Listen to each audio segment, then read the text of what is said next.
Wow, I see it's popping in here today.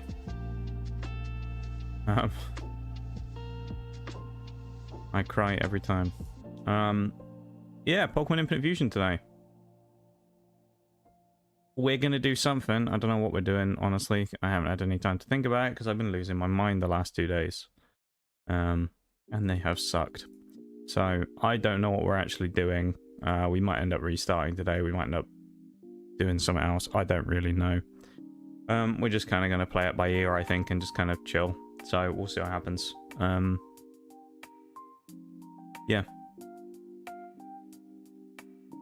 Hopefully things will go well. Sunday was a bit of a weird day, so hope for a good day. Hope for a big day or a good day, but expect nothing. I think that's the mentality of the day. So yeah, I'll get the game up in a minute, and then we'll get underway. So we shall be going before we know it. I think I'm gonna put a fan on there real quick. It's a little bit warm in here.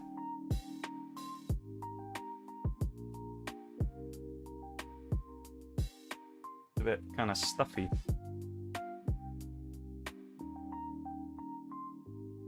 Got the fan down by my PC and blow on my legs as well, which is always nice. But yeah,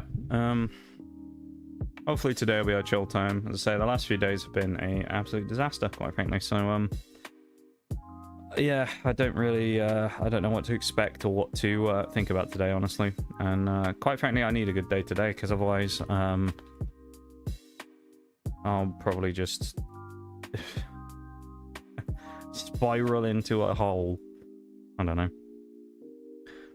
There's the YouTube link though. No one will use it, but there you go, just in case anyone wants it. And I'm gonna get the game open because I don't really want to sit here talking to myself. So let's go and get going. As for going and doing what, I don't necessarily know in Infinite Fusion, but we're gonna do something. Because it doesn't necessarily matter at the start, so.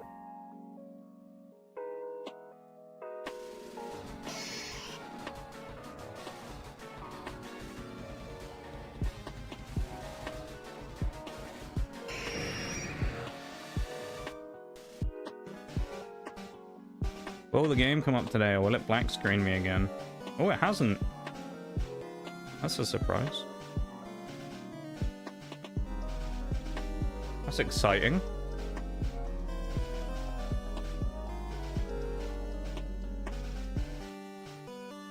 Here we are. So I think it won't be that much longer before we go into Infinite Fusion 2. That could be an interesting thing to do. Yeah, so what we were doing last time is we were evolving some stuff that we had. We did some quests, I remember, at the end of last stream. But we were trying to evolve some of our stuff so that we could get some new fusions. And we did quite a lot of them last time. So I guess we'll continue on with that for a little bit while we kind of just figure out what we want to get up to. Or something. Not entirely sure. We'll go back to the Elite Four to train again. Hi, Phoenix. How's it going, man? Welcome in. How you doing?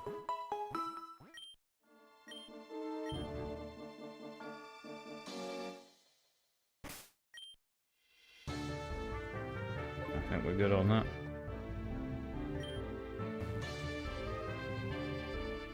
First chatter of the day as well. Sneaking in before anyone else. It's not that crazy of an accolade these days, to be fair.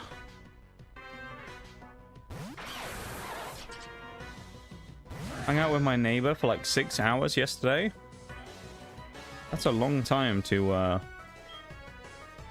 hang out with a neighbor for, I feel like. What did you do for those 6 hours? What were you up to? Or we just impaled them. That Glizzard. Look like a Naga Cougar from a bit from Monster Hunter.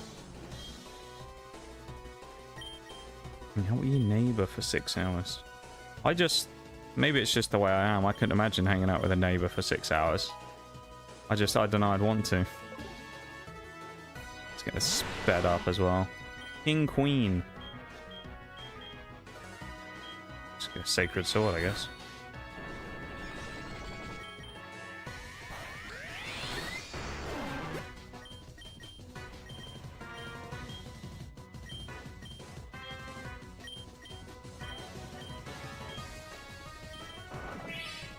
We were planning on an art gallery, but we ended up having fun and mole hopping. Okay. Fair enough. Sounds like a fun little time. Well, I'm glad you had a good one. That's the main thing. What we like to hear. Yeah. Oh my lord. They managed to make Bellsprout look even more cursed than normal.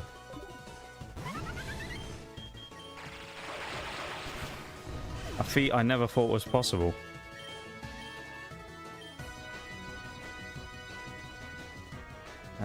Need to go to Gust, I guess. Actually, I just realized that's Butterfree and that one's already finished, isn't it? I should have switched this out and put this in the box. Oh well. Yeah, I'm glad you had a good time though, man. That sounds good.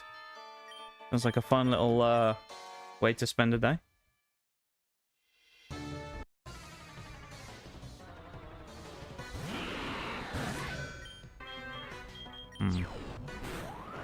Oh, it's part Ghost. What am I doing? Expected we'd be out for an hour, but the gallery ended having a student exhibition where they showed off games they spent the last few years on. I got so many business cards and freebies, as well as bought a few things to support them. Yeah, that's good though. Sounds like you had a great little time. Ooh. What we love to see. I mean, that's the main thing at the end of the day, right? Is that you had fun doing whatever it is you did decide to do in the end. You know? How's your day been? That's a phenomenal question. Terrible, quite frankly. The last couple of days for me, since Sunday, have been abysmal, quite frankly.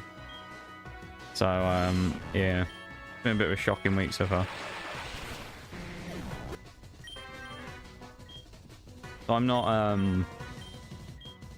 not feeling my best right now, you could say. But, you know, that's just, it is what it is, isn't it?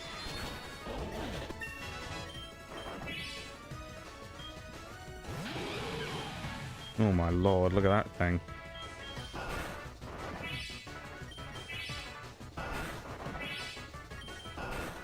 Tantera. Big old spaghetti turtle. Yeah. Let's say I've had a bit of a time the last couple of days, but it is what it is, right?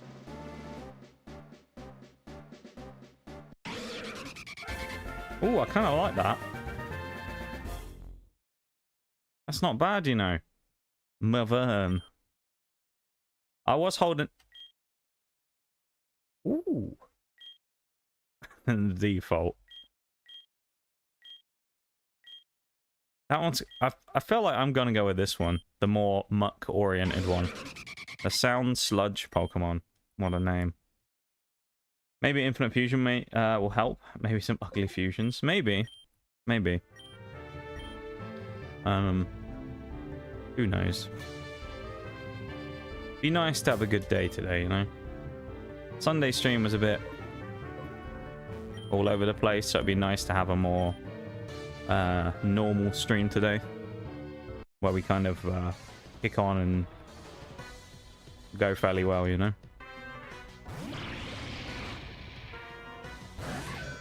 Gurona. Those Gudra fusions are kind of wild. I've seen a few of them now.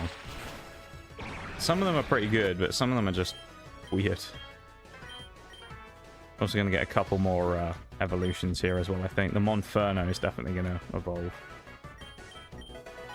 The thing I don't know about today is what we're actually going to do, because obviously we're doing this at the moment, but we can't really do this the entire stream, just leveling to get fusions. So, like, we're going to have to at some point. That's a cool one. We're going to have to at some point start another run but I just don't really know what to do for it, honestly. And I haven't really had any chance over the last couple of days to think about it so much. So, like, I don't know what to do, to be honest.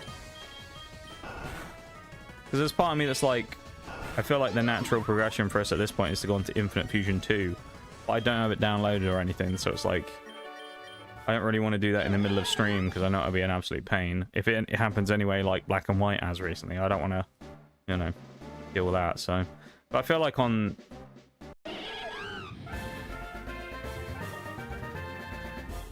Oh.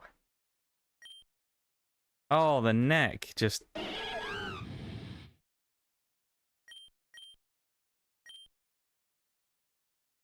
Oh, no. If it didn't have the long neck, that wouldn't look quite as weird. I don't like that. Nah, that neck looks... I know it's Meganium's neck, but that thing looks... Not a fan of that one. Oh, I don't like that. No offense, KRS Gaming, but I don't like that. The neck just froze. If they just done one with Infernape's neck, I think it would have looked significantly more normal. It just looks weird with the way it is there. Can't get behind that, unfortunately. Also, just realised I need a linking cable. So I can evolve our boy there, Mr. Golem. Or Graveler, even. I know we have one in there somewhere.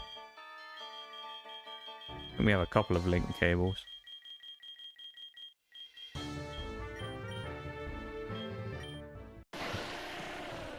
Will we finally get a custom for Lilip? Yes, we will. Ooh. On Thursday, I think we might start Infinite Fusion 2. So I guess with that in mind, today we'll just kind of mess around and do some stuff. And then probably on Thursday we'll start the new game. I think that's probably a good idea at this point. Because we've kind of just run out of things to do in this game, really. And I think there's only so many runs you can do with... kind of games where you have slightly less control over how you run through them.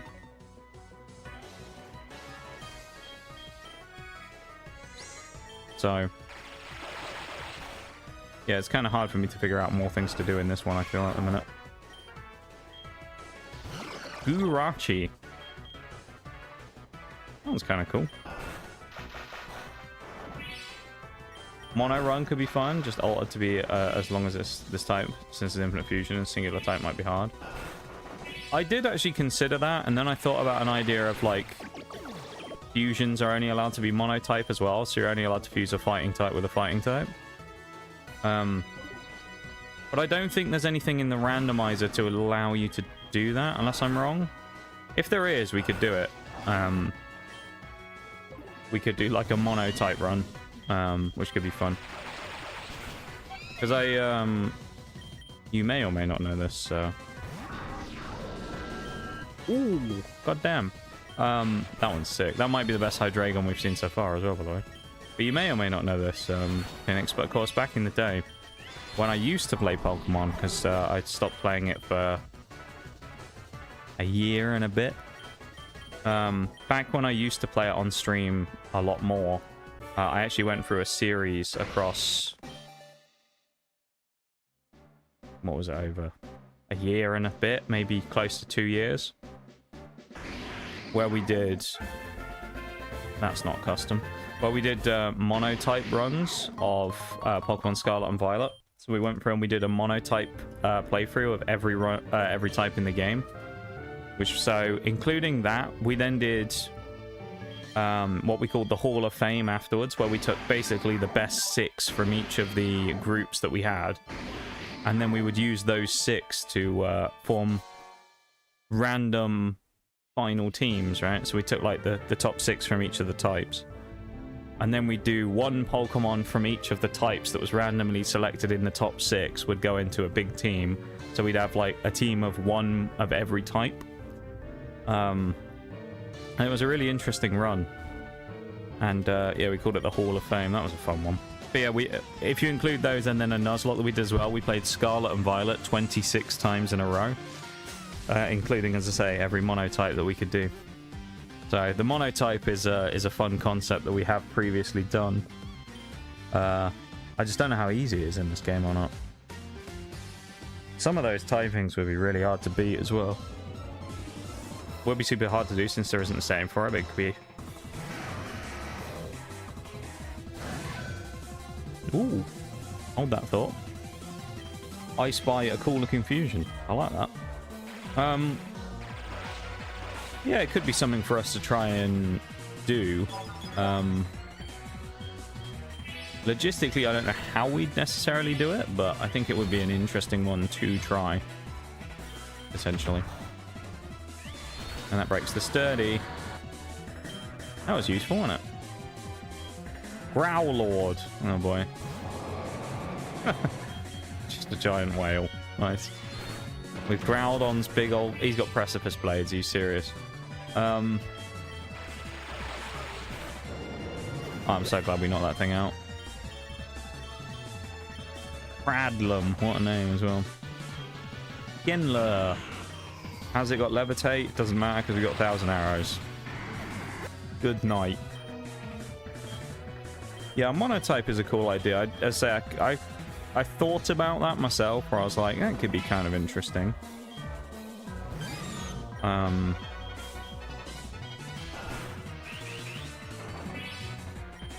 Because I'm just trying to think like what else you could do with this game, because I feel like Infinite Fusion's really cool and just doing playthroughs of it is, you know, it's fun. But there's kind of a limit of how much you can really do in some cases, I feel like.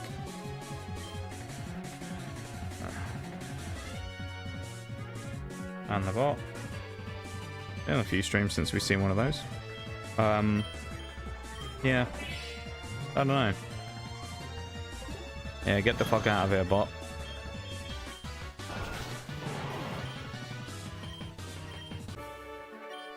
Clefable's new for our boy. Point and laugh, yeah. Honestly.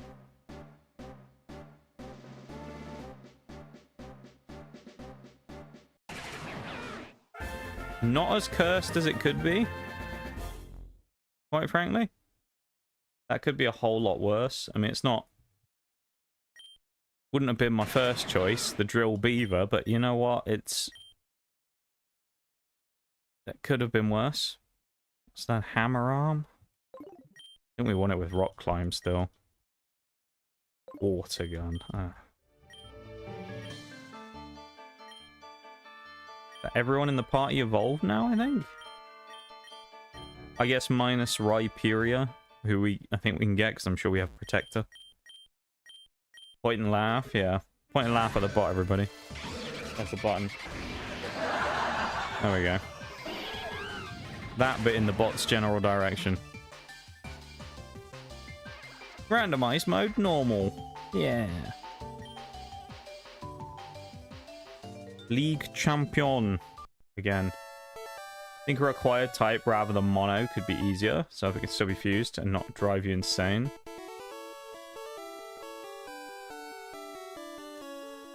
Yeah, there's a lot of ways we could go with it, which is kind of the interesting thing. But the monotype concept in this game has... it has a lot of capacity for interesting things. Aegis/only run. I think it's slightly more difficult, as I say, just because in this game in particular, you can't manipulate stuff more than you can in like the normal randomizers. So like with the Pokemon randomizer, universal randomizer that I use, I can just manipulate all of the parts of the game, including if I wanted to, I could give us certain starters and things. So it'd be cool because then you could just do like a, you know, some sort of run where it only dropped certain mons. I think in that as well, I can actually set it to be like type based, or you can have like type themed areas, I think. So you could just go and get like a bunch of the stuff you wanted, like a monotype thing. But in this one, it's slightly more difficult because, of course, they didn't inbuilt a lot of that stuff. Which makes sense because it's, you know, it's probably quite difficult to actually implement, I'd imagine, but... yeah. We've got President Joe, or former President Joe Biden on the team. Didn't even realise that. Oh, Biden. What's he going to turn into? It's going to be Biperia, isn't it? And it looks non-custom because it's got weird pixely fingers. I've seen worse non-customs than that, but that's a tragedy. Especially because Byhorn, the original one, didn't look that bad.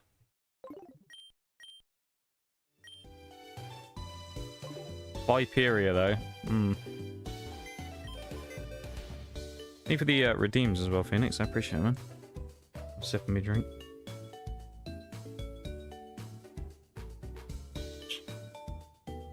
How many more mons do we have to actually evolve? It's only 3 boxes, isn't it? No, not too many. Maybe we'll go through and do all of them, and then we'll figure out what we're going to do. Wish they had a setting for it, like it was forced to give you at least one type per area of a random Pokemon. That would be cool.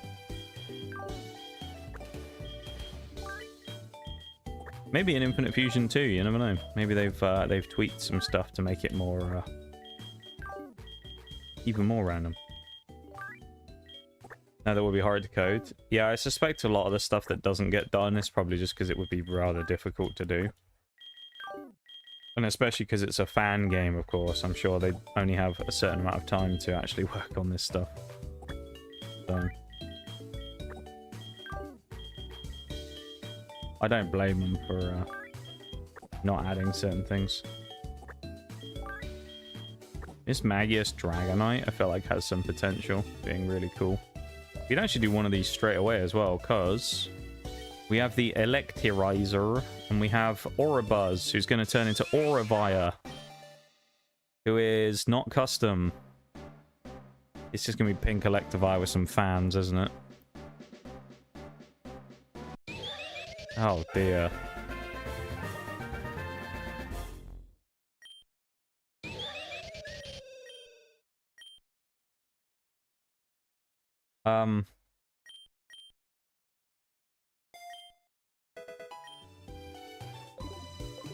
Right.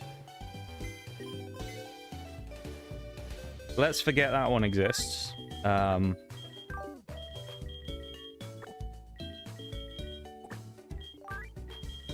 just pretend that that one ceased to exist, alright? We don't need to talk about that one. Oravire is a terrible creature.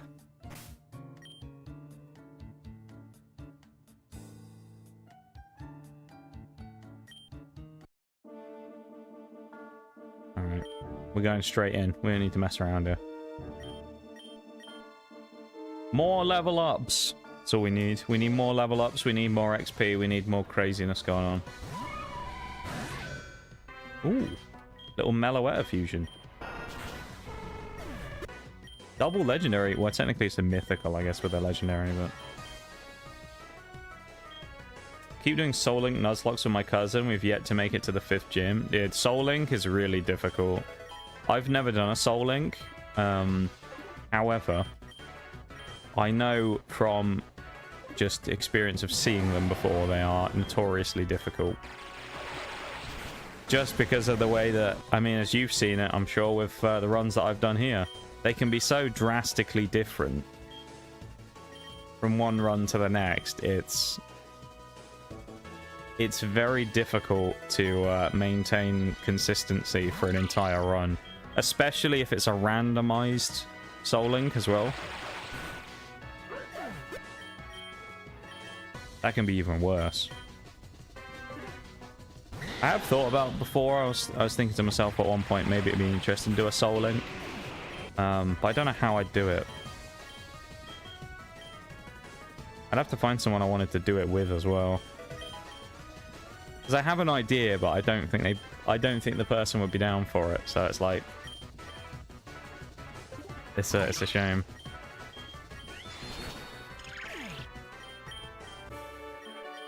Any evolutions? Yes. Jinko. It's evolving into Jink Vial? No. No, I guess it doesn't actually look that bad. Damn. Oh, Gene Vial, not... That's actually kind of... I'm kind of intrigued about Sceptile Jinx now. I feel like that could have been a whole lot worse. I mean, it's Jinx after all. That's not bad, you know. Fake Tears? No, don't need that. Dreadreevus is going to evolve into... I don't even know. Dragdreevus, probably. Dragadreevus, what a name. If we have a Dusk Stone, we can evolve this as well into Miss Magius. They take so long. Yeah, they're a big commitment. I mean, and that's if it goes well, of course. If it goes badly, it can be even worse. Because, I mean, you know, you could take a very long time doing one of those runs. So hard in Infinite Fusion, because... Ooh, that's cool. One of us have gone a Legendary, and the other's only option sucks. Yeah. Yeah, it's like I was saying a minute ago, isn't it? About how it's hard to have a level of consistency in some of those runs, purely because of that. Where, you know, you go in and you do your next encounter, and you go, yes, Tyranitar! And the other person's going, oh, nice, I got Weedle. And then because of the way this is... For anyone who doesn't know this, if there's anyone who's listening... the way that a Soul Link works is you basically have Pokemon... You do 2 Nuzlocke side by side, you and another person, and the Pokemon that you catch are bound together, if you will. So, say me and Phoenix were doing one right now, and we went to the start of the game, and we just did a normal one. It wasn't randomized, but say we were doing... Oh my god, look at that. That's amazing. But we were doing a regular Nuzlocke of... Fire Red, Leaf Green, right? Let's say Phoenix goes, I want Squirtle, and he gets Squirtle, and I get Bulbasaur, right? Of course, no one's picking Charizard, why would they? But in the event of that, one of us gets one of us gets the other, right? Now, when one of our Pokemon gets knocked out, whether it's the Bulbasaur goes down or the Squirtle goes down, the other person's one, because they're linked together, because we got them at the same time on the same route or in the same place, their souls are linked, and thus if one soul dies, the other soul must die as well. So that is also... That is an insane fusion. That's a Beedrill as well. God damn. That's a beaut of a fusion. Whoever's made that, take a bow. That's an absolute belter. But yeah, so that's generally how it works. So, like, I have a, you know, say a Bulbasaur, he has a Squirtle. Squirtle goes down or Bulbasaur goes down, and the other one gets lost as well. So it kind of becomes like a Nuzlocke, but also with extra stuff, because you have... I'm running a Nuzlocke, but also they're running a Nuzlocke, and then if they lose a Pokemon, I lose a Pokemon. And then because they're caught in the same place on the same route, you know, I could catch them at trash, and then they could get something good. So... it becomes a bit of a interesting scenario of, like, how lucky you get. Oh.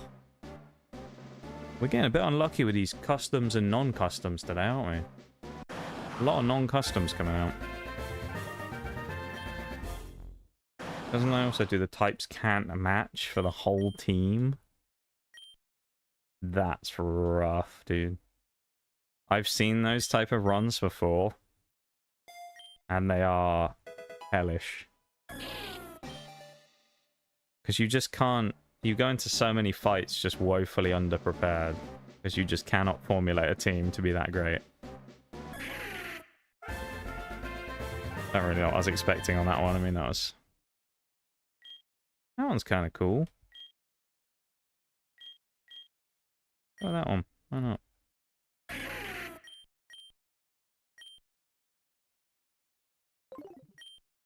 Or Celebi. I wish we had mobile boxes so I could just switch my team out now while I was like mid-fight. Because looking at it, you need a few more levels, but that's fully evolved, that's fully evolved. So we've already got 2 of them are fully done. Hasn't caused too many issues. The main issue is just I suck at Pokemon. I doubt that's true. You probably just don't have that many good tools to work with, quite frankly. I would say. Nuzlocks are difficult. I think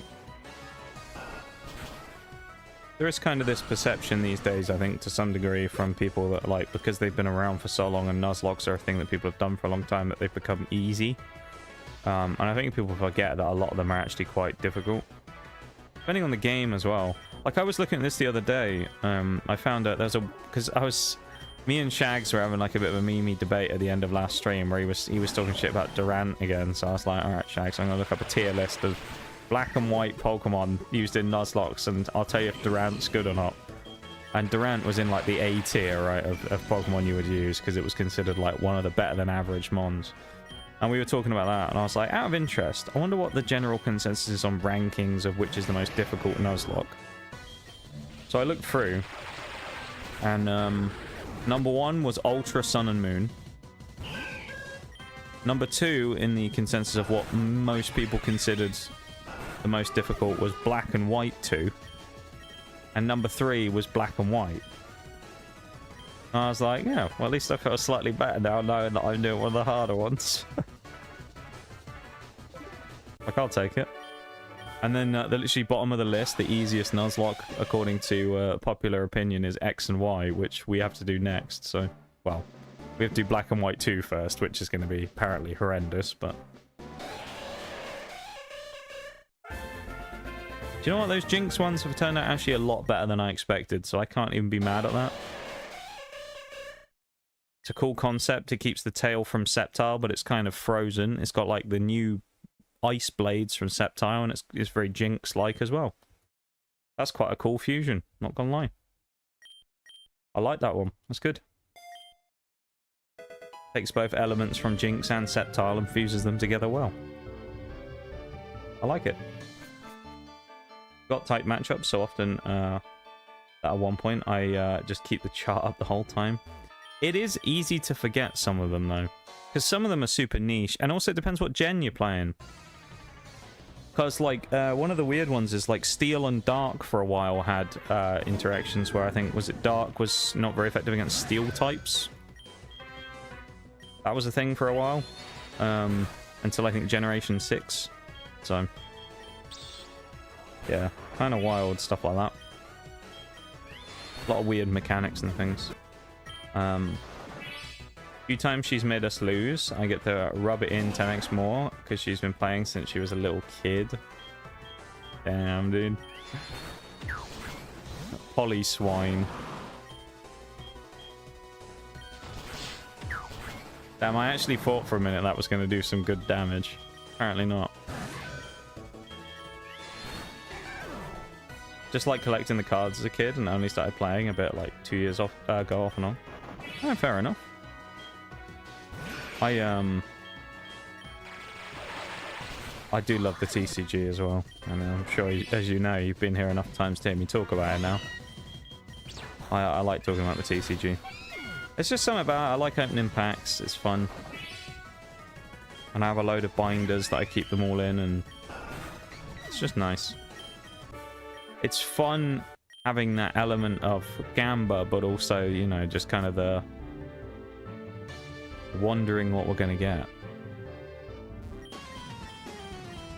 Always mix up ground and rock. Why are they different? Yeah, it's kind of a niche differentiation, isn't it?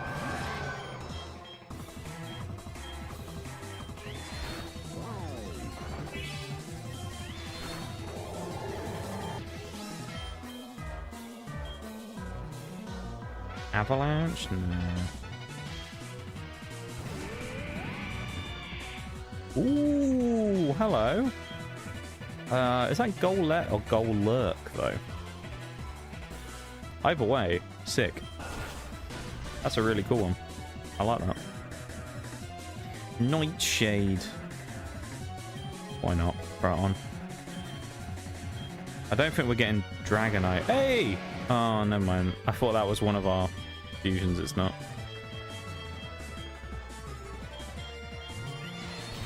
Ours was Haxorwhack, wasn't it? Not Tyrannowhack. Because we got the Haxorus Marowak. We are starting to build up our squad of people with weapons, though. We've got the Haxorus and the... who's the other one? Haxor... Oh, I guess Aegislash. We're building up, like, our little roster of weapon wielders. We got Aegislash with the staff, and then we've got our boy with the Marowak club that becomes, like, the Haxorus blades. His little battle axe. Aegichamp. Ooh. That one's kind of cool. I like it. Yeah. Been here 22 times now. Almost bought a pack while I was out with a neighbor, but decided I already spent too much money. Spent like maybe $13, but it's not. But it's a lot here. Yeah, that's fair enough. Pokemon. The only problem with the Pokemon stuff these days is it's more expensive. So I don't know, like what you know, in some other parts of the world, what the prices and things are doing, but in the popular Western world, when it comes to cards these days, it's ridiculously both difficult to source things and also expensive now when you can. It's really disappointing. Because like back when we were doing the stream, like the big streams a lot, I mean, you could buy a booster box for... I still remember, and I talk about this, and I sort of have one of those reminiscing about the past moments. The best deal I've ever had is when we did... I think, was it it may have been the first... I think it was maybe the second ever stream. It was the first or the second ever big booster box stream, and I bought... It was Black Friday when I bought the stuff. I did a stream sponsor ahead of time to get a load of money in my pocket so that I was able to get some booster boxes for what we were doing. It might have been year 2 where we did like 6 boxes up to Twilight Masquerade, I think. Or... Actually, I guess no, it would have been up to Surging Sparks, I guess. And we bought all the booster boxes, and a lot of them at that point were still not that popular. Scarlet Violet Base and Paldea Evolve were still unpopular. Same with Obsidian Flames. And I was able to get a Scarlet and Violet base set booster box and a Paldea Evolve booster box for £80 each on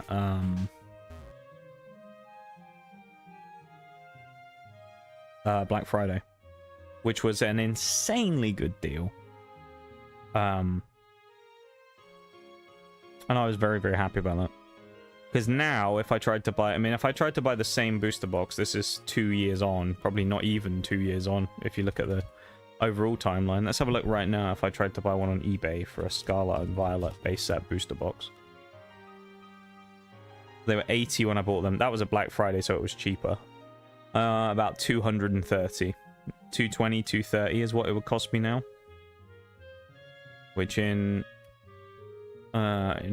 USD for comparison, that's $300 it would cost me for that same booster box now,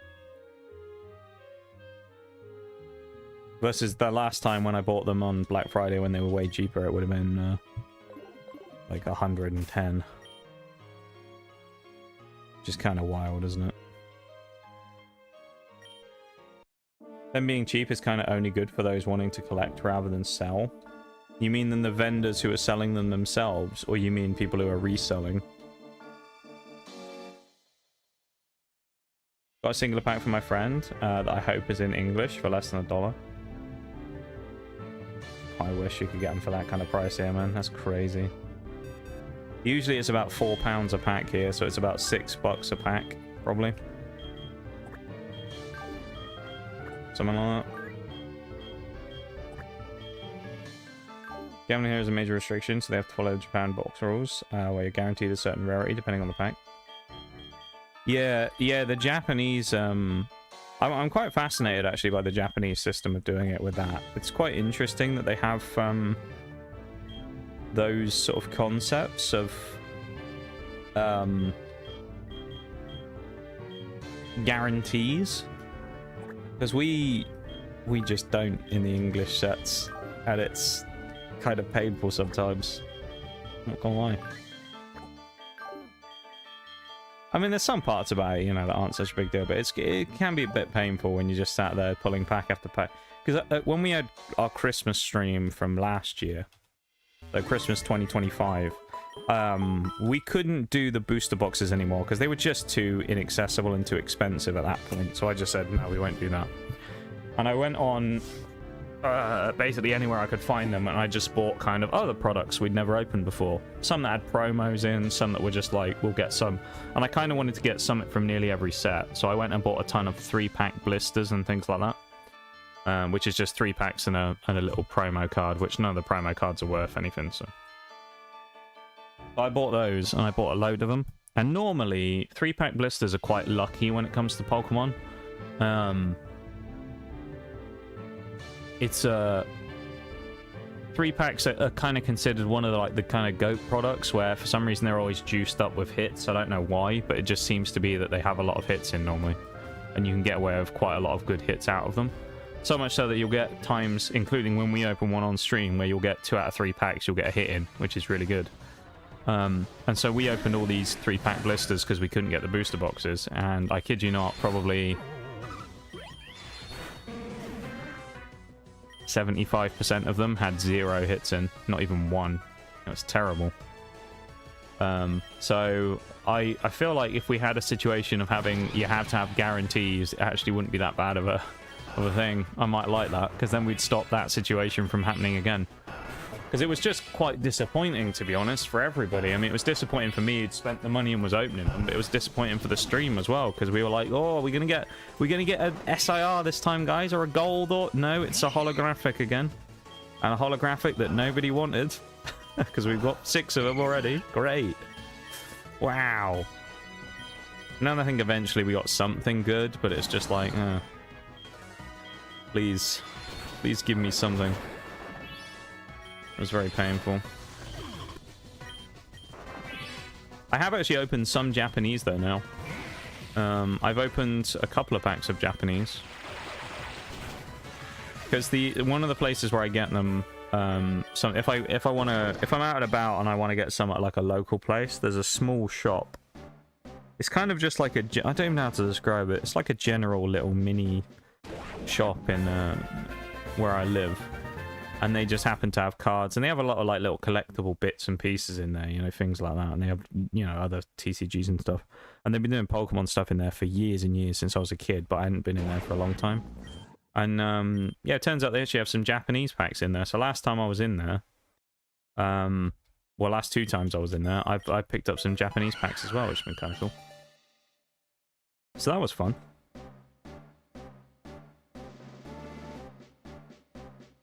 Because then the Japanese packs, it's like you almost have this, like, I know I'm going to get something, I just don't know what it might not be great, but I'm going to get something. Versus the English packs, it's very much, I guess there's more excitement because you don't know what you're going to get, but at the same time, if you get nothing, it's massively disappointing. So, yeah. Reselling won't get you much with Thai card packs, just because they're really not sought after, and with gambling laws as promised types of means of card, so a tad less here.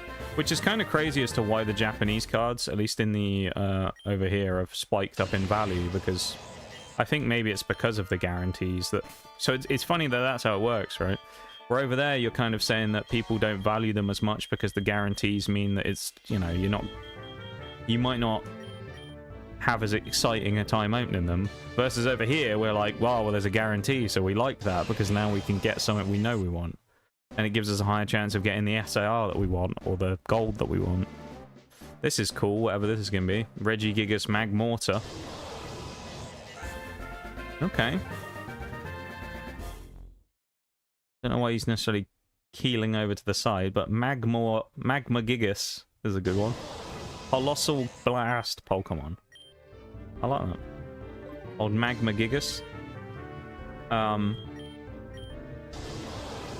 Yeah, to caveat the point though, that to mention a minute ago, I will say though, I'm actually glad, to be fair, Phoenix, that you said about like the prices. They won't get you much from selling those cards. Good. Fuck resellers. That's my opinion about Pokemon resellers. Fuck Pokemon resellers. They shouldn't make a lot of money on them, and I'm glad that they don't if they do on the Thai cards. Fuck them. They're a large part of why the whole hobby right now is completely screwed. Because of those people. Because they've just ruined the market and driven the price of everything up. That's really cool. I like that one. So yeah, I'm glad that they're not worth a huge amount, because it's nice that they haven't all been tainted by these absolute fucking moronic people who are just so obsessed with making money from everything that they can't leave anything to be sacred anymore.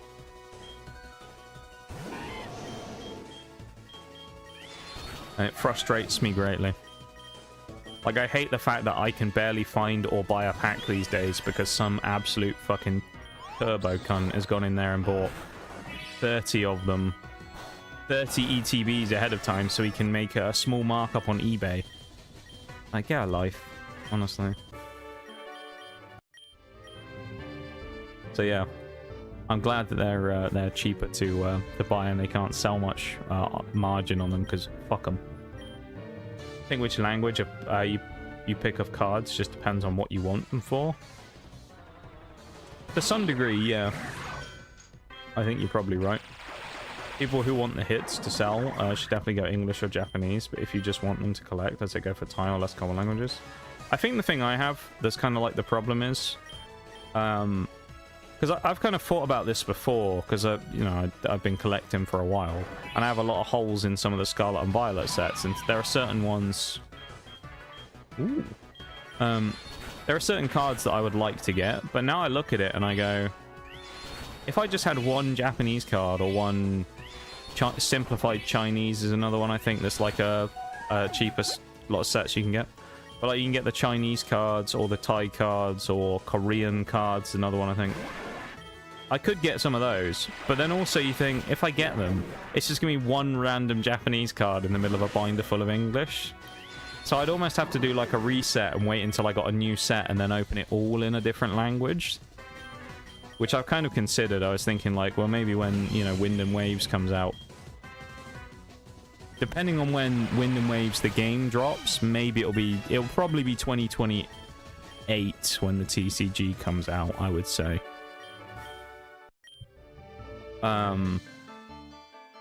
Because nothing's been announced. I don't think... I think Pokemon Company would be silly to release Wind and Waves too long before the holiday period of 2028. Or 2027, even. Welcome in, too, as well, by the way. So you got that at 2027, right? So let's say it comes out in probably the same time Scarlet and Violet, November. Now, albeit they're ahead of time, but they'll basically have to do their... This is the final set of Scarlet, of Mega Evolutions. This is going to be the send-off. Like they did with Crown Zenith at the end of Sword and Shield. So they'll make like one last set that'll be a kind of special celebration set, generally of like...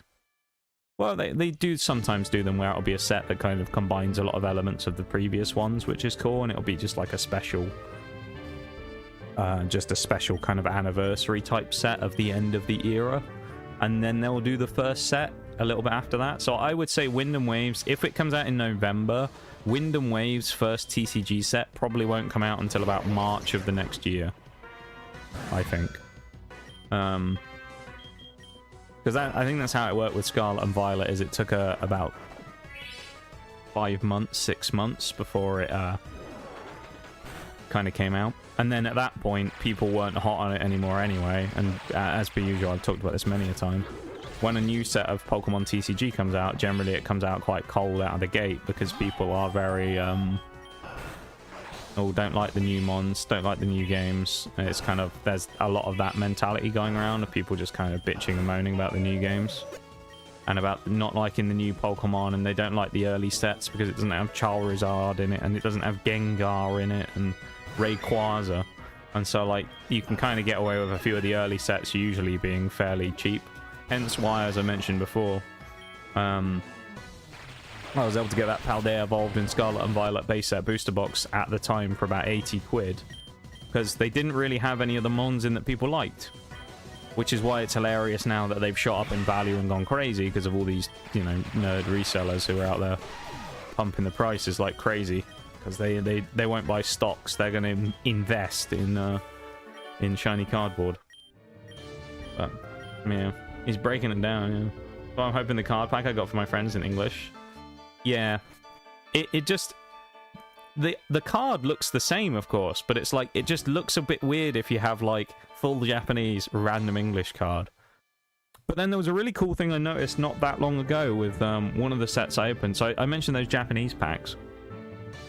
Out of the Mega Evolution era, they've added this new rarity called Mega Attack Rare, which is kind of like a full art like normal. But the full art will have... It's kind of done almost like a comic book style, where it will have like a word on it. You know, kind of like how, you know, you're getting like those superhero comics where it'll be like... the old school stuff, where they'll have like the written sound effects from like Batman punching someone or something like that, you know what I mean? And they kind of have it like that, where it will have like the characters on the card as well. And a really interesting thing that I did not notice until Oreo pointed it out to me, actually. Oreo being Ms. Cow, of course. If you didn't know, that's the nickname that I have for her. Is the Japanese card has English text on it for the little like speech bubble bit, and it says the name of the set in English. The English card has the Japanese text on it, and it's a really cool little thing. But it's a little bit jarring because you open it and you go, why's my Japanese card got English on it? What's happened here? Like, what the fuck? Why is there English text on the Japanese card?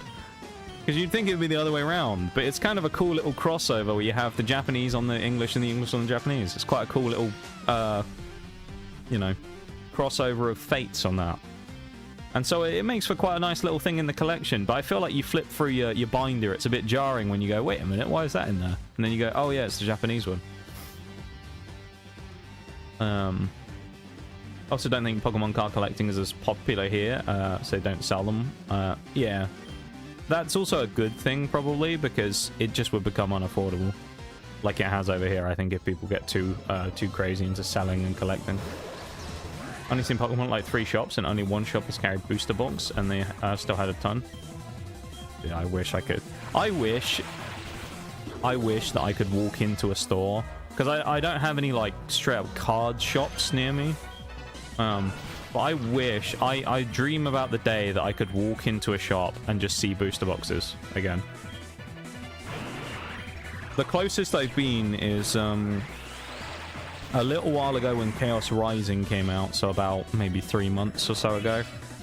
A little bit after it had come out, Ooh, that's a nice one.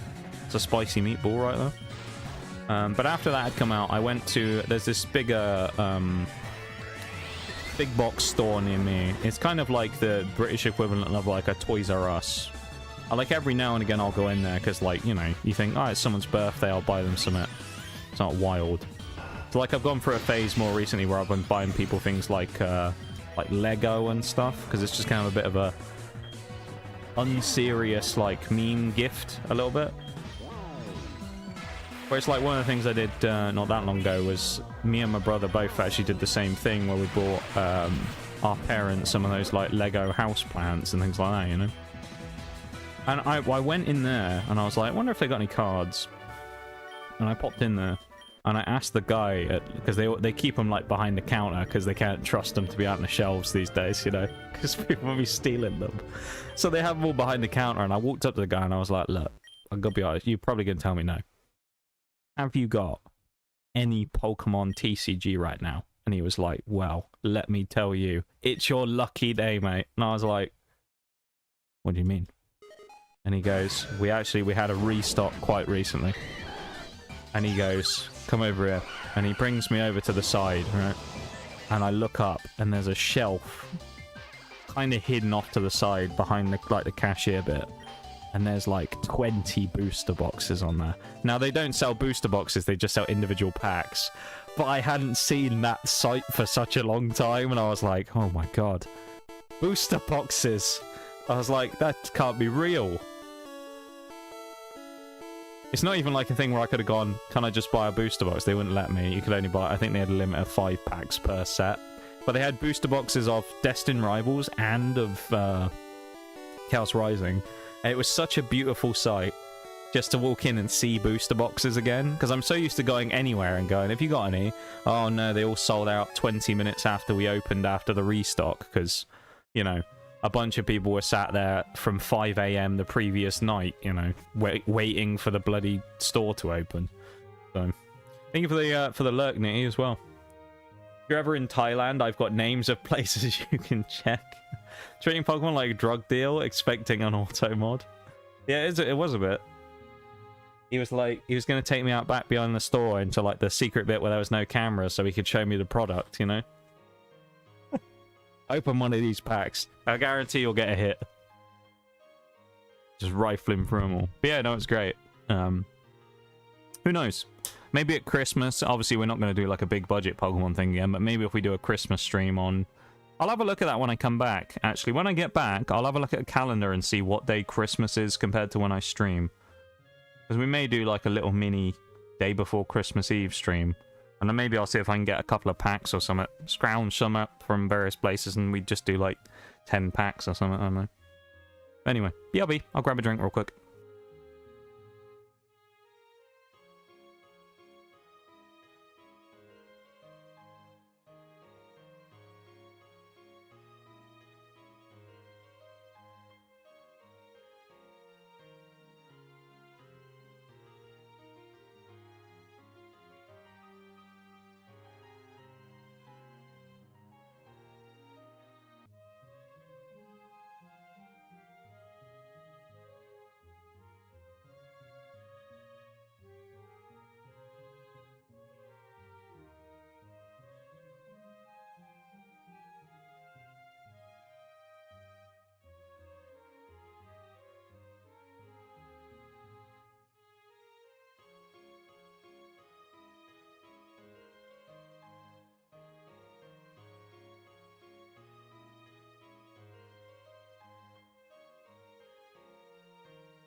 Okay, I'm back.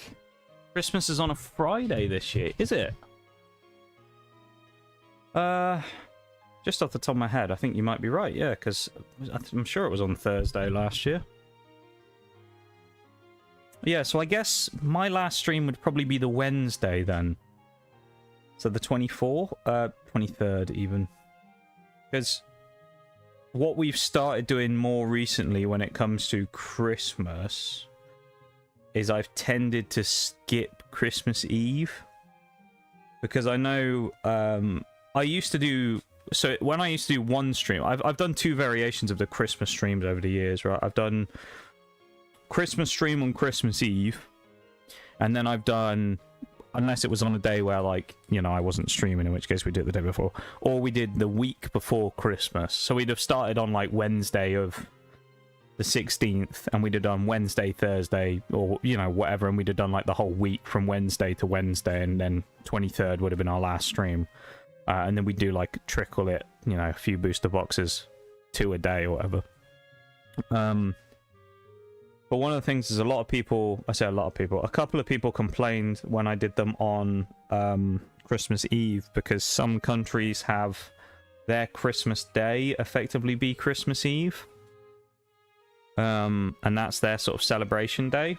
So a couple of people have kind of said, could we move it to the day before so it doesn't impact on that, because they wanted to be at the stream as well, which fair enough. So yeah, we'll probably end up doing the 23rd for our Christmas stream this year, whatever we end up doing. I have no idea what we're going to do. I don't have any concept of an idea, really, other than maybe what I said earlier, that we could always try and get something, maybe, but... Talked about it a few weeks ago. I just remember that because my flights. Oh, did we? Did we talk about it? We might have done, honestly. I'm just a bit of a blur these days, to be honest. But yeah, so we may end up... Oh, yeah, I can't use the mouse in this one, can I? But we may end up doing a Christmassy stream again this year. We'll see.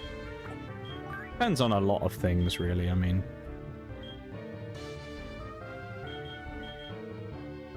Is Annihilate in this game? I don't think it is, so we'll bring this one out. Yeah, it depends on a number of factors, like... Many of which are... budgetary these days. Just because of the nature of things. As I said, with Pokemon stuff being more expensive, and also just life being more expensive. It's a lot more difficult for me these days to just be like, well, let's just go out and fucking blow some money on some cards. As much as I might want to, it's just a bit more of a challenge these days to justify doing it. Do we have a shiny stone by any chance? I don't think we do, you know. I'm literally just looking at the symbols as well. I'm not even looking at the thing. No, okay, we might have to go to the department store.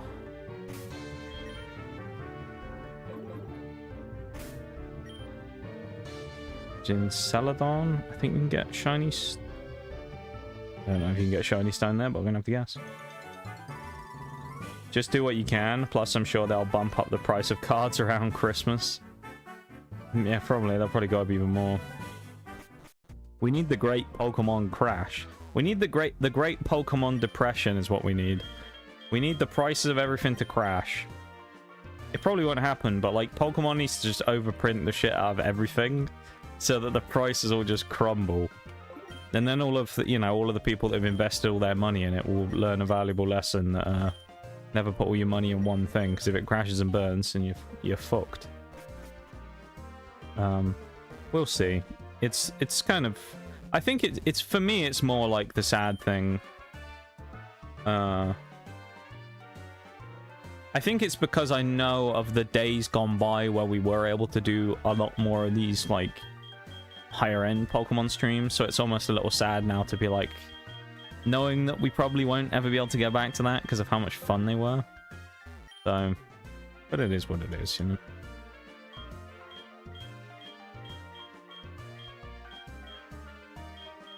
At the end of the day, I'd rather do something than nothing, so...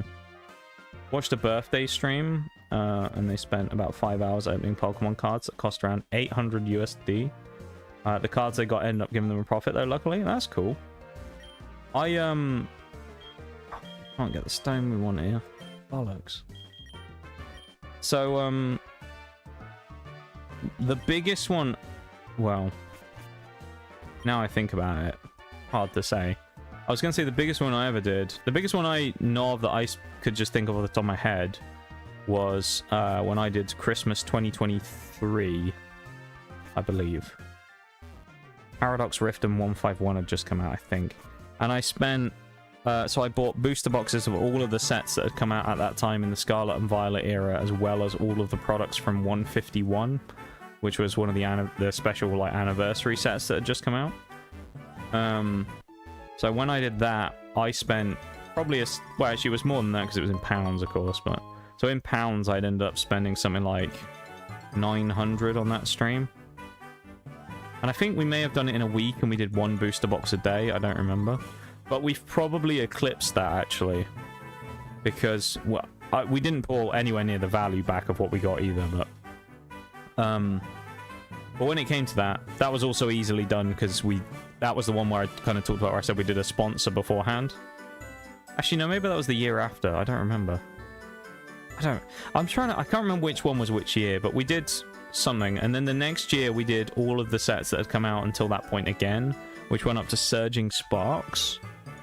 So that would have been, it was 9 booster boxes, which a booster box on their own, if we do it based upon recommended retail price, would be £150.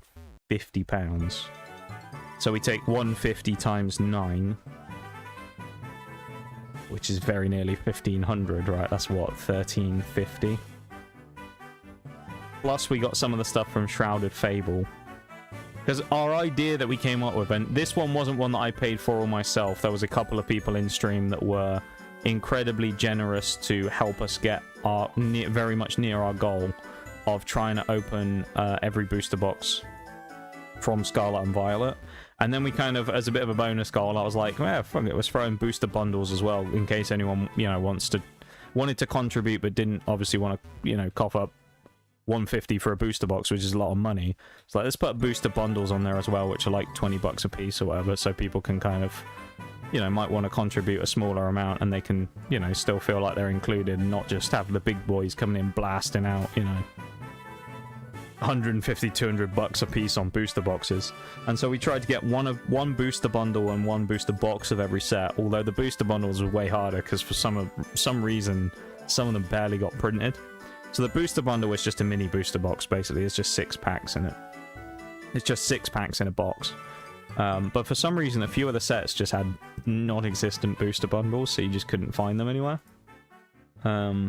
Really weird. I'm just going to search up as well where we can get an Infinite Fusion shiny stone.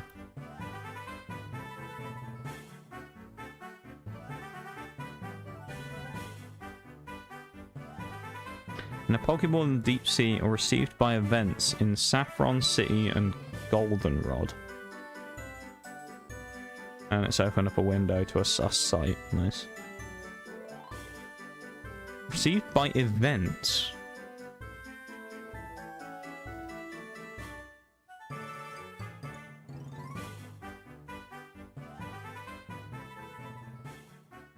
Far too nervous to drop more than about like 20 bucks on gamble stuff.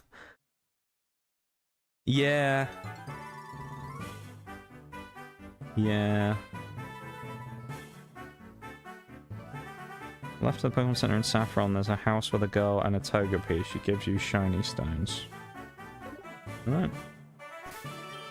Try that then. But I think it's just so much fun opening stuff. I think that's the thing, you know.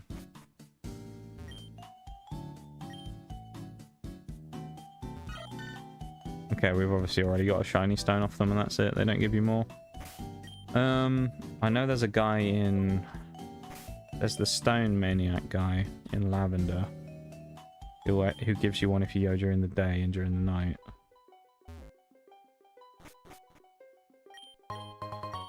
That's a Sunstone. Maybe we've got to go earlier in the day.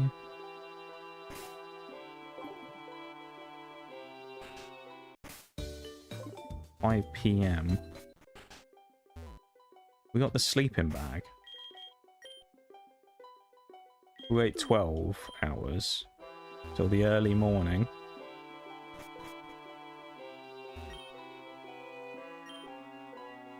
Doesn't like he's giving us another one, does it? So that's just misinformation is what that is.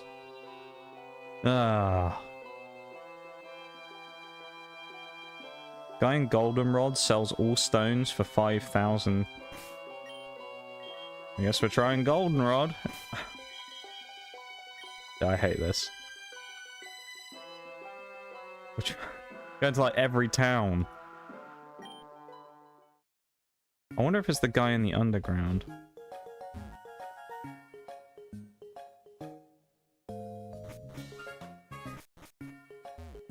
One of these people that sells them? I'm selling food. Gotta be this guy on it. No, it's not. You? No. Is it you? Clothes. Ludicolo sombrero? Yes! How did I know? How did I not know that we could buy this? Oh, all this time. Let's give some money to the Jigglypuff. We've got a sombrero! Hell yeah, dude. We can become just like Ludicolo now. Yeah! That's the best cosmetic I have ever seen in a game, quite frankly.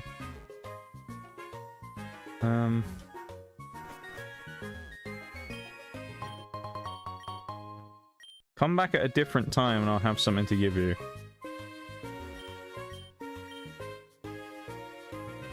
I'll just sleep in his house, maybe. Oh, you can change the Pokeball. I don't want that.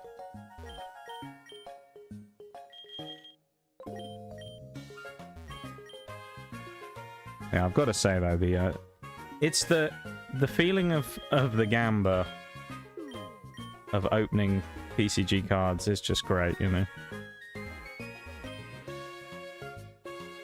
That's what I like. It's just that feeling of opening a pack and just going, oh, what am I going to get? And then you get something crazy, you know. Come back at a different time. Alright. 6 AM. Alright. Midday.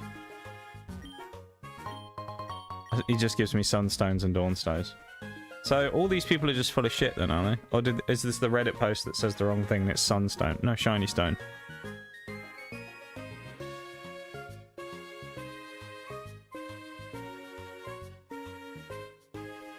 Guy in goldenrod sells all stones for 5,000.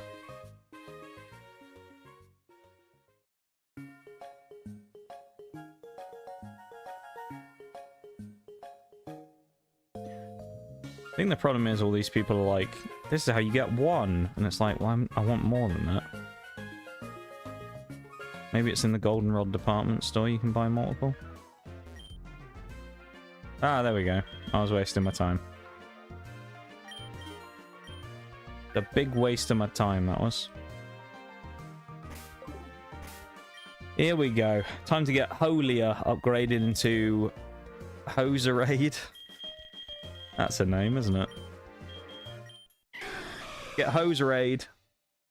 I like to download the fake gambling games when I want to do stuff like Kenshin. There's games where you can just infinitely do pulls. It has like meme versions of characters. That sounds fun, actually. I quite like that. I think that's why I quite like gacha games, but when I play gacha games, if I ever do, I always play them free to play. I'll never put money into them.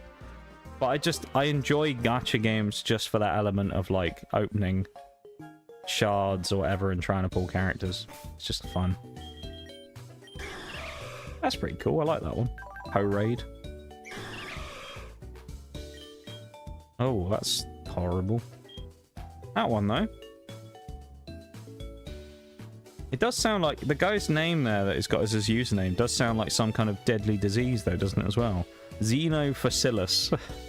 It sounds like either a wizard spell or a genetic disease.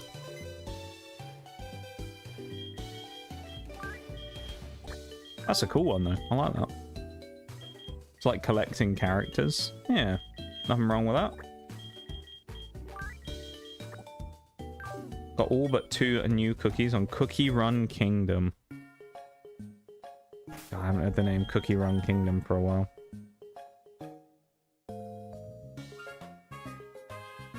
I remember people used to talk about Cookie Run Kingdom a bit.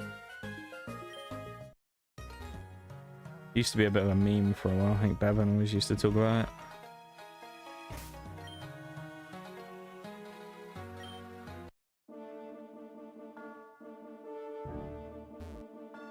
Okay, just check before we're ready to go. I think we are. He's a friendship evolution, I think.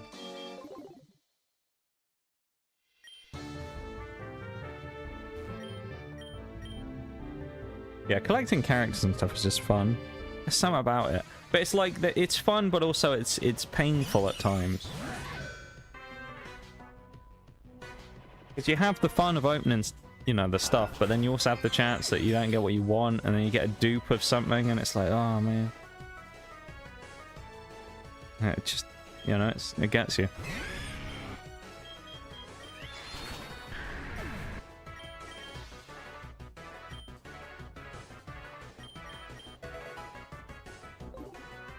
I can't remember.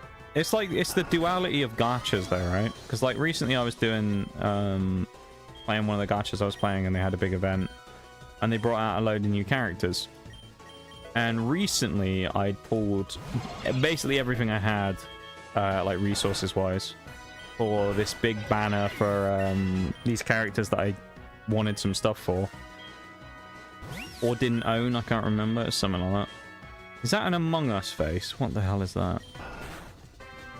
And I was like, okay, well, you know, I'll go and pull all the stuff, try and get these people, because I know the anniversary event's coming up and they'll give me a load of free stuff. So I pull all my stuff, I get absolutely nothing. I just get duplicates of shitty characters that nobody likes. And I'm like, great. Absolutely brilliant. Anniversary comes around and I'm like, well, my luck last time was terrible, so it's gonna be shit here as well, isn't it? And then first try I pulled everything I wanted. I pulled like 4 new characters, and all of them were people that I wanted, that I got first try on the banners that were like 20x chance of getting them. And I was just like, I'll take it. You know, when my luck the week before had just been like abysmal, couldn't get anything, and now it's like, yep, I'll get them all first try. And then you'll see that one guy that'll be on Reddit just being like, I pulled $10,000 worth of pulls and I haven't even seen the character, and it's like, well, sucks to suck, I guess.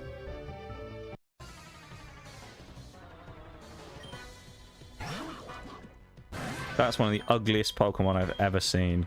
Oh. Disgusting. And we saw Sandone earlier. I think it was on the champion, though. Licky Ram, we've also got to be kind of conscious of, because Licky Ram needs to learn... actually, we can probably do it in a minute, but he needs to learn Rollout to become Licky Licky. We need to do that. I love how the love disc, like, flying heart also has the Squirtle Squad shades on. That's amazing. Girarai. I thought this was in the wrong game for a minute, because I was thinking about Grafai from Scarlet Violet. 178. That's a lot of cookies right there. That's a lot of cookies.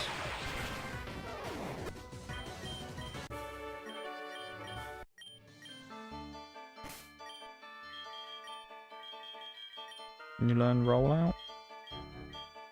No. Licky Licky is not ready. My friend bought me wishes on Genshin once for my birthday, just until I got a character. Really wanted. I tossed 180 wishes into it, entirely free to play. It was horrid. I've never put in my own money. Very rarely I will. Very, very rarely. And it will usually be for something that I'm not quite able to get, but I've done like 90% of the legwork for. So like it might be a situation of like, oh, I'm trying to pull this character and I need 200 summons and I pulled 195, so I'm like, screw it, I'll just buy, you know, the last 5 for $5 or whatever. I don't think I've ever put more than like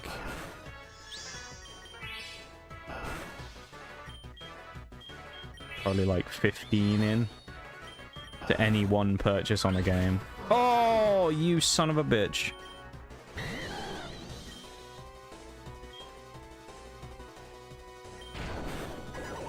Fucking counter.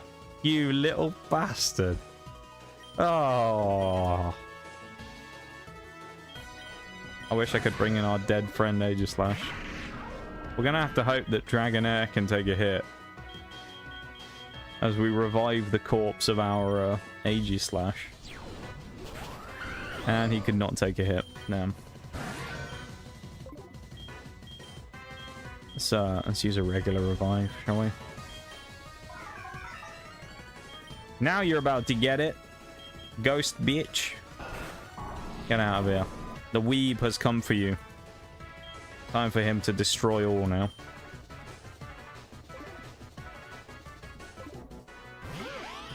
Small little interjection as well. That Giratina fusion with Ledian, actually really cool. Also a little confused as to Dragonite not evolving yet, because I thought Dragonite evolved at like level 50. So I'm a bit confused, because I thought we should have had Dragonite by now. Ah, speak of the devil. Dragonite Miss Magius.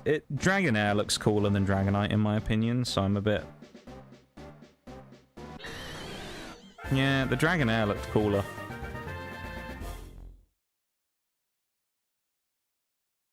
In my opinion.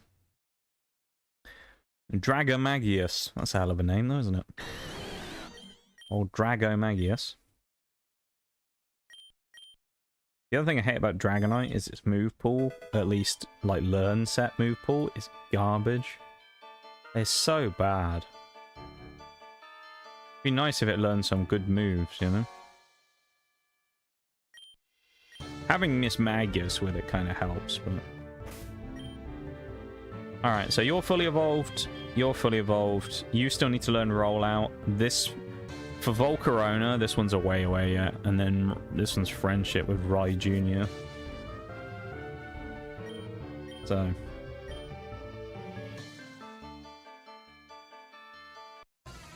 Talking about all this stuff now, I want to do some gacha somehow. I want to open something, you know? I'm like, man, I want to rip a pack or something.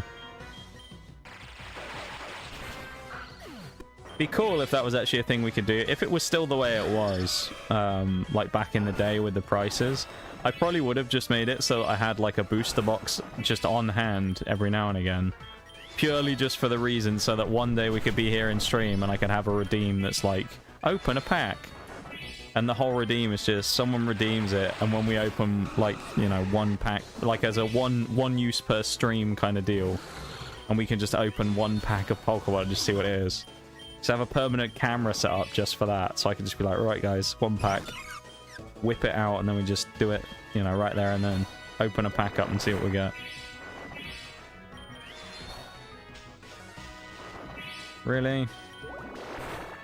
Stun Spore? Really?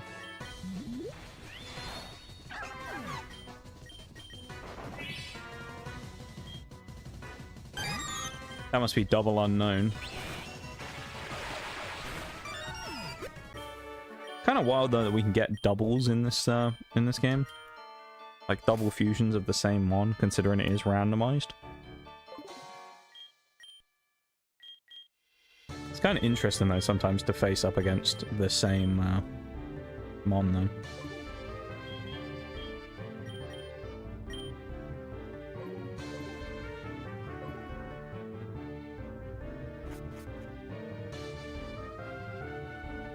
You know what? There's something I need to do. Here we go.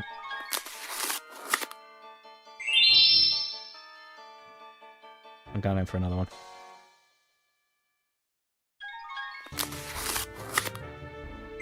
One day I'll get that final common card that I need, the crayon. One day. And it will be today. There's the crayon. The final common. Yay! All I need now is hollows. And then I've completed the whole set. People will be angry at me if I complete the set, because I have infinite points, so I can just open as many as I want. If I complete the whole set, maybe I'll reset myself or something. And that's if I can do that without resetting everyone else anyway.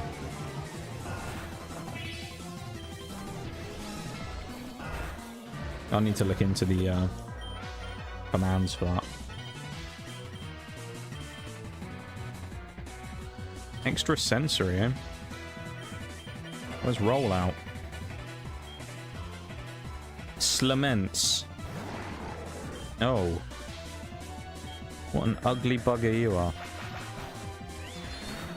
Imagine using flail on turn 1 as well.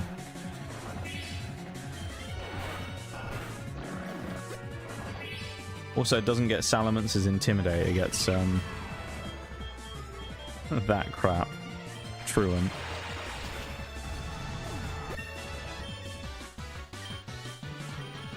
The mighty Weeb carries once more.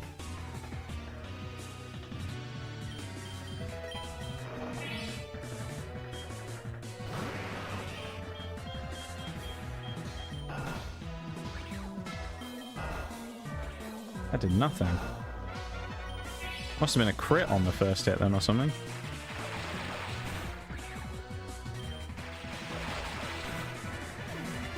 How far are you off, Phoenix, from your next card pack?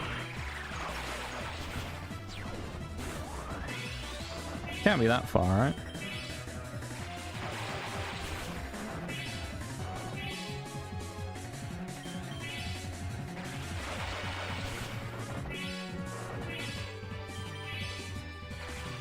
Champion Shags is getting a little annoying now with his full restore spam.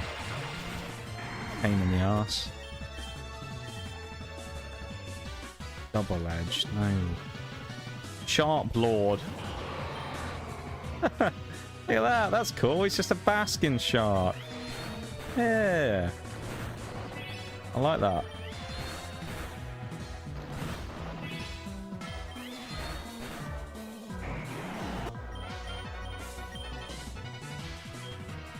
Licky Round wants to learn Refresh, but doesn't have... How does it not have Rollout yet? What level does Licky Tongue learn Rollout? That's what I need to know. When does he learn it?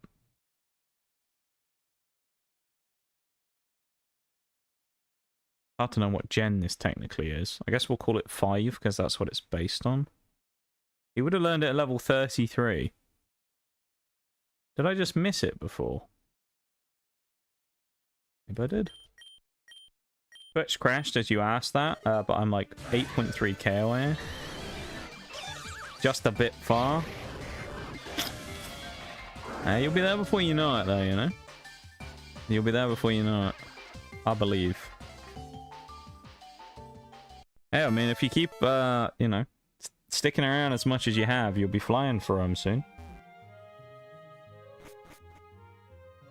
I mean, what, last time? It was this, well, very recently, if it wasn't last stream. You dropping those stream streaks? We very much appreciate you being around, though, man. You've been a great little addition to the community. Gotta say. Thank you for being part of things and hanging around, you know? It's always fun to have a little chat with you about stuff as well, you know? You fit very well here, I feel. So yeah, we appreciate you being a member of our community. There's that Giratina fusion, by the way. Giratina Ledian. I like the wings. The wings are sick. Let's have a look at the moves on that in a minute again. Donphan Piplup coming in. And we've got...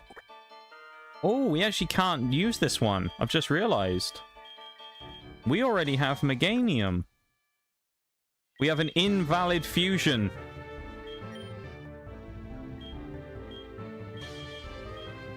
Unfuse. Oh dear. We have a fake fusion. We aren't allowed this. There's only one thing for it. The law has been broken. The law has been broken. We have a invalid fusion. We're not allowed this bay leaf. Needs to go over there. And there's Executor who's now just going to be permanently stuck on his own because there's nothing to fuse him with. Oh, poor guy. Well, I guess we could fuse him with one of these, but... Actually, I'll tell you what, we'll fuse him with Minior, because Minior has really cool fusions with everything. Seemingly. Fuse him with Minior. Ooh, that turns him kind of into like a Alolan Executor. I hope he has like the Minior, like, shooting star looking aesthetic. Oh, he's in rock form, that's a shame. The Coconut Meteor, what a name.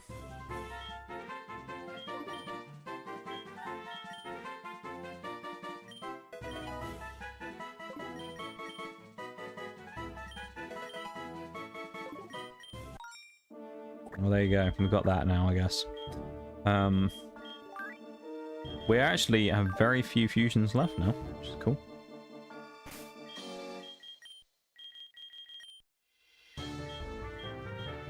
Does he already know rollout, I wonder, or something? No. Oh. No, that doesn't make sense. I was going to say, I wonder if we got rid of it when we did the fusion, but... Where's the move tutor in this game? Maybe we have to get it from there?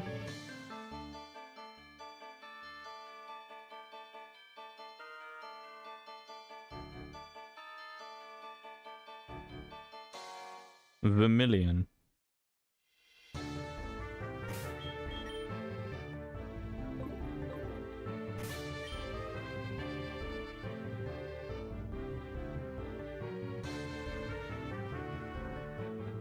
Which is down here, right? No, it's that one. I remember my Kanto. Don't like the way bro looks at glance as a horrid silhouette. Yeah. This is the move deleter.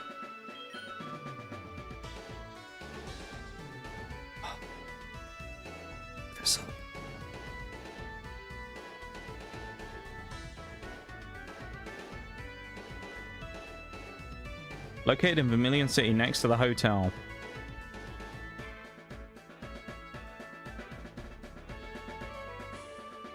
Love that that's just straight up wrong. Next to the hotel, bring cash fusions. Have the moose at the bottom.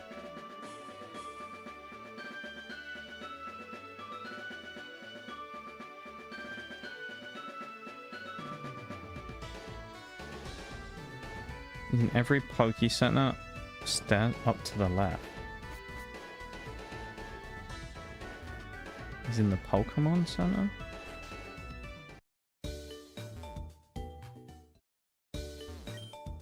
Yeah.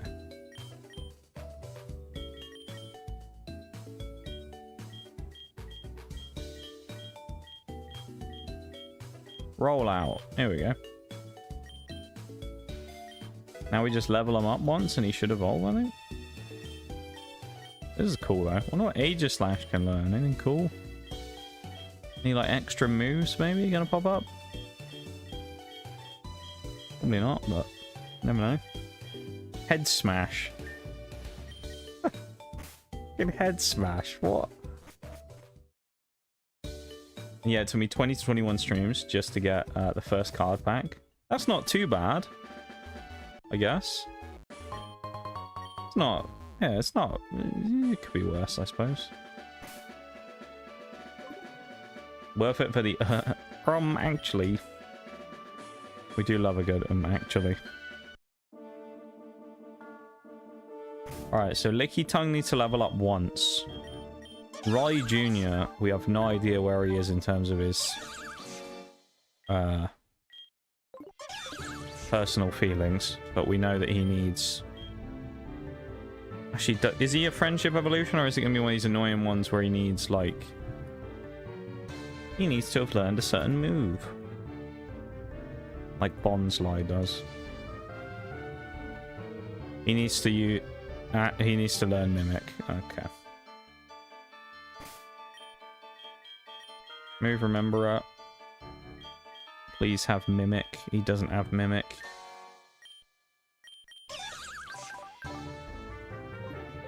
You fucking serious?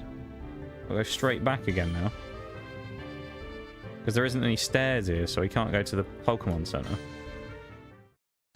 That's not bad. Some people have redeems for about 100k points. Entirely valid though, because it's like commission redeems for art models. Yeah. Yeah, we've had... Oh, there's no stairs. I've for a long time tossed around the idea of like a big redeem for something. I just don't know what it would be. Because I've always said that, like, I don't do art or anything like that, but I would want it to be something that was worthwhile for someone watching for that amount of time, right? Because keep in mind, let's say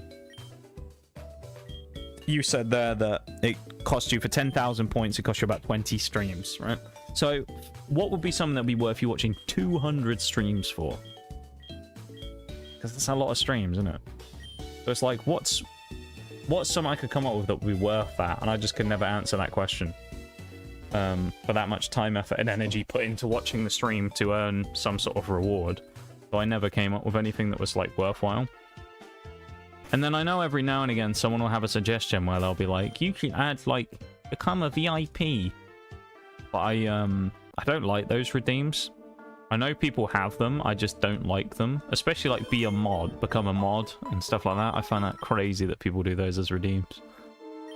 Well, I know to some degree it's like you could have had someone that had been around for a long time, so you get to know them a little bit by that point. But I don't like the idea of just freely giving out VIPs and mods to people, because it's like they always go out to people that I actually want to give them to a lot of the time.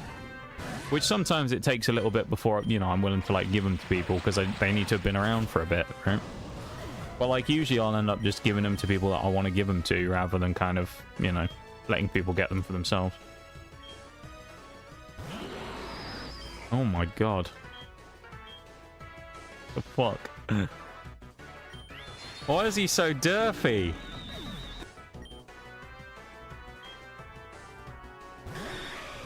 We have Sando here as well. Good name.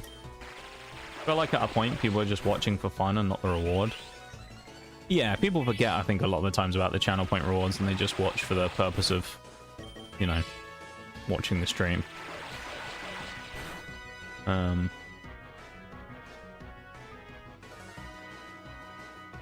There's one streamer, and I'm saving up for 75k points for him for a little V2 model redeem to give to a buddy. That's cool. I like that. Yeah, a lot of people, they'll do like a little doodle redeem or something, won't they?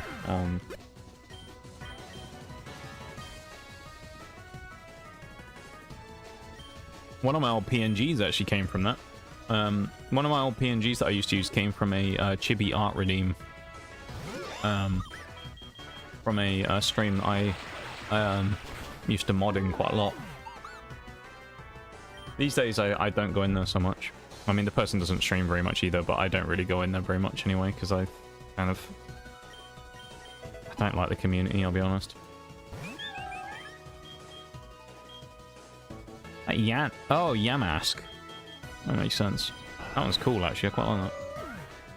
We need to see some Cofagrigus fusions. That's what we need. Cofagrigus, man. Bloody Cofagrigus. We need some Cofagrigus fusions. That'll be good, wouldn't it? I like the Thunderstone. That's a cool addition. He looks awkward. You know, Mr. Mime looks like he's just been caught red-handed in the middle of a crime, and he's just like, oh shit, if I stop moving, they can't see me. You know, he's just frozen in place. That's like a Mr. Rhyme, I guess. Just go with that one. He looks kind of like... Yeah, he's got that awkward little, like, face. He sort of looks a little bit confused, but also like he's up to mischief. And then we got Licky Ram Mark II. Never seen Become a Mod, that's it, no. I've seen it before. I've seen Become a Mod for channel point redeems, and I just can't get behind that. I can't understand why you would want that, because I feel like to some degree the mods that you choose sometimes have a bearing on how people view the community as well.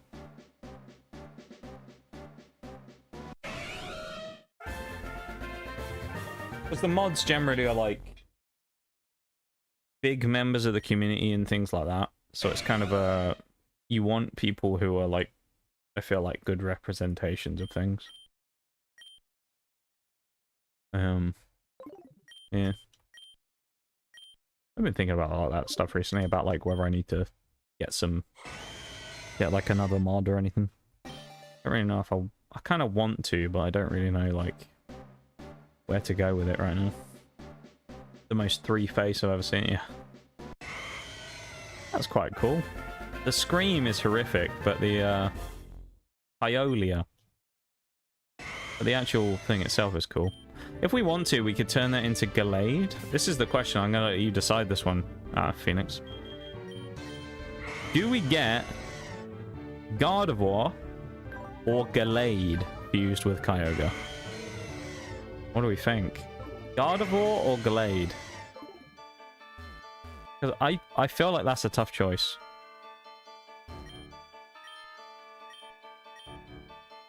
I think Gallade would look really cool, but with Kyogre, I feel like Guardy would look better. I don't know. Applied to be a mod to a channel. I'd only been in for a few times, like 3 times, and actually got it. I was super shocked, but it worked out really well, and I've only missed 1 stream since. Yesterday's because I was out with my neighbor. Fair enough. Yeah, mod applications is another thing that a lot of people do, isn't it? I understand the logic behind mod applications of people kind of saying, I want to open this up to people who want to do it. But I don't think I would ever do a mod application either. I think when it comes to a lot of this stuff, I just like having the ability to just kind of pick stuff like that for myself, you know? So I understand why people do them, but like mod applications are something that I'm kind of a little bit like, I don't know about that myself as well, you know?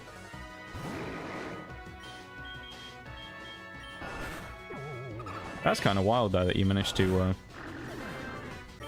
do that pretty early on. Although to be fair, when I became a mod, as in the channel I was talking about earlier, I hadn't been around that long, to be honest. But the thing that got me the mod in that channel was I was such a point of difference from everybody else. Because it was for someone who does a lot of art stuff. That's kind of what I expected, I kind of like that. They do a lot of art stuff. And they used to do a lot of art streams, including they make some not Twitch appropriate art as well that they post on other platforms. And so because of that, a lot of the people came from that, right? Because I think they made like a web comic or something back in the day, or a little while ago, and that's how a lot of people found them. So like 90% of the community is just straight up just gooners. And I ended up finding them through someone else. Oh shit. Hang on, Gallade. I think Gardevoir was too predictable. Alright, we got to quit out of it. Alright, we're going Gallade then. That Guardy fusion looked cool as well. But yeah, it's like 90% Gooners in that community. I'm very much the opposite of that. I'm like, I'm not a Gooner. You know, I'm just one of those people who like, it's just not. It's just not me. And so that's why I kind of don't... Why am I using a Waterstone? That's why I kind of don't really fit all that well in that community. But it's also the reason I got given the modship was because I'm kind of such a point of difference to everybody else. I have a unique perspective on a lot of things. So I was very like... that's part of the reason why I got given it. It's because I'm kind of the opposite of the largely Gooner population. You know? So it was kind of an interesting thing.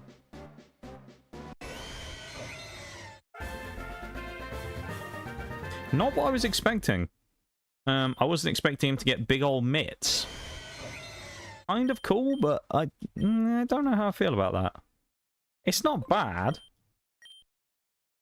I just don't know. Is there options of others here? Let's actually have a look at... We already looked at him, of course. Let's have a look at...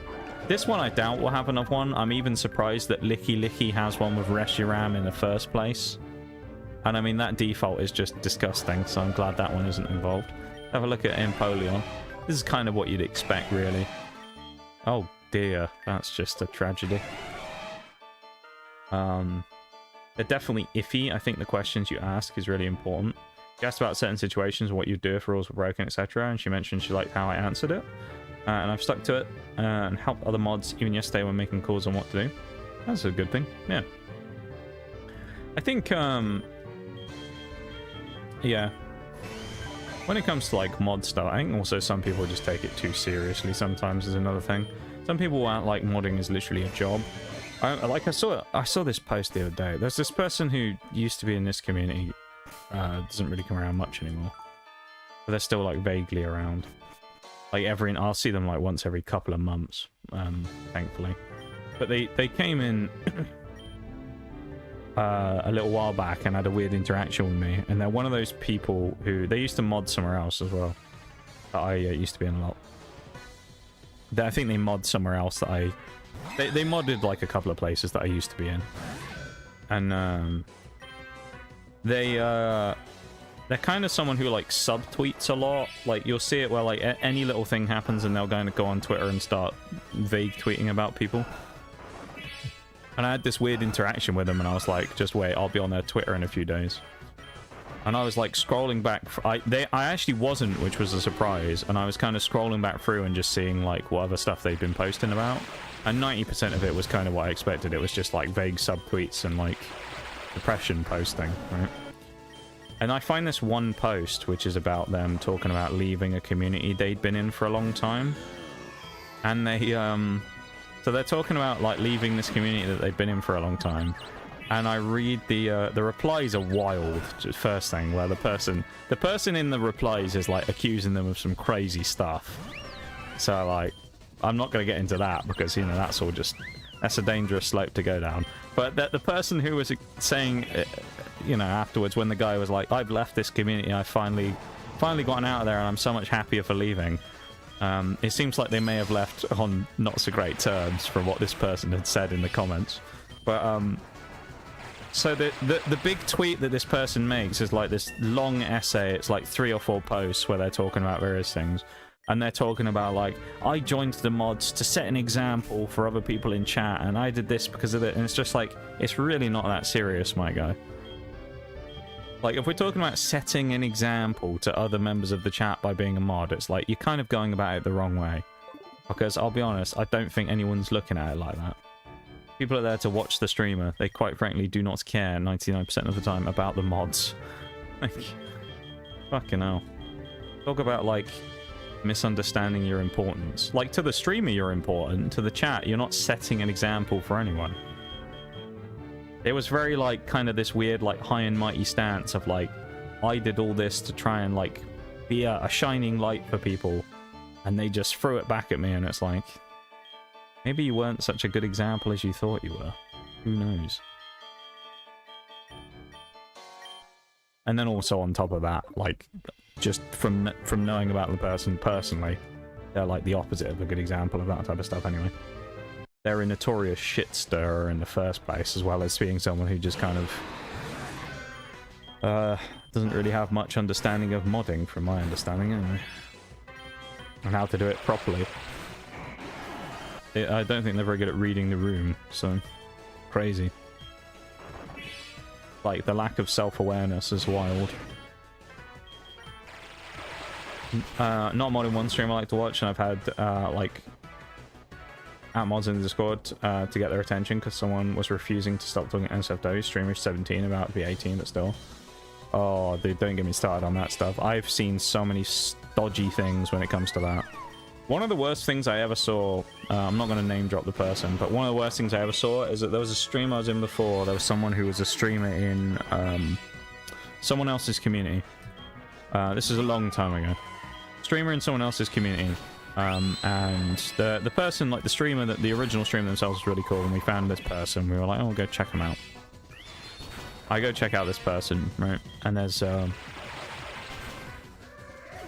they're a non-18 plus stream, right? And so they're like open to minors. And the guy's in the streamer himself, who's like talking about random lewd shit for some reason. And there's a couple of people in chat talking about it as well. And I'm like, that's a bit weird. and one of the people in chat goes and says something like, I'm only 15, this is a bit weird.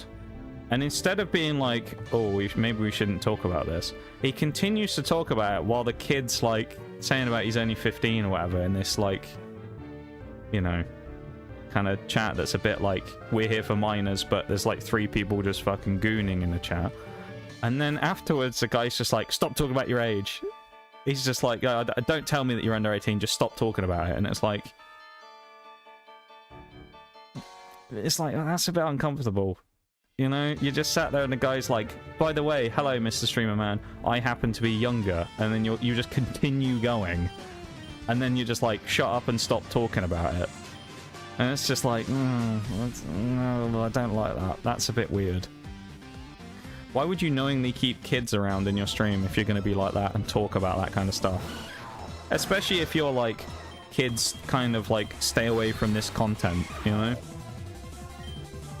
It's like a family-friendly streamer as well. It's just weird to have that kind of like discourse in the stream in the first place, I feel like. It was, yeah. That was uncomfortable to watch. Just seeing this guy be like, just stop talking about your age. I don't want to know that you're underage. It's like, bro.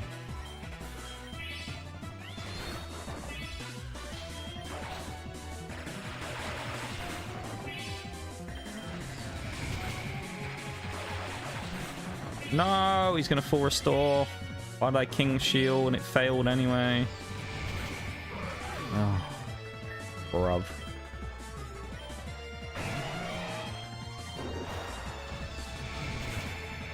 Okay.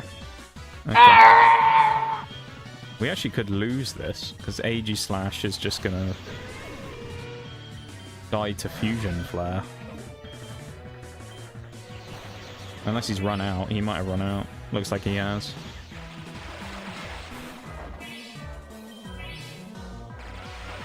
How many full restores do you have? Rival Shags, how many full restores do you have? This fucking guy. Rival Shags is taking he's taking the piss.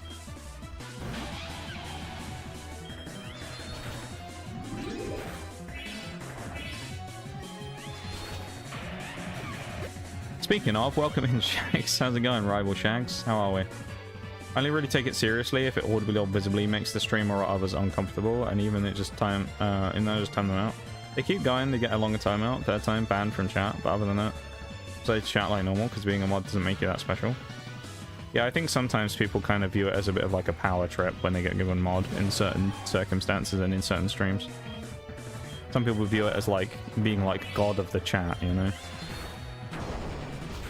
So it's not that crazy. I think it depends on like the community and stuff as to like how much you need to kind of regulate things. Like there are some chats that obviously you need to be way hotter on than others. I think especially kind of like what you were saying there about how if you have chats of people that aren't like the streamer not wanting that type of like 18 plus content in the stream because they're a minor themselves, you've got to be a lot more hot on that stuff. If you mod that, because obviously the person's given like a very hard boundary. But then I think at the end of the day, what it comes down to, as I look at it based upon this, how much like energy comes from the streamer about them having boundaries? Because some people just kind of like have rules, and then people will just, you know, blatantly do whatever they want all the time, and it doesn't matter. And then you have times where the streamer's very hot on like personal space and boundaries and respecting that stuff. And I feel like at that point, you kind of, as the mod, you have to be a bit more switched on because the person's made it clear that this is kind of what they want. And then, you know, you got to be a bit more hot on it, right? So it kind of, it's like just a bit of a read the room. But as you say there, it's like in some places you don't need to, you're pretty casual. And in some places you need to be a bit more on it, you know? That's what I'd say. On the other end of the spectrum, hate when people go into 18 plus streams and just assume it's NSFW. Had that last night where someone came in and only said something inappropriate and turns out that's all they ever said in stream. That streamer, and the dude's rule, like them dude, don't lewd me. It's the same in this stream, yeah. I have the same thing here where it's like, I think one of my rules says 18 plus doesn't mean lewd. Or doesn't mean NSFW. Because that's what it is here. It's just kind of vaguely, it's just not a community for necessarily like lewding, you know? Especially because, but I also find it weird that it's like 90% of the communities I feel like I see on Twitch these days, everybody, you know, just kind of goes crazy with that stuff and just, you know, lewd shit up. And then when people find like the one stream where they come into where it says like, let's not do that, I feel like they just can't keep it in their pants anymore. They're just like, they physically can't contain it inside themselves. They have to just be like, let me just spew all this stuff everywhere. You know, they can't be like, oh, this one person who doesn't want to see this stuff. Fair enough, you know? Evil shags comes the evil ads. Yeah. Alright, I'm gonna stretch my legs. I'll be back in a minute.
And we're back. Welcome back, guys.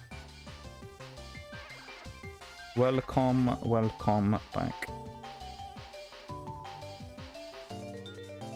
Thank you for the welcome back, Shags. Let me catch up on the stuff we were talking about real quick. Yeah, Shags brought the ads with him. Yeah, I find it crazy though that like these days you have like 18 plus stream, which doesn't necessarily mean, as say, lewd, and then people a lot of the time just can't kind of differentiate the two, I feel like, now. We get a lot of this strange crossover where people can't stop, like, they can't stop themselves from, like, doing one and the other, you know? And it's just a bit like, please keep it in your pants. You know? Just fucking chill.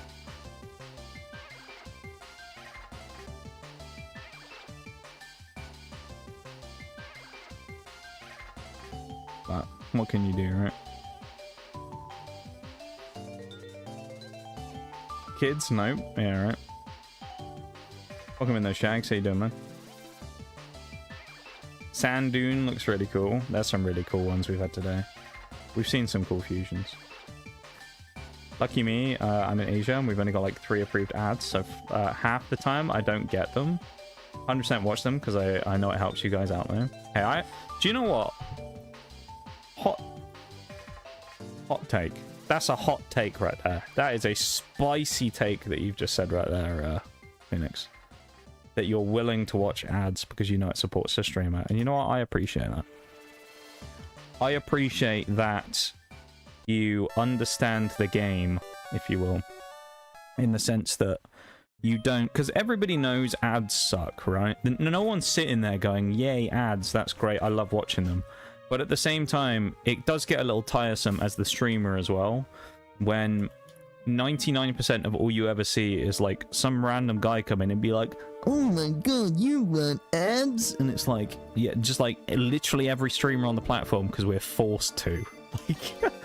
Like, it just gets really annoying when, like, every time anyone talks about it, it's always someone being like, no, ads. It's like, there's no point complaining about it. I can't do anything. Like, I wish I could just get rid of them and not have to run them, but I'm forced to, practically, at this point. It just gets really annoying when people just won't shut up about it, because, yeah, we all know they're annoying. Like, you don't have to point it out every time.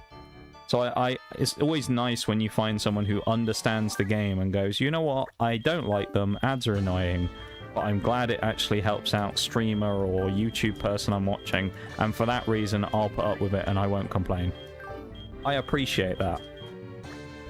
Because too many people just bitch and moan about it constantly, and it's like, we get it, we know that they suck. Nobody likes them, alright? So, you know, I appreciate that, man. I very much appreciate that. Just a Spider-Man movie, a shoe company, and the other one I can't remember. Thank you for the one back, Shags. And the 30 stream streak. Here's something to make up for my rivalry. Appreciate it, man. Now you're trying to buy people off. Hot take alert. How is free support a hot take? Because it's a hot take because many people disregard the fact that the ads support the streamer and just complain about the ads. They don't look at any of the upside part of it whatsoever, which is fine. But that's the reason that I've looked at it the way I have over the years, which is that I think the way I look at it is, this was more when I used to watch a lot more people. If I'm watching someone and I cannot sub for whatever reason, because maybe I can't afford it, or I've already got a bunch of subs, or I would use my Prime on them, but I've got it somewhere else, whatever the reason is. And I go, you know what, I can't Prime and I can't sub. Would I like to? Yeah, probably. I mean, it'd be great if we could sub to literally everybody we watched on Twitch, wouldn't it? Wouldn't that be brilliant? Everybody could get the support equally. But we can't. That's the reality of it, because it costs $5 a piece, or however much it is in each person's regional currency area. Because it's different depending on where you're from. That's also a really cool fusion, can I just say. I don't know why he's levitating, necessarily, but he's pretty cool. I assume that's Tyranitar and Torterra, but yeah, so you've got like that situation, right? Everybody wishes they could sub to everybody they watch, practically, because they want to support them and want to watch them make better stuff and, you know, increase budgets and do all this cool stuff. But the reality is we can't.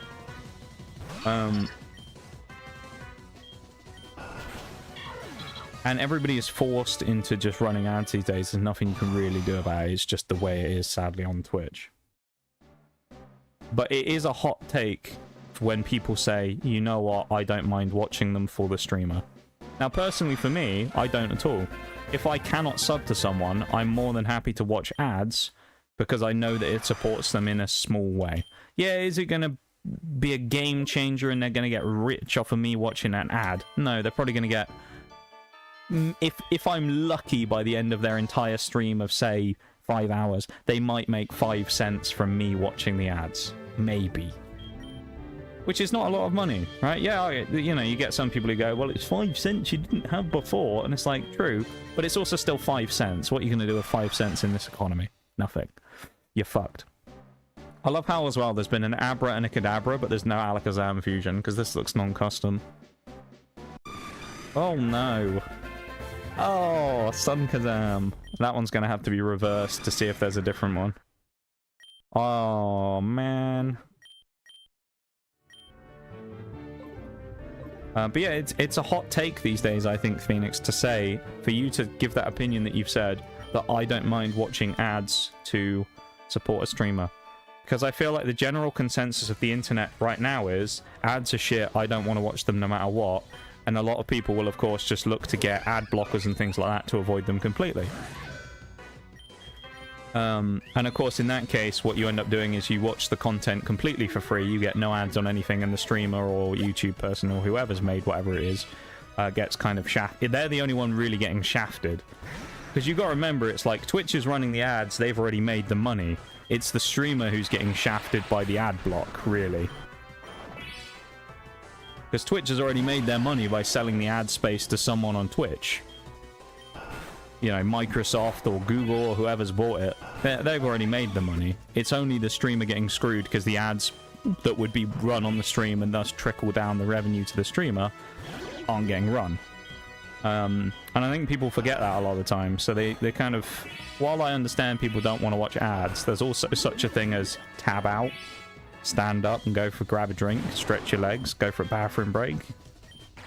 There's like a million things you can do, but I think sometimes people act like when a Twitch ad plays, you are stuck, can never move again, and you're forced into being, you know, to watch it for the rest of your life. You know?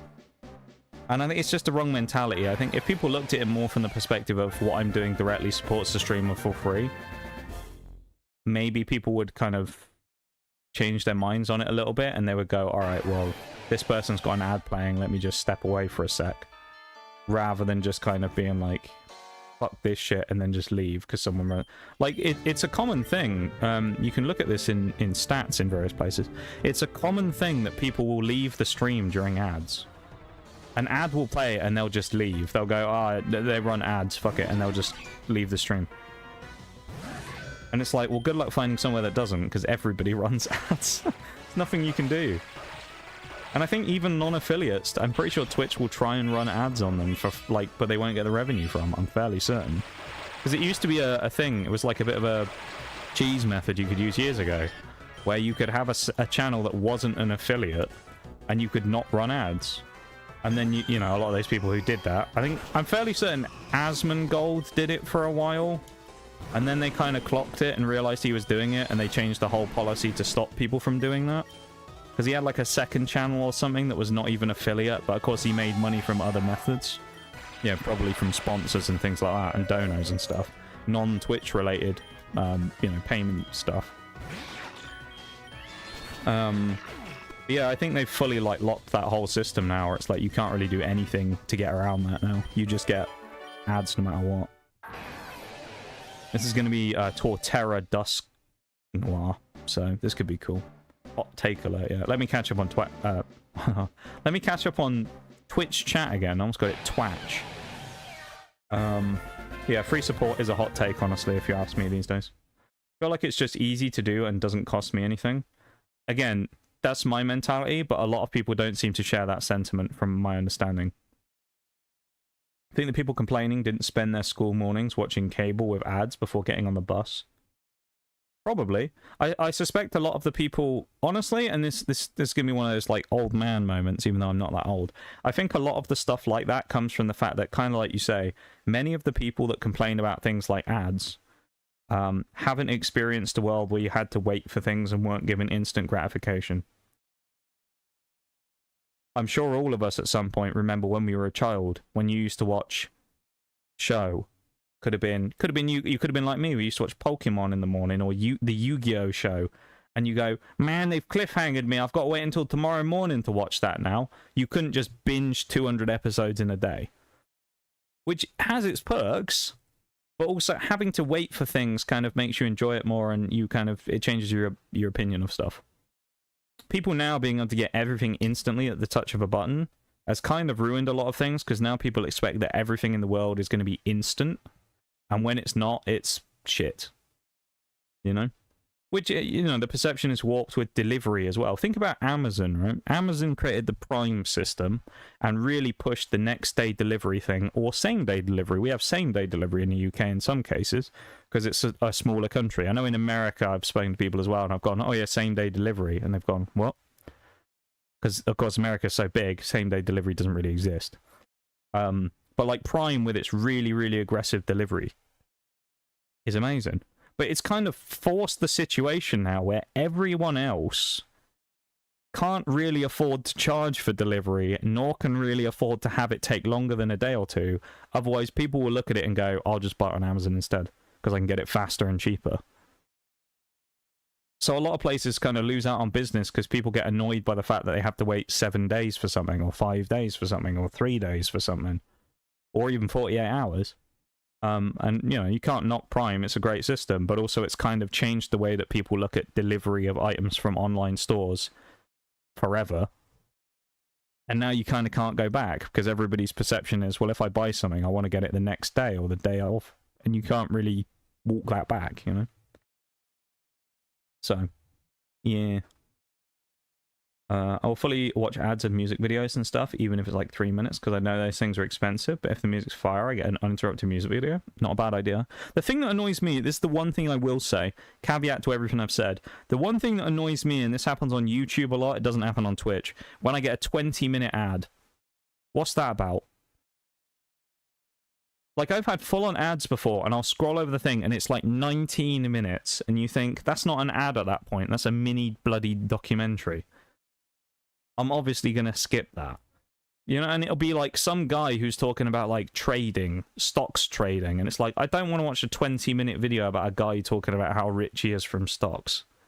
That's great for him. Good for you, buddy. I don't care, quite frankly. I'm trying to watch a video about the Destiny 2 lore here, right? That's more important than stocks and shares, right? I feel bad when people apologize for ads because, like, there's a small amount of income I can give them for free. Yeah. I mean, I feel bad about running ads. It kind of sucks when you run ads on people who, you know, aren't subbed and whatnot, but it's not a lot you can do these days. I think that's the problem. I used to have a lot more control over the way ads used to work, because Twitch gave you that control. Now, there's two things Twitch did. They removed a lot of the control from the ads from back in the day, where now it's a lot more formulaic. And the other problem is that they reduced the amount of money you make from them. The second one I can't technically prove, because they'll just say, we've never changed anything. They have. Because if you look at the numbers, and I've said this many times, if you looked at my numbers of how much ad rev I used to make a couple of years ago compared to even the year after, where I was doing better viewer numbers, better everything, I actually made less ad revenue with more viewers than I did when I had less. After New Year, where they changed it going into, I think, 2024. 2023, for me, was the golden age of ads. There was a time, right, and this is, for the size of the stream I was, where I got, on average, teens average viewers, probably every stream. Sometimes in the low, the 13s, as high as, like, maybe scraping 20, and I made $50 of ad revenue a month.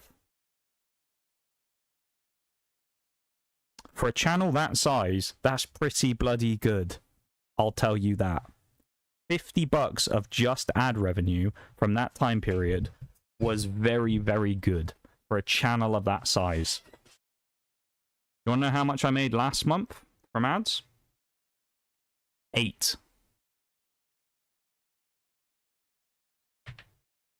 It's a very different scenario now. Now, albeit, you know, you can go into other things like the viewer numbers on this channel are down now, which they are.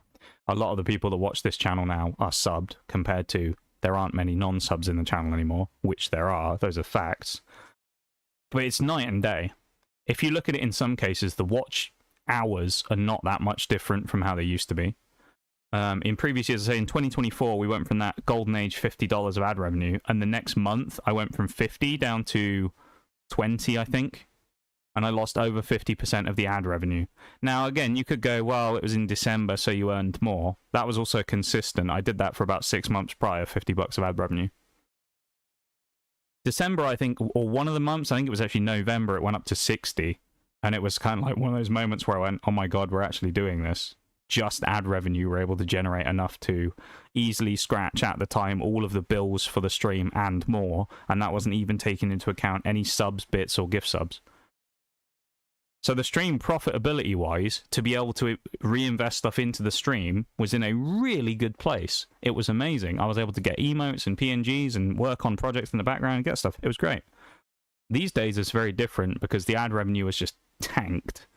If I was making the $50 of ad revenue again now, this stream would be in a lot better place financially, and we'd be able to start thinking about more exciting projects again.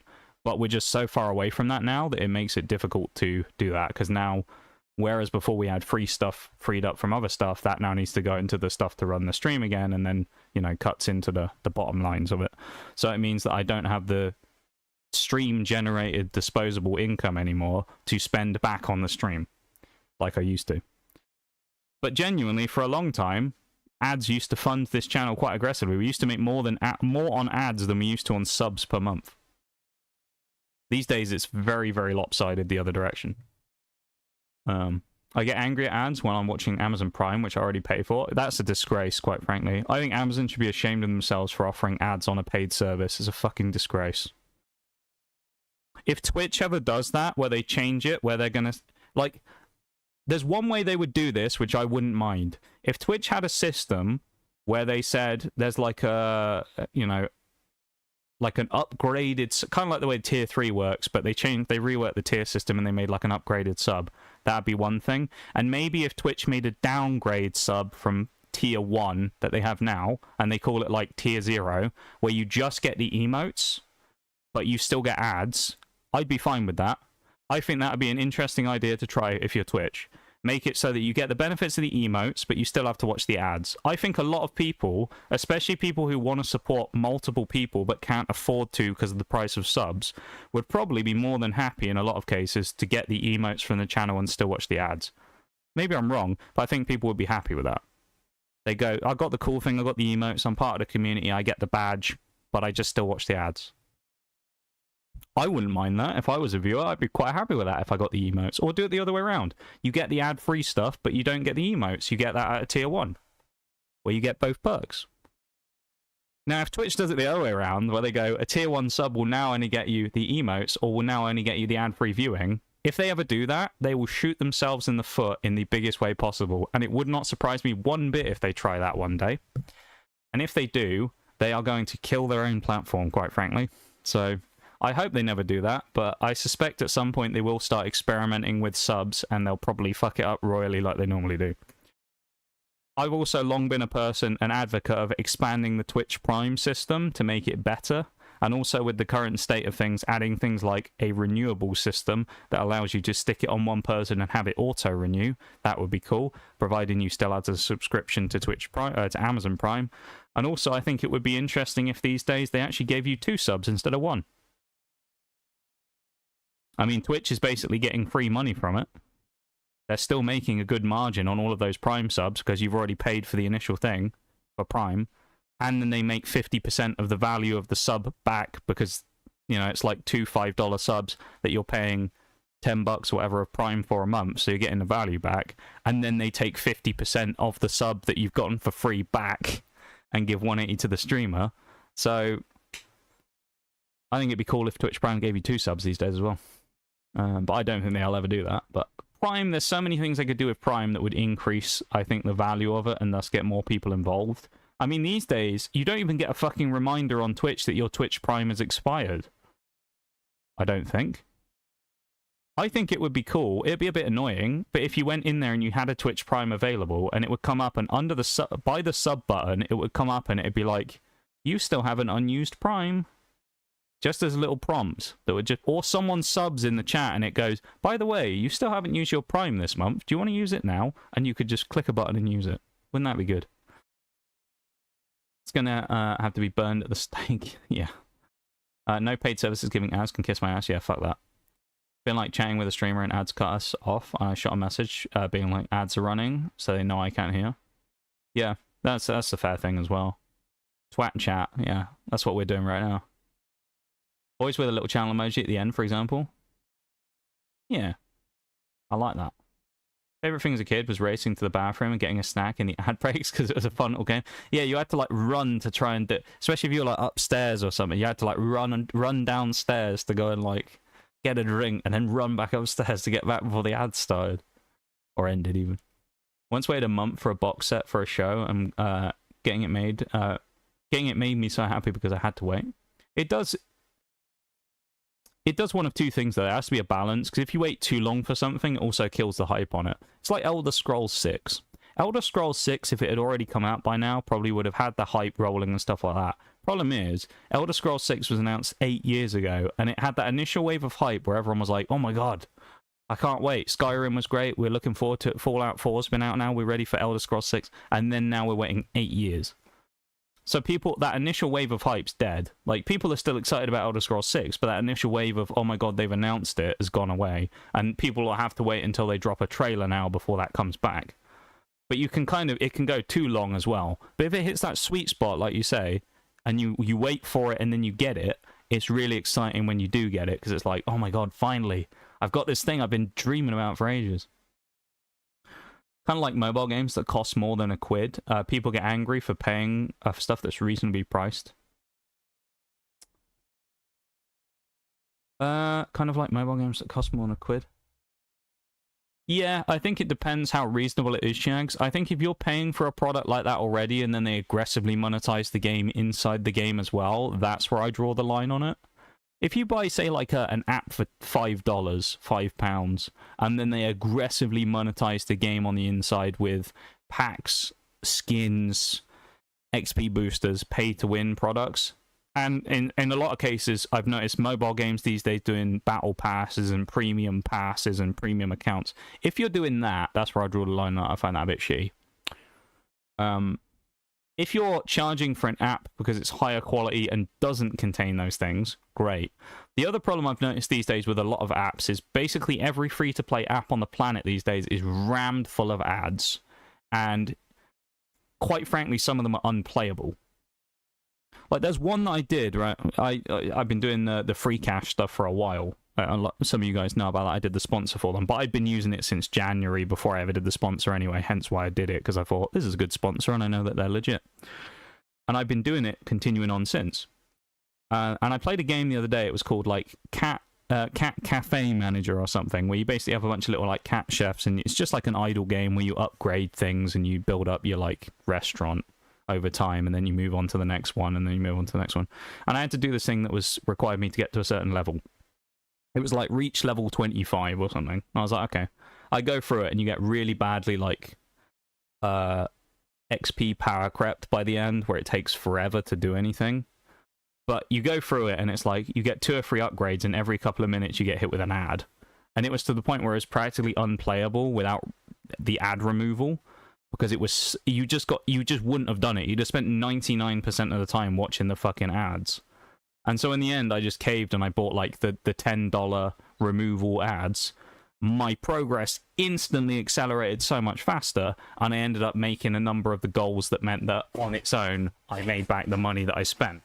And I ended up making something like 50, 60 quid on top. But it's just like a lot of those games these days, especially on those like websites where you play those free-to-play, free-to-download games on mobile games, it's almost a requirement at this point that if you want to do anything on them, you need to buy an ad removal in the game, because otherwise they just become unplayable. There was another one that was this dice game that I've been playing a little bit of, and every turn, when you roll the dice, you get hit with an ad. And it's like, it would take me 20 minutes to play a game if I didn't pay for the ad removal, knowing that I can make money back on the game. It's insane. Been getting this horrid ASMR ad, and it's just this woman eating and making mouth sounds, and it makes me gag every time. I hate it. Yeah, I don't like that stuff either. I understand there are people who like it, but when it comes to like, I hate like those mukbang videos and shit like that where you watch people eat, because they always eat in the most grotesque, fucking horrible way, and I just look at it and I'm like, oh, it's disgusting.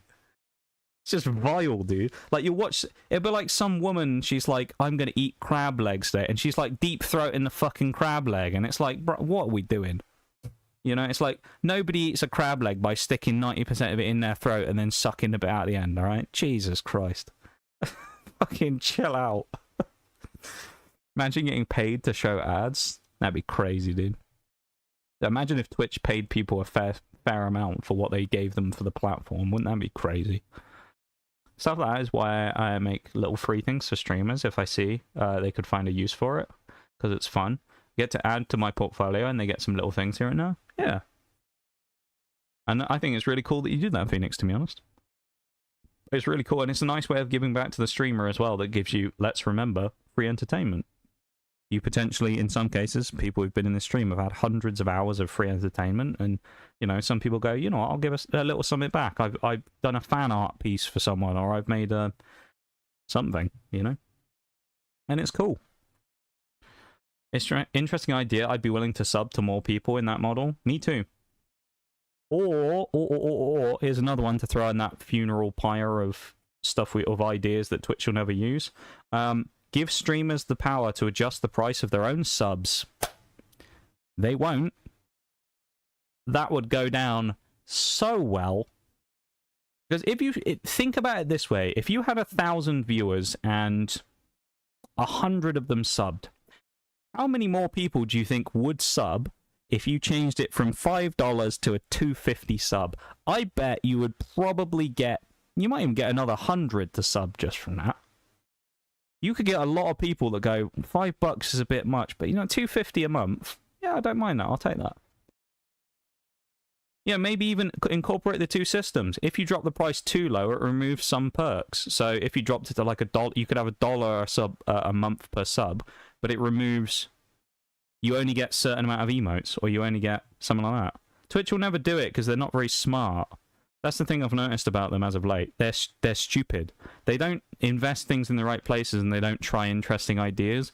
Twitch just fixates on one thing, bangs their head against the wall until people say, "What the fuck are you doing, Twitch? Please do something different." Then they ignore that for at least a year, and then just kind of abandon the idea that they've been working on for the last year. Looking at Stream Together. You know, releases this initial weird system where you could just gate crash people's streams because some fucking weirdo VTuber guy wanted them to have it where he could basically force himself into other people's streams. Completely missed the point of the fact that people wanted shared chat and things like that. Then eventually add it as a new feature, which is great. And then they say, we're going to add way more to this over the future. And then they've just kind of abandoned it. And I mean, when was the last time Twitch released a new feature, basically? It's been a while since they've released anything that cool, hasn't it? I think they do that. I think YouTube streaming might get a bump if they. Yeah. YouTube streaming would probably go crazy if Twitch fucked the thing, because people aren't going to go to Kick. Straight up, people aren't going to go to Kick. Kick has too shit of a reputation for people to go to, and people don't, in a lot of cases, want to be associated with the website. Yes, it pays well. Yeah, all right, it's great. There's that stuff. Twitch is a wannabe. Kick is a wannabe Twitch ripoff, where it's everything about Twitch they've just taken, recolored green, and then gone, look, it's unique. But we'll pay more because we're backed by a gambling company, which doesn't sit well with me anyway. I don't like the fact that part of the reason why you'd be getting paid from Kick comes from revenue from stake. I don't like that. That wouldn't sit well with me. I know you could say, well, Google's not much better and nor is Amazon, but I'd rather get funded by one of those companies than get my money given to me by a gambling organization, quite frankly. That's just my own morals when it comes to that, my own ethics and morals thing, but I wouldn't want to be funded by a gambling company, I'll be honest. I'll put the lo-fi on in the background while I just catch up. I'm miles behind on chat because we've been having a really interesting discussion. But I'll try and catch up. An auto-renew would be fire. It would, and then just have it so that if your Twitch Prime, if your Amazon Prime gets cancelled, it just ends the sub. I don't know why that's so difficult. That would be such a nice quality of life feature that people could put on, because I wonder how much Twitch gains from revenue and streamers lose out because people forget they have a Prime. Everybody forgets they have a Prime at some point. And then you just randomly go in your thing one day and you go, oh, I've got a Prime. Oh, nice. I bet there's loads of people that forget they have a Prime. It's crazy. I meant about the whole same-day free shipping. Because I'm so far behind in the chat, I don't know what it was I said as a thing to the shipping thing. But yeah. That box set was like 160 USD. I was hyped on month. Definitely I'd be sad that the prices, but I'll never tell someone you're overpriced. Like I bought an acrylic stand today. And it was so expensive, but it was really fair. It was a fair expensive, so I'm definitely sad about the price, but I know it's worth the price. Yeah. Yeah, something can be expensive, but you can still enjoy it for what it is, even if it's deemed expensive, you know? Like, there's a lot of things that are like that these days, where they're just an expensive thing, but if it's worth it to you, then it's worth it, you know? It's okay to be sad you can't afford something, but it's not okay to make it the seller's fault, within reason. Over Alien State shit, because all this stuff is blind boxes, and so damn expensive, but there's such a small team, I get it. Yeah, you get that a lot with artists on the internet. You'll see these weird posts every now and again of people in the VTuber community that want very dirt cheap things, and I think some of them don't understand going into it or don't do their research on the costs of how much some of these things are. And they'll go to like an expensive model artist and they'll say, oh, you know, to do a VTuber model and rigging and a character reference sheet, it'll cost you $2,000. And they're like, what? That's disgraceful. I could buy 2 months of rent with that. And it's like, that's your own fault for not doing your research and going to someone expensive. You can find options out there. You got to look for them. But then it's like, you'll find it weird where people will like bash artists because they'll say their prices are too expensive. And it's like, you have no idea how long it takes that person to make the thing that you want. It takes them 100 hours. And then you compare that with minimum wage at a normal job. Say you made even just $10 an hour. That's £1,000 right there.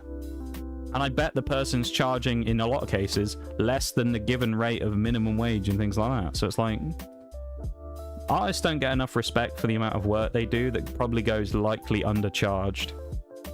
Is it a goth GF? No. Doesn't matter if it's a goth GF, Shags. It doesn't matter who it is. Don't mind that people like it, but let me have the option to skip before it starts. Yeah. People could set the price of their subs. I feel like that would get messy quick, though. Potentially, but you'll never know until they try it, and they never will, you know? I wish Twitch just did that, where they just had an experimental thing, where they're like, alright, this month we're just going to do an experiment just to see what sticks. They don't try enough stuff. If you experiment with things, you find things that people like, and you find things that are successful, but they don't do that. They do these trials, and they give it to, like, 1% of people on Twitch. No one ever knows it exists, and you never hear about it ever again. I was talking the other day about skippable ads. That was something they tried on Twitch. Or at least they were supposed to at one point. It was largely reported on that they were trialing it. I've never seen it, nor have I heard anyone talk about it since. And instead, on the same day when they announced it, that they were going to be doing this, they sent an email to everybody talking about Kai Cenat's subathon. Rather than talking about the fact that, guys, we're doing an experiment. Watch out for skippable ads. Think about how much of a morale boost that would be for many people who don't like the fact that you have to watch ads on Twitch, knowing that they could skip them. That'd be massive. They just didn't say anything. Adding more tiers would be nice too, but letting streamers set the price would allow more people to complain about the price and harass the streamer. Maybe, but at that point, fuck them, because, like, there's only so much you can do, you know, and I think sometimes people just take too much shit for no reason, and I think I probably used to with those types of things, and I'd be like, yeah, you know what, maybe it is too expensive. But these days, if I set the price of, say, my sub down to $250 and someone went, oh, that's a bit expensive, my other streamer I like to watch does them for $150, I'd just tell them to go sub to that person and fuck off. Because, like, at that point, it's like, you can't please everybody no matter what you do, and there's always going to be a group of people that moans about anything you do. You could have a sub for 50 cents, and someone is still going, oh, charging for any sub in this economy is disgraceful. Well, sucks to suck, bruv. I bet you spend money on video games and stuff like that, which you don't have to spend money on, so you can't really give shit for people for wanting to buy a sub on Twitch. You know? Just like Twitch, but more evil. Yeah. Just like Twitch, but you can't beat people, but you can beat people up. Yeah, you can commit crimes on Kick, apparently, and most people don't get punished for it. I did see, though, there was an article I saw the other day about in Poland, they banned what they defined as trash streaming, which was like half of the shit that gets people banned on, like, or gets, like, controversial on Kick is straight up just, like, legally prosecutable, I think, in Poland now.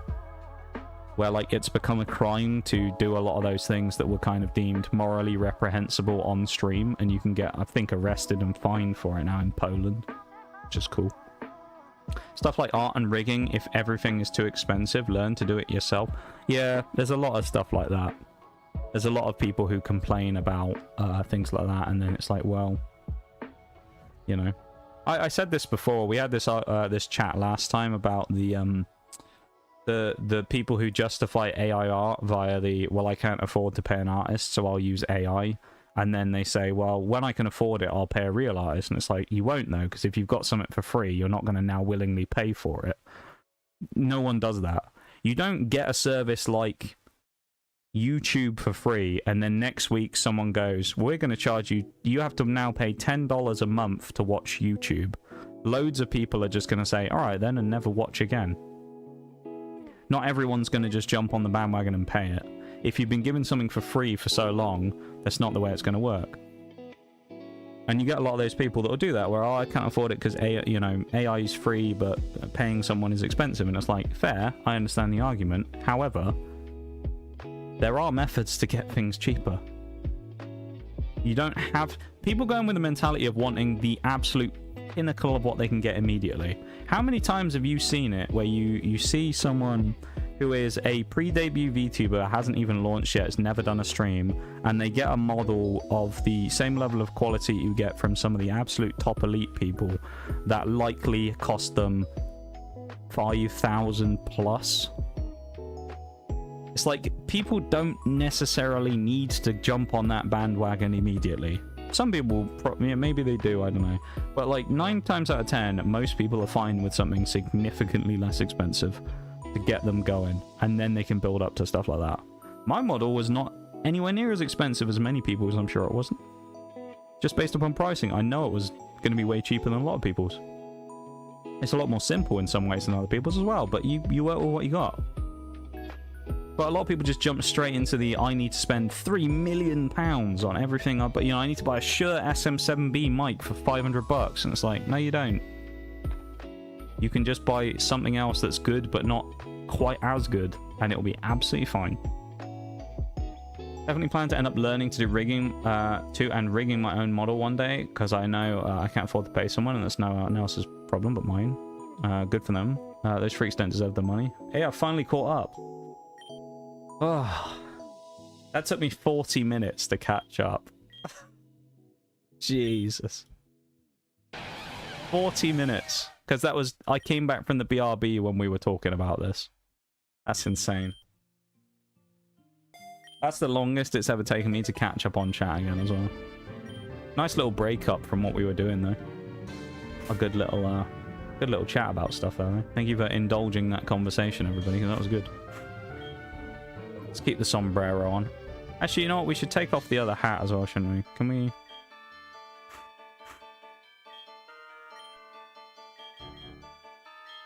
I wanna, where's the thing? Self-scope. Remove. Okay, well that did not do what I wanted it to.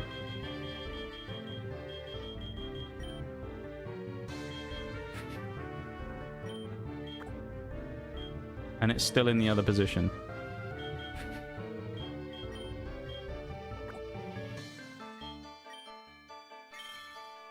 Why is it still on? Okay, it's gone. Nice. Sombrero time. Hype. Good job. Thanks, guys. I appreciate it. I love how as well, that's a conversation between you two in chat and me, and we've been bogged down by 40 minutes. Just think about if we had like 100 people talking at once, how we'd never make it back in. I mean, we'd spend 5 hours doing just chatting at that point. If we had like 10 people here, like chatting in that conversation, we'd be screwed. We'd be here until next week.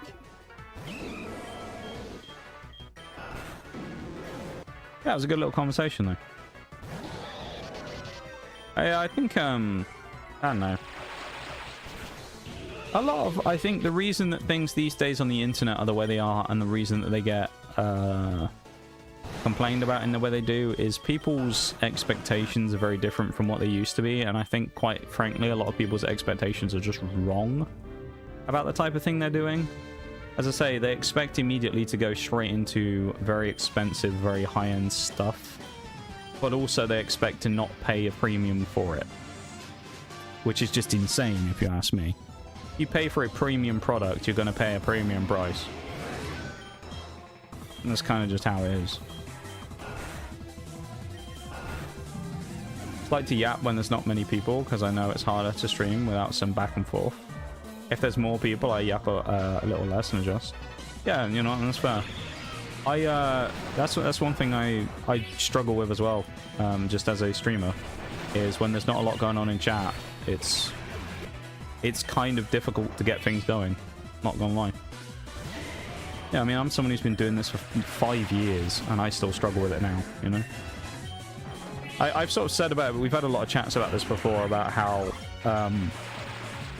everybody appreciates all viewers and everybody appreciates lurkers. However, when it comes to a community, you need the perfect mix of lurkers and also active chatters. Because the active chatters are the lurkers bulk everything out and they're there in the background and they're watching and they're always great to have. But you need that person who engages in back and forths with you to kind of breathe life into the stream a little bit. And so it's nice when you have someone or a couple of people who are like that, who really are kind of the driving force of the chat. Because like as you say, it's especially if you're like a newer streamer. I remember when I was brand new, that's also sick, that fusion. But when I was brand new, and you do those early streams where there literally was just no one in the stream. I mean, it was just completely dead. It sucked. You know? It's just not that fun. And it's the same now. Like on a couple of the Sundays recently that we've done, it's been really quiet. I think on Sunday this week, I had a period for about an hour and a half where I don't think anyone said anything in chat. It was like an hour and a half of quiet where I was just kind of yapping to myself. And I'm not gonna lie, it was boring as fuck. I was playing the game and I was having fun, but like, it's boring just... It kind of defeats the point of streaming it when you're sat there just talking to yourself, right? And that's just because Sunday as itself was really quiet, as the last few have been, for whatever reason. Maybe people are just busier on Sundays, maybe it's because it's the summer, I don't know. But it was busy, it was really quiet in the last couple of Sundays. And the week before I had Jackie in here who was talking to me for a long time, and that kept me going through Pokemon Platinum, through the end. And then, you know, when I did that the other day, it was super quiet, but... yeah.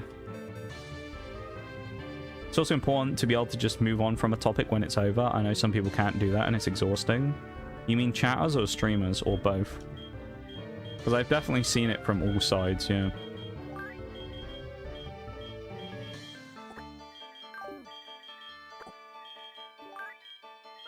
That one's finished. We only have 2 left, guys, and then we've done all of the fusions. At least that we have. We have the Volcarona, and we have... Actually, Vapor Swine, we need to teach Ancient Power, otherwise it can't evolve. Let's just speak to the man. Ancient Power! Yeah! Now we just need to level up once. I think Volcarona is like level 60 something for the evolution. Larvesta's also a really cool Pokemon, and Volcarona. I like Volcarona. 59. There you go. I was one off. Like when people spam the same message or the same topic for hours.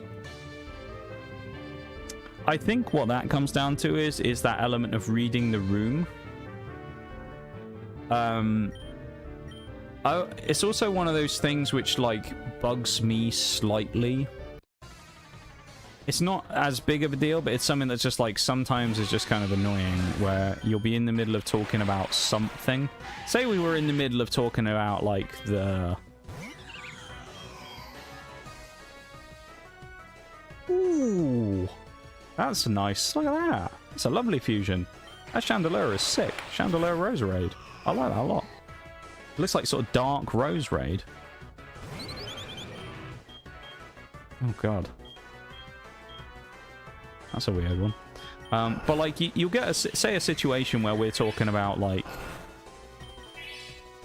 Well, all that right now. Like, we just talked about, we were talking about Twitch sub pricing and Prime subs and stuff like that.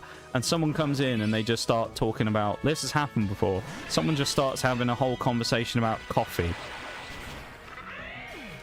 When I say, like, they start having a whole conversation, it's kind of like one of those things where you go, like, oh, that's cool, and then go back to what you're talking about. And they just keep going with it. And it's very, like, the opposite of the conversation we're having that everybody in chat is engaged in. And it just becomes this kind of weird, awkward thing of one person just being like, yeah, do you know about this type of coffee? And I'm like, not really. And then they kind of give, like, a dictionary definition of where it came from and how it originates and all that stuff. And it's just like, that's great, but we're talking about Twitch Prime subs at the minute, unfortunately. So I'm sort of in the middle of 2 conversations at once. And I don't know what the fuck's happening anymore.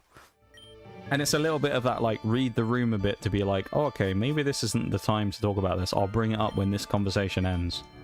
You know? Sometimes it's just a bit crazy, I think. Chatters, I think streamers can definitely stick on topic, but when chatters keep messaging about something entirely unrelated, you just got to sit them down and tell them to lovingly shut the fuck up. Yeah. Oh, boy. We found Fat Turtwig. Look at him. He's a chubby little guy. But, like, you know, I mean, there's a space for people to have different conversations within the stream, but I think sometimes when you get people that are trying to pull the streamer's attention 5 different directions at once, it just gets kind of overwhelming as the streamer, not gonna lie.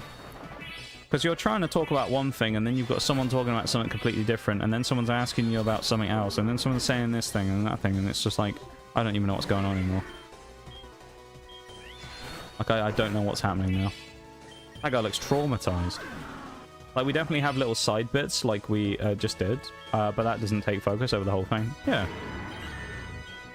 Ooh, that's another sick one. Look at that, Hackston. What a guy. It's the, I think it's the when it's completely different. Like a good example of this that I'll give is this is one thing that kind of I used to find a little frustrating. So we'd be playing... I played War Thunder for a long time. Many people know about the game because it gets advertised everywhere. It was a big free-to-play thing. There's ads on YouTube from sponsors and stuff. It's a, you know, military vehicle, like, sim, effectively, right? Like, battle sim. You fight against other people in planes, helicopters, and boats and stuff. And tanks. And you meme about and do that. And it's pretty fun, but it has its flaws. I liked a bit of War Thunder. I streamed it for a long time. Then I stopped streaming War Thunder after a bit, and I would do other stuff in between. I'd do, like, Mass Effect, or I'd be playing something else. And nearly every time, without clockwork, you get someone who'd be one of the really hardcore War Thunder people that we'd be in the middle of playing Mass Effect 3. And we'd be doing that, and I'd be, like, talking about the story and talking about... And someone just comes in, they're like, did you see this new thing in War Thunder? And I'm like, no. And then they'll give me, like, a whole, like, 15-page essay about, like, War Thunder and the current meta and what's going on. I'm like, that's great, but I'm playing Mass Effect 3 at the minute. If you want to talk about War Thunder, we can do that tomorrow if you want. I'm currently playing Mass Effect, so I want to focus on Mass Effect. I don't really want to talk about the War Thunder community while I'm playing a different game and trying to have fun, as it's the only time I don't talk about that stuff. Or I'll be playing Pokemon or whatever, and it's like... someone will start talking about something else, and it's like, that's great and all, but, you know, like, I kind of want to keep vaguely on what we're talking about or what we're doing. Because at least then we have an idea of what's going on. Not to say that no one can bring up anything that's not already being talked about in the stream, but, like, sometimes it's just, like, way too random. And it's, you just don't even know what to do at that point. Being in a stream and we were talking about, like, it being weird to bring minors in an adult space, and someone came in and just kept asking about this random game. I had no relation. Yeah. I also find it crazy when people come into streams to ask, like, a question that they could very easily Google and likely get a better response. Like, I remember before, there was this time when Oreo was playing something, and some guy came in and he was just like, is this game on the Nintendo Switch? She's just like, I don't know. Google it. And then they got kind of shitty about it, and it's just like... It's like, but just look it up, dude. Do you need to go into a stream to ask someone that? Just Google it, and you can find out the information yourself. And it'll probably be more accurate and a better representation of what you want. Like, people would sometimes come in here and they'd be like, oh, what about this one thing? Do you know where I can get this thing in Pokemon? And I'm like, sort of, but if I give you a thing and it's wrong, you're just going to complain that I was wrong about it. So this is what I think it is, but I suggest you just search it yourself to find out. Because I'm not an encyclopedia of knowledge. Like, I might know some things, but I might get also other things wrong. So you're better off just asking and then just Googling it anyway. So you might as well just skip the step and just Google it yourself. You know? And then, like, some people would kind of be like, yeah, that makes sense. And then you get some people who'd be weird about it. And it's like, well, there ain't so much I can do about that, unfortunately.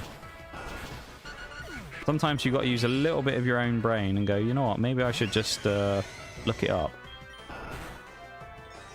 I think people just need to be more okay with their message being ignored or missed. Like, if you missed a message of mine in chat, I'm not going to spam it. I just move on because it's not that deep. You're multitasking, it's not life or death. Yeah, I miss stuff all the time. I try not to, but I do miss stuff every now and again. And then there's also messages that I see sometimes. This isn't like, this hasn't happened for a while. But I'll see a message sometimes from, if someone's annoying me at the time, I'll see a message from a certain person and I'll straight up just ignore it. Because I don't really want to talk to them in that moment.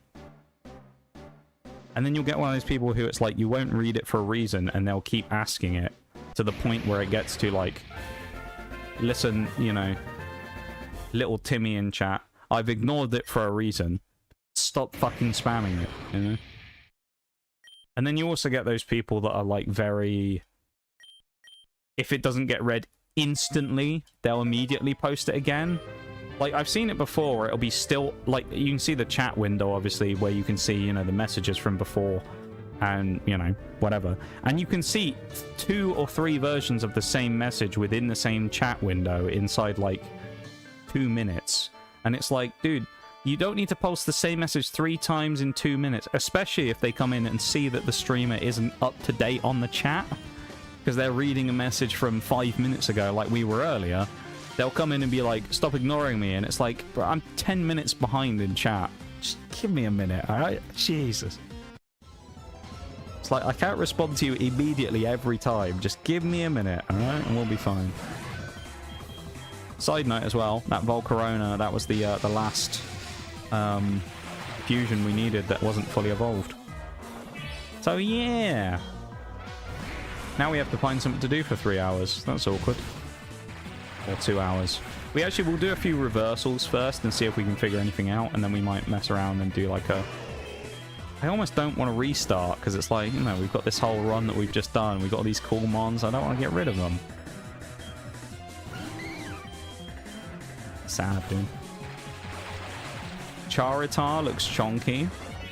He is, mate. He's just come off his Christmas break, and he's had a couple too many calories at Christmas. Bit like me sometimes. He's had a few too many chocolates at Christmas.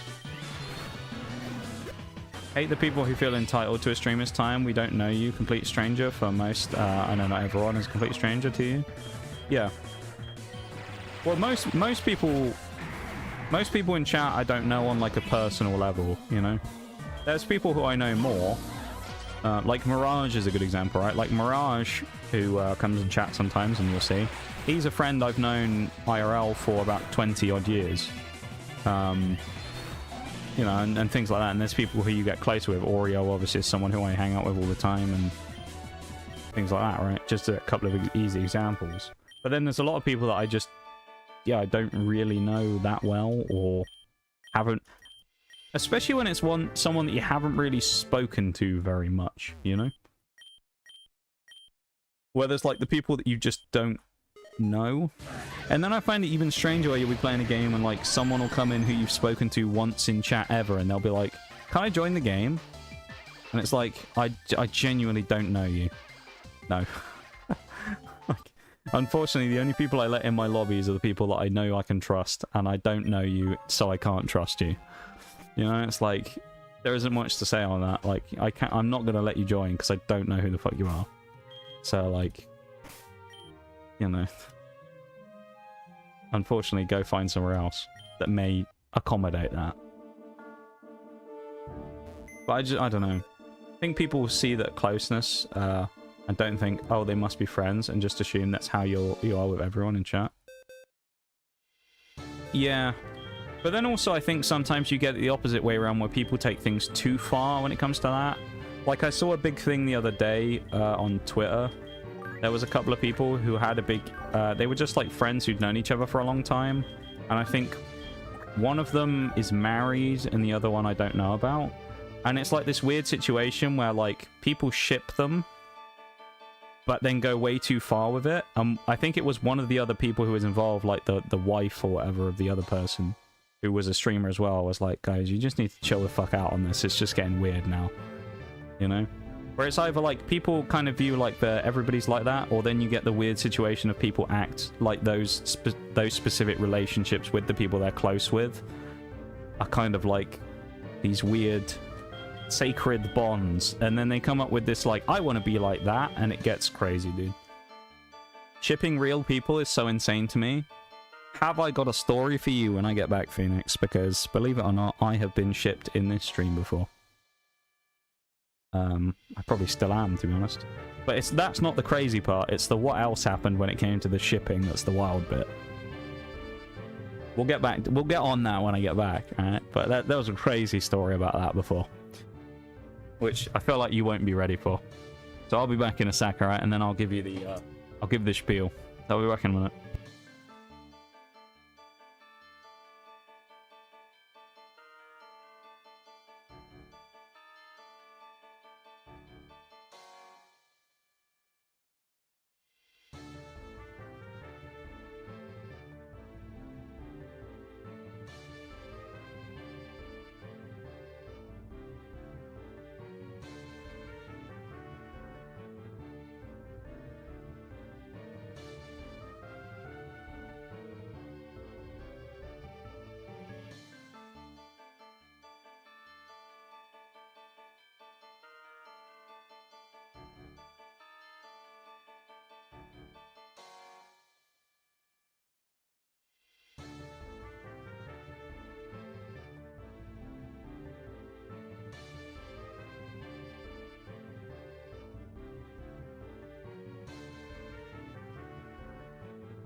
Right, I'm back. Time to talk about the thing that happened. So we talked about the shipping thing right before you left, right? So let's get parasocial chat. Yep, you know it. We love a bit of parasocial. This was a while ago. It's a couple of years back now. There was someone in the chat who used to come around quite a lot. Another streamer. I obviously used to play a lot of games with Oreo. I'm a dude. She's a woman. She's a dudette. Used to get a lot of like random shippers who'd be like, "Wow, you guys kind of, yeah, you know, like that." We also played back in the day. We played It Takes Two, which is also, you know, obviously a game of like a married couple that with the you know, they get transformed into the like, what are they? I can't remember what it is. They get turned into like inanimate objects or whatever, and then they have to do all the stuff where they relearn about the power of getting back together and, you know, stopping fighting and stopping basically getting divorced to go back and turn themselves back into normal people. All that stuff. Puppets, something like that, yeah. And quite a few people came in and they were like, "Oh, we actually thought you were like married IRL or something like that," you know? And a lot of people did that and it kind of became a bit of a joke, right? We were like, "Oh yeah, it's kind of funny, isn't it?" Because people come in and they always think, you know, we joke about the fact that we were actually doing marriage counseling when we did the game. And then, you know, it's just kind of like a bit of that. And then every now and again we'd do something else and someone would come in and just kind of assume that when we weren't playing that game anymore. Someone came in Power Wash once and was like, "Are you and your husband having fun or something?" And she was like, "Husband? Huh?" She was like, we ain't married, bro. What are you talking about?" And they were just like, "Oh, I just assumed." And it's like, well, let's not assume. And it got to this point where it had been happening for a while, and kind of like we joke about the shippers. If she's ever on my stream, she'll say something, and I'll be like, "No, we can't say that. The shippers will go crazy." And we joke about it a lot, right? And there was one time where this is why that came in of us kind of being like, we got to be careful of the shippers. There was one time where we did a stream together, and somebody came in. I won't say who. Someone came in and said, you know, did the usual like shipping-y thing, talking about it. And then they told us that they had, I can't remember if they finished it, begun it, or something, but they were doing something about a fanfic that involved the two of us. And it was like, I've written or am writing or am going to write a fanfic about you two. And I can't remember if they said something like, "It's not lewd, don't worry," or whatever. And I was just like, oh, I don't like that. That's a bit too much. I don't mind people kind of joking about it and being like, "Ah, you guys, yeah." But that was like a step too far. And I was like, whoa, okay. Maybe let's not do that. Never heard anything about it since. But also, with the particular person it was, I don't know if I trusted them not to make it like that. Purely because I remember once, this was the last time I ever raided them. I used to raid them a decent amount because you know, they were pretty cool. They're also a streamer. And they did a bit of art one time. And they were doing a piece of art of someone, I think it was their mod who they had in their stream. And part of it was censored. And I was like, "Oh, what are you drawing?" And it was like a kind of Final Fantasy type thing where they had like a giant, you know, like a giant sword, or like a, what's the word? What's that thing? Kingdom Hearts, you know, like the giant sword and stuff like that. Those types of things. And I was like, "Oh, that's pretty cool. What's with the box? What are you doing? Like what we drawing?" Now they knew that I was like I'm not like an NSFW streamer or anything like that. My community's not like that. And they essentially spent like 10 minutes going into excruciating detail to tell us all about the fact that what they were drawing was a giant dildo sword. And then they were like, "Well, I know that you'll want to like hear all about it, so let me tell you about it." And I was just like, yeah, okay, that's the last time I'm ever coming in here.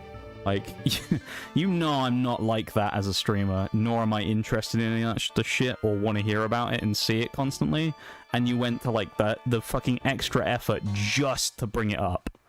And be like, you could have just been like, "Oh, it's just a sword, but you know, it's a bit sus, so we're not going." But they went like out of their way to do it, and I even after saying, "I know that you aren't really interested in this stuff," and then proceeded to do it anyway. And that was the last time I ever read it. Right there and then, I was like, never again. And that was the same person who did the fanfic thing. And I was just like, yeah, no. No, I'm never coming back in here again. That's like too much of a boundary push for me. In the same way that one of my mods got removed as a mod because they pushed my boundaries way too much one time. And I was just like, no. I'm getting rid of you. Like, as a mod. They don't come in stream anymore, really. I think they're still subbed. They come in every 6-8 months or so. But for like one time for an hour, and that's about it. But they really pushed my boundaries one time. And this is what led me down the path of the whole, I don't really want the NSFW type shit in my stream anymore. Because it was really uncomfortable. This is what happened. This is verbatim what happened, okay? And when you hear it, you'll go, what the fuck is that dumb message, okay?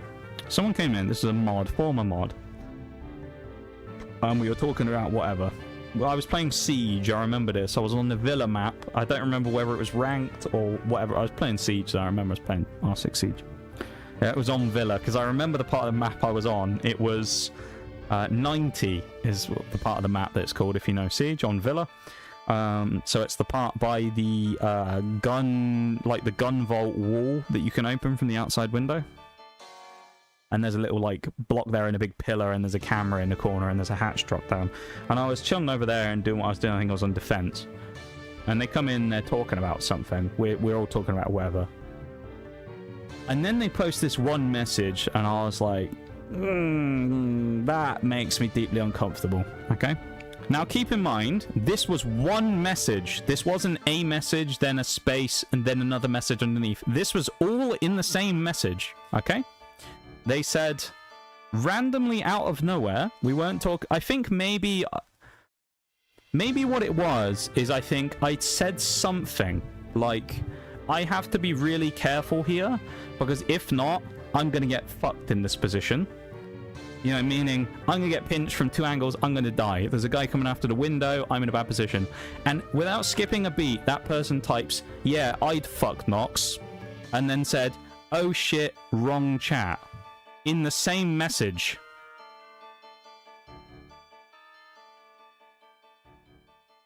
The same message.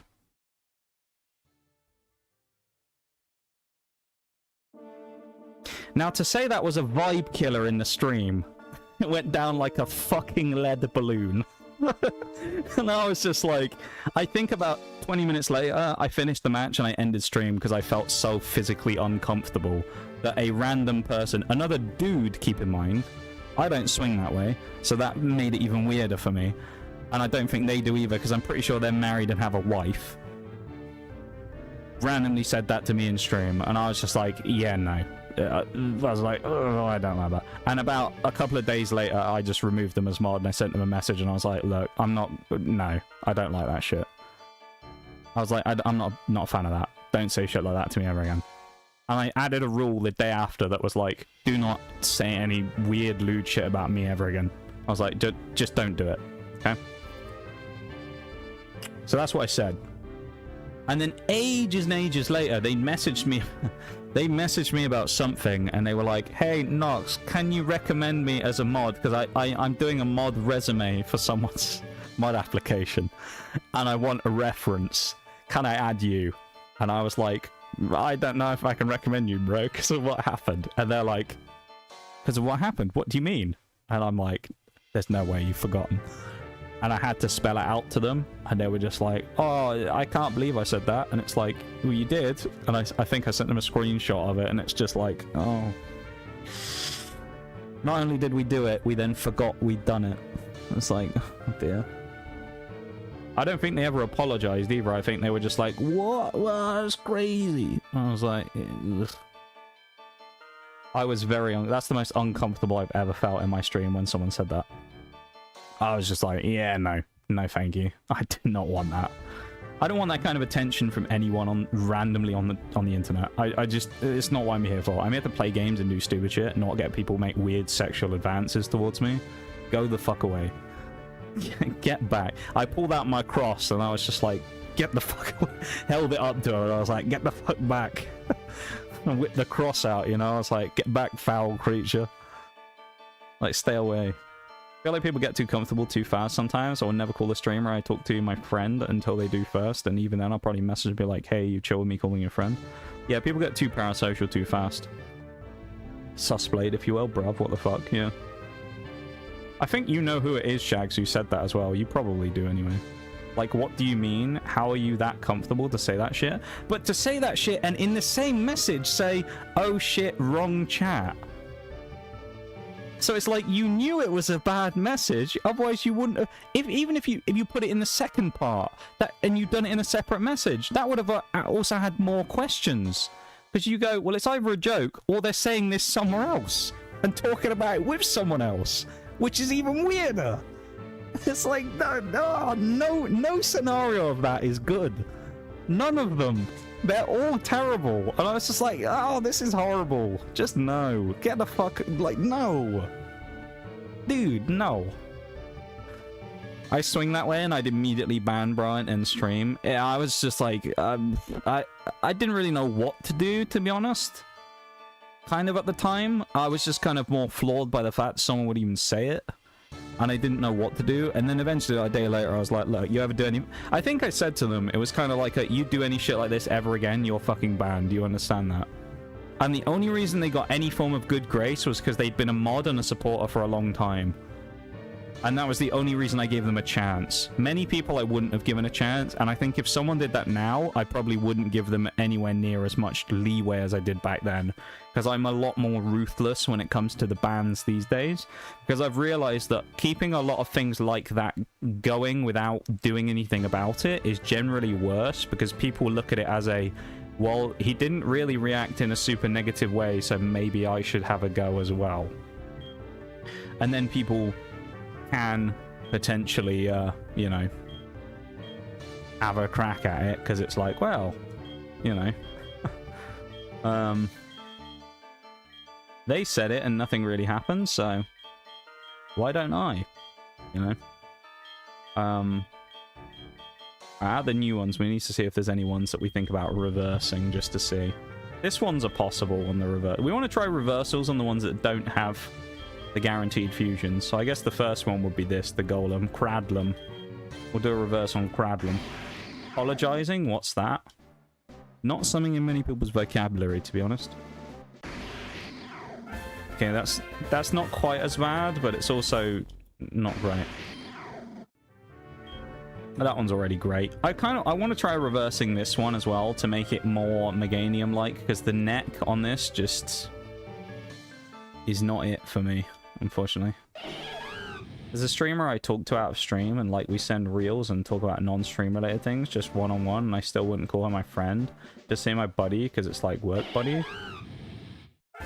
I think when it comes to the internet, there's friends, and then there's like acquaintances or people you know by proxy. I wouldn't like refer to them in that way. Yeah, there you go, the acquaintance thing.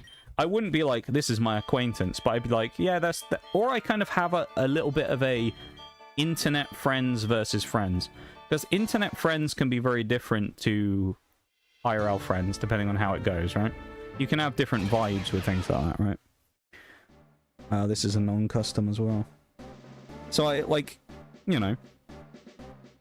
A lot of you guys are, like, stream friends that are here, right? And many people in the community are. But, like, in a... it sounds fucked saying it, but, like, some of you guys I don't consider friends. Because like, when you think about it, I don't know you. You know, I don't know you in the context of, I don't know what kind of things you like doing, and what kind... I don't know your name, or I've never... You know, anything like that. I don't know you as a person, necessarily. I know you as Phoenix in chat, or whoever in chat, and I know your kind of, like, stream persona, if you will. But I don't necessarily know you outside of that. And then some people you kind of move on with that on and you become closer with them, and some people you don't. But I think a lot of people have this weird mentality where it's like reversed and backwards and they don't understand. Like, I'll give you another example. This is genuinely, all these are real as well. I just want to point this out. This isn't one of those situations where I say these things and it's like, oh, he's just seen someone else say that. Basically, everything I talk about here in stream where I go, there was this one situation where this thing happened, it's all happened to me. I want to point that out, okay? just in case anyone's like, there's no way that all this random bad stuff's happened to you before in stream. It has, all right? Many people can vouch for that if they've been here. Another one, funnily enough, about this topic has happened before, because there was a situation from someone who came in when I was playing War Thunder, and they'd been in the stream for a little bit, and they oh god, that's a creepy face. And they at the time I was doing a challenge where I was trying to effectively like 100% the game. I was trying to like unlock every vehicle and max out all the upgrades on all of them in a specific nation's tree, right? So I was trying to upgrade and get every vehicle basically. And someone came in one day and they were talking about how much they hated the game because they sucked at it and all this, you know, kind of like, oh, I don't like it anymore and blah, blah, blah. And I was like, well, maybe you need to stop playing it or figure out a way of, like, trying to make it enjoyable again. And I was like, I don't like necessarily playing the game all that much on its own, but it's easier because I have a goal of something I'm trying to do, in that I'm trying to get to this goal of finishing all of these different vehicles. They're like, oh, interesting idea, blah, blah, whatever. And then, like, a couple of days later, they come back and they're like, yeah, I like your goal that you're doing. Do you know what? I think I'm going to do it as well. And that's going to be my reason. You're my reason to keep playing the game. And I was like, okay. Bit extreme, but you know, fair enough. All right, whatever. You know, what I was actually thinking in my mind was, well, if it keeps you coming back into the stream, then whatever, you know. And so they were a bit like that, and they were like, oh yeah, you and then over the next like couple of weeks, they kind of turned from that into, like, every time they'd kind of come in, they'd be a bit like, you're a great inspiration for me, you're like inspirational in my life. And I was like, I just told you to stop. What they'd said, I think, was that they started disliking the game and they used to rage quit midway through a match, and because of that they didn't make much progress. And I said, well, if you want to make more progress, the first thing you got to do is stop rage quitting and then find a reason to enjoy the game. That's all I said to them. That was my advice to them. And then they were kind of like, oh, you've been like a great inspiration for me in my life. And this was only in the space of like 3-4 weeks or something. And they were kind of talking about that. And they disappeared for a little while, and then they'd come back and they'd complain about something in the challenge that wasn't working that they were doing, and oh, I had to play this vehicle that was shit. And I'm like, yeah, me too. I've had to play plenty of stinkers, buddy. You have to just kind of suck it up if you're going to do a challenge where you try and complete everything. You got to complete the good stuff and the stinkers. That's just how it works. And, you know, whatever. And they came back and they did the whole, like, you're such an inspiration for me again. And then they said the thing that was, like, the big one, where they went, you're one of my best friends I've ever had.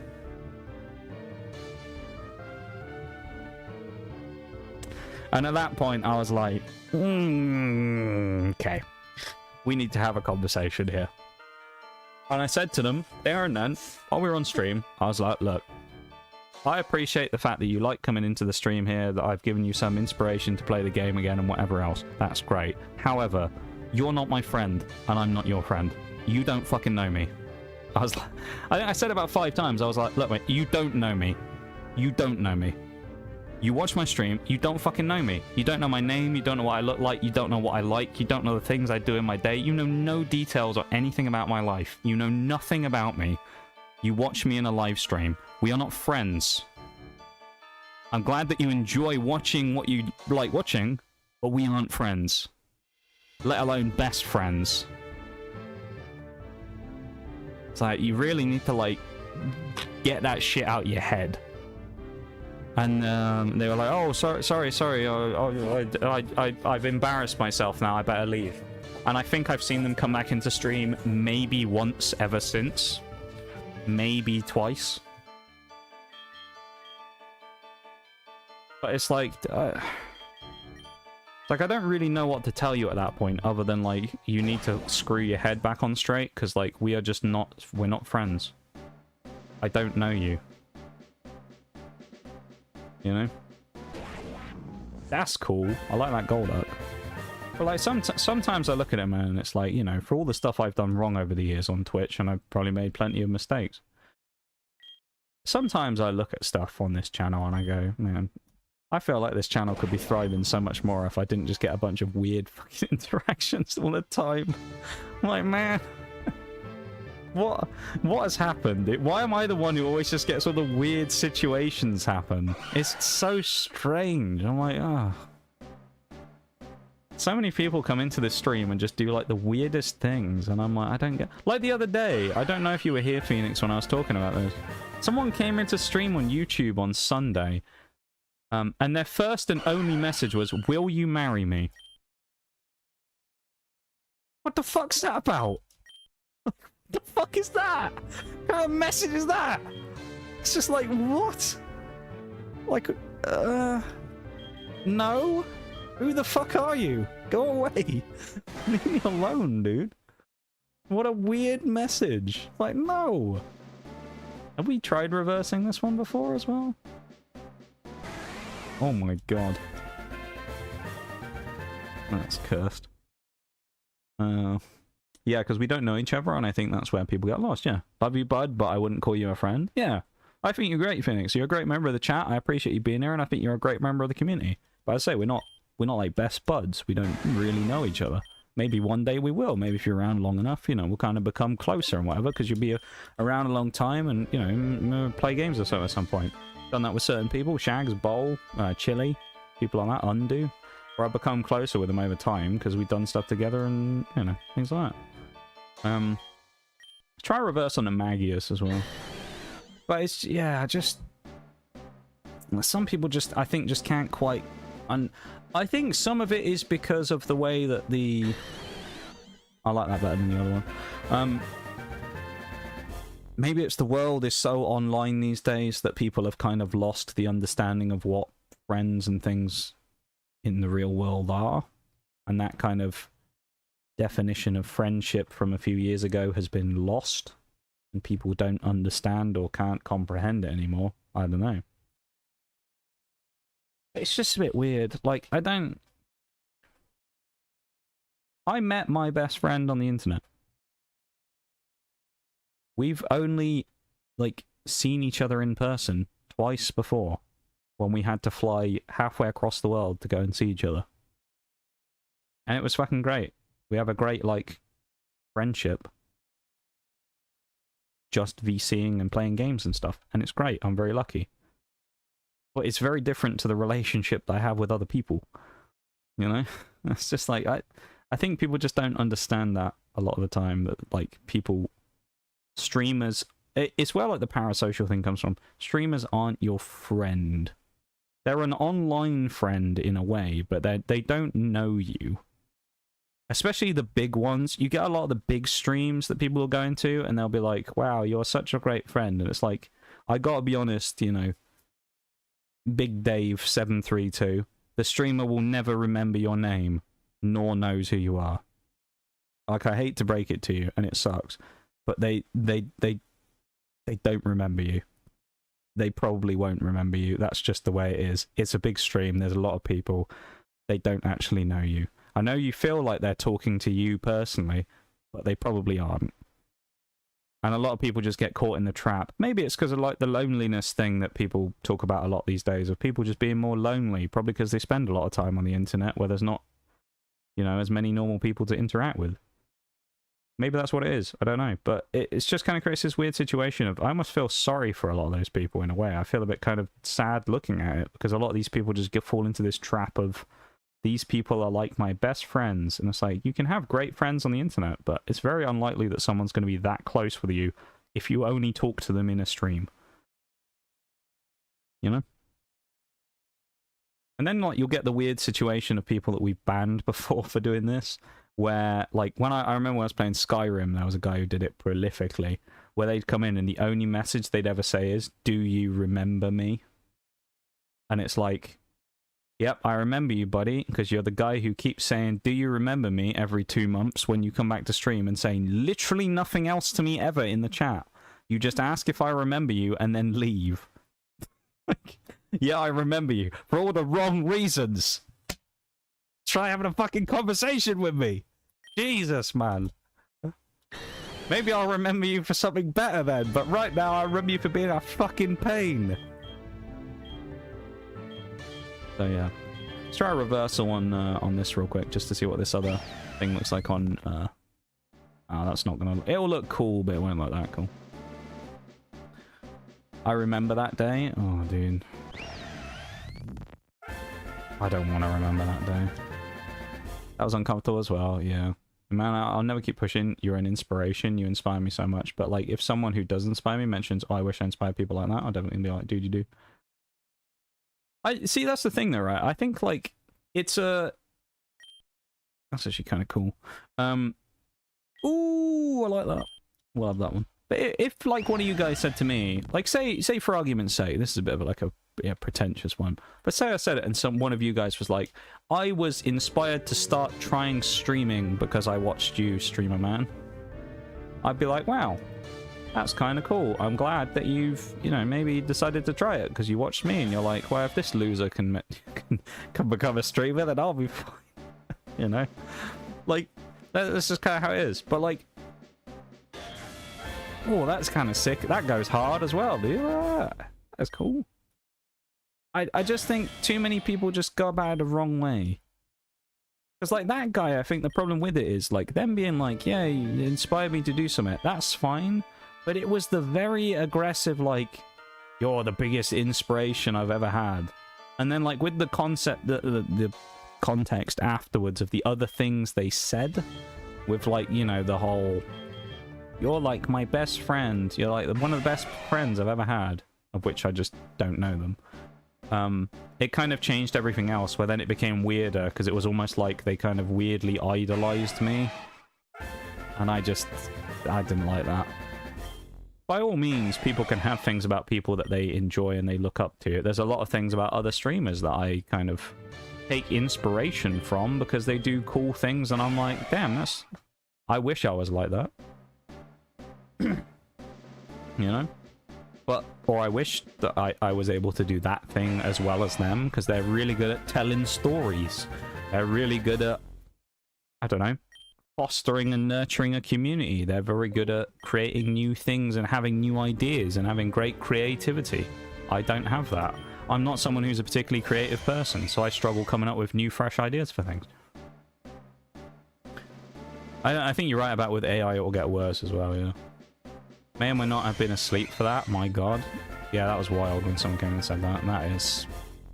Okay, it's... Kyogre's tail's been chopped off and Gallade's severed head is stuck to it. That is yikes from me, dog. But yeah, AI will undoubtedly make it worse, I think, because people will rely a lot on AI friendship and things like that, which of course the AI isn't friends with you either, it's just a piece of code, so that creates a weird situation too. And then you'll see these weird videos of people that I honestly think must be ironic jokes, and then you find out they're not, where someone's like, I left my wife to go and be with my AI girlfriend, and it's like, oh bro, what are we doing with our lives? I think people also assume that streamers aren't putting on a persona, when almost every person on camera or talking into a mic are going to be put on some kind of act. Not maliciously, but every person is different behind the screen in person. Yes and no. However, I would caveat the yes and no by saying this. I think it's quite easy to see the people that are straight up just the way they are on stream. Like, I don't think I'm that different off stream. And I think some of that maybe is I used to be a little different, and I've kind of honed it over the years, because I've gone, you know what, at this point it doesn't really matter. And it's more of, I think for me, become a thing of, if I want people to be in this community, I want people to be in the community who like me for being me, not for me being something else they think I am. Right? This one I'm just curious to see what the other version of the Dust Noir looks like with the Torterra. The Torterra one was really cool, although this has promise as well. This one looks intriguing. Oh, I like that one as well. Dude, those Torterra Dust Noirs. Do we like that one more or the other one? What do we think? Just real quick. Do we like the Torterra from before or that one? That one's cool though. I like that one a lot. I did like the Torterra though. The sort of withered tree was really cool. If you're chill, persistent, and take your time to merge into the community by just being a good person, maybe you'll be remembered. Shocking. Yeah, crazy, right? If you just act normal, you'll become a respected and revered member. And people will start to notice you and go, oh, it's that guy in chat. Dead and haunted. He looks like a sort of haunted tree, doesn't he? Yeah, I like it. That one's cool. It's like haunted wood. I would see, that's one that I would look at, and I wouldn't think that was necessarily Dust Noir. I think that was Trevenant. But it's really cool though. Let's do a flip on Stunfisk, shall we? Watch this not have a opposite fusion. No, it doesn't. I can already tell you. Let's just oh, we can't stop it either. What is the face on that thing? He looks like an owl. Oh god, that one's awful. Change it back quickly. I thought the other one was bad just because it was Stunfisk, but I mean, it's better than that. Bloody hell. Yeah, like the thing is as well, right, where I say all this stuff and I kind of talk about all these scenarios and things we've seen, is I don't say it to like bash people or even to be like, haha, funny, look at what some person's done that's silly. I say it because it's like, it's learning opportunities from people to understand how to conduct yourselves in a way on the internet that isn't doing something fucking stupid. You know? Because like in some situations, things will be different now to what they were before. Like the person who came in and made the really weird, uncomfortable remark. They just get banned now. If someone said that to me, they'd just get banned. Unless it was someone who was very obviously a joke, because it was from someone who I'm super close with, and they said as like a, haha, that's hilarious, they would just straight out get banned. You know? And then also, people don't... It comes down to a big thing. I've been hot on this for years, and I'll be hot on this for years to come. People don't read the rules of a stream anymore, either. I've said it time and time again. People do not read the rules of the stream they go into. And it leads to situations where they say and do things that get them banned because they just say stupid shit without reading what it is they're actually joining into. And it creates this situation of, like, just a clusterfuck where they'll just do something that's blatantly against the rules. And it's like, if you just read it for 2 seconds, you wouldn't have got banned.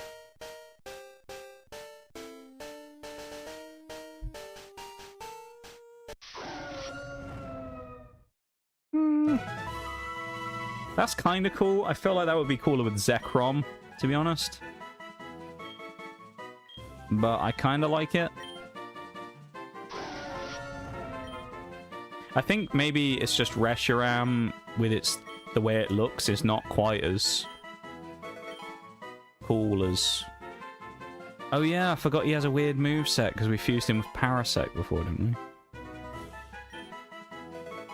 No, why does he have such a weird moveset? Why does he have Magical Leaf? It's a bit sharp. This other one still exists, right? Yeah.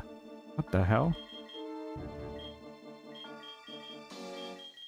I don't know why this one's moveset was so weird. Do we hatch these eggs and just create like a weird abomination? No. I don't know what to do now. What do we do? Oh, these are our boys. They're our OGs.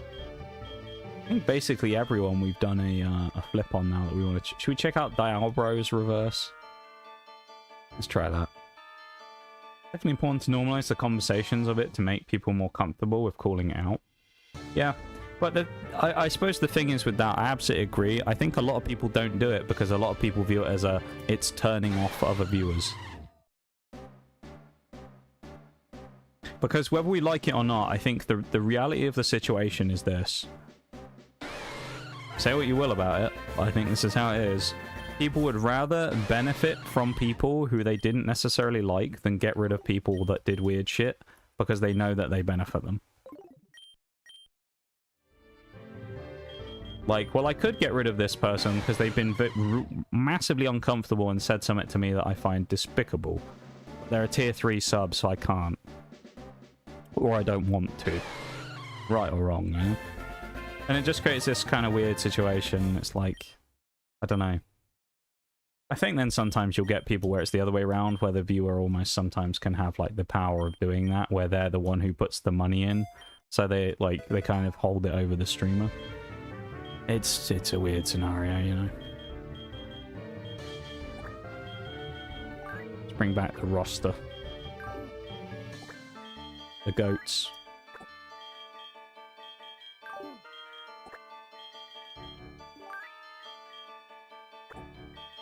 I don't want to know why. I don't want to ask questions about that dial, bro. To be honest. Dial, bro, I don't want to know. Slow owl girl, whatever. I want to find out about that geezer. We don't ever talk about that thing ever again. That abomination stays buried in the archives. And we never refer to it ever again. Alright, sounds like a plan. Not everyone has them on their About Me. True, but a lot of people have it where when you click into the channel, it pops up with that confirm before you can chat, and people just click through it. So they don't actually read it, but...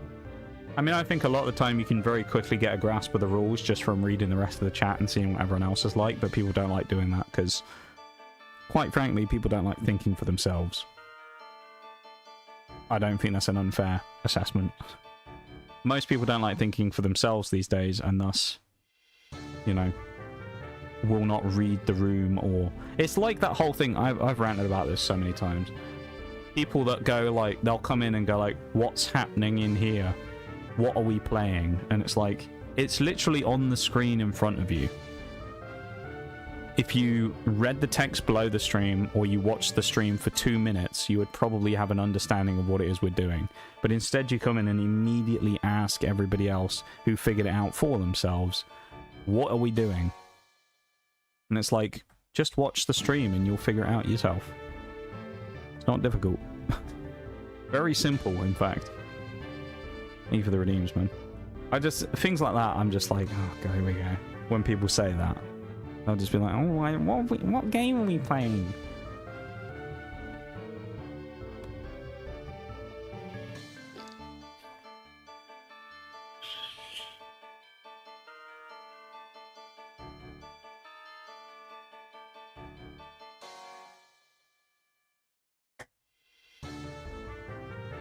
I needed that water, actually, it was good. Wish the rules stayed up somewhere on screen in chat, because there's been times where I've accidentally clicked off the rules and immediately went to the rules on their About Me. But not everyone has them on the About Me.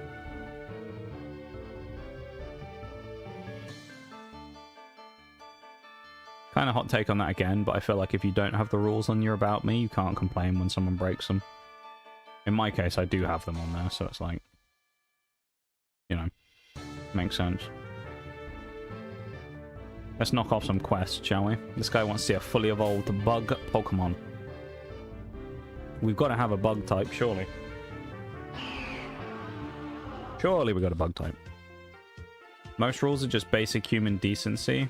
I just get nervous if I accidentally clicked off of it and there's like a specific rule that isn't a typical rule.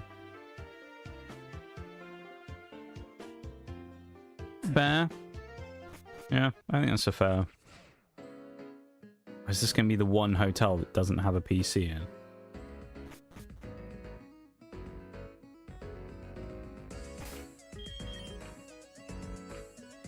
That's not bug, is it, anymore?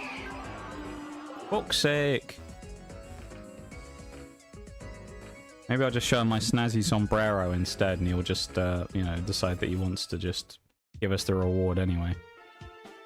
When he sees how cool we look. You know?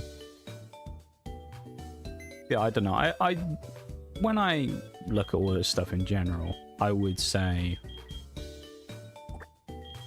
I think that my, like, standards when it comes to, like, what I expect from people and things like that are generally higher than what people put out.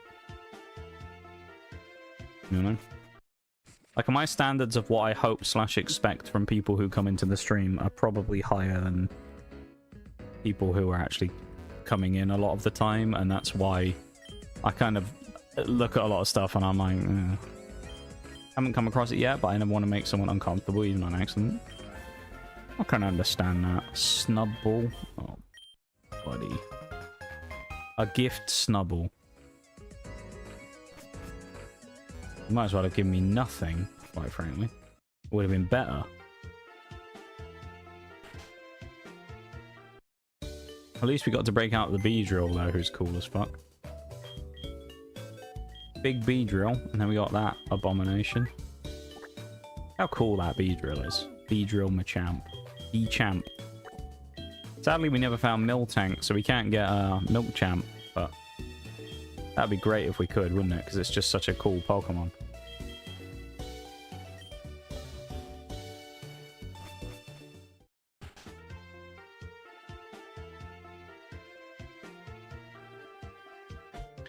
Yeah, I don't know. Internet's a funny place these days.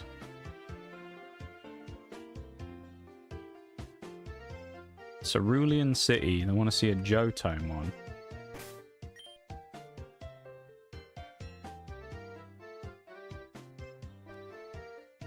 No Johtomons in there.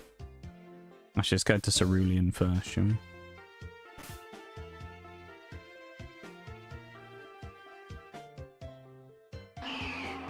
Let us complete some quests.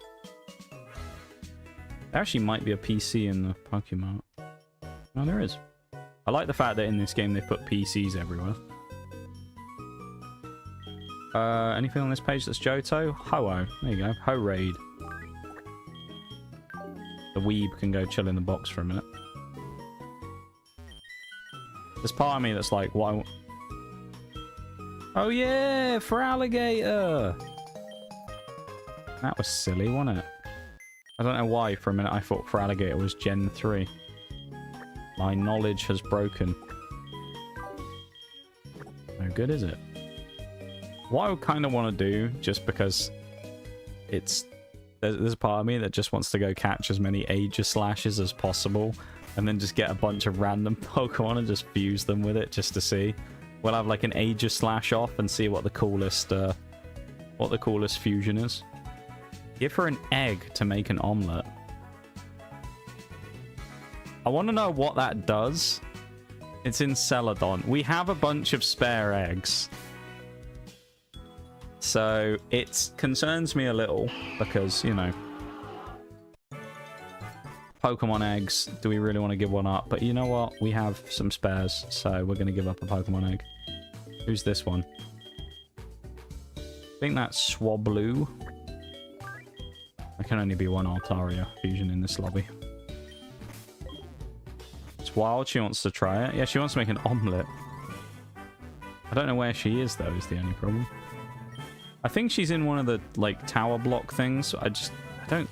Oh, she must be in that... She could be in the hotel, actually. Yeah, what am I talking about? She's got to be in the hotel.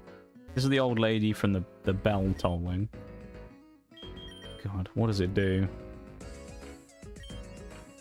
Teach you move soft-boiled. Eevee that evolves when it's exposed to the sun or moon. So we need Umbreon or Espeon. Do we have any other? Oh, we have Togirion, who's Umbreon fused with Togekiss. Oh, Kiss even. I'm not sure if that's going to count, but we can try. Yeah, it's crazy she wants to eat a mon, or at least eat an egg. I feel like she's not going to accept this, but you never know. Nope. They would have to split it down again. I don't want to do it unfuse. What a waste.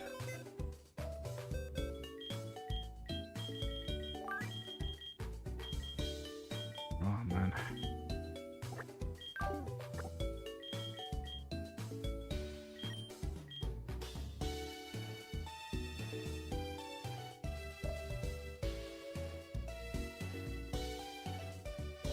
Considering we've had, like, very little to actually do today, I'm honestly surprised that this has, like, flown along this stream as well as it has. It's like, we're nearly 4 hours deep, and we haven't really done a lot. We basically just farmed the Elite Four. It's kind of wild.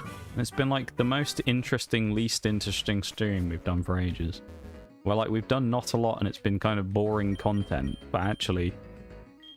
It's been quite a fun stream so far. Is that it? We just get splicers. Boring, isn't it? Power of yapping is strong.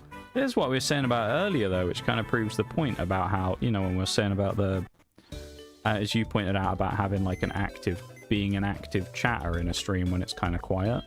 It makes such a big difference. If I was just here on my own playing this right now, it'd be boring as hell, man. Which is nothing against the game. The game's great, but like if I was just sat chatting to myself and we hadn't had any of these interesting conversations, I'd be sitting here thinking, bloody hell, man. This is terrible.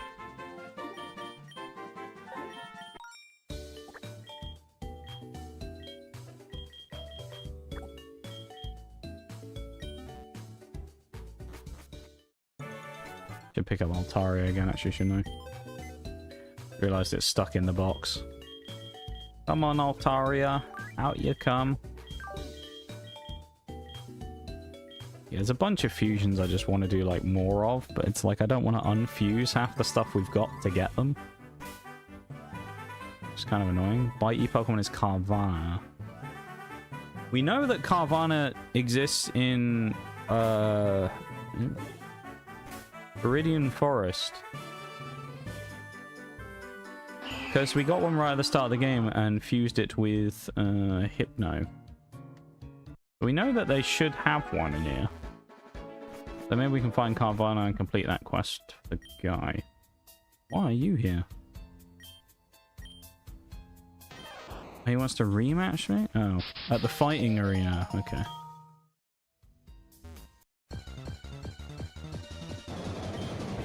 This chatting gives lurkers a bit of a podcast. True. Especially if it's good chats about stuff as well.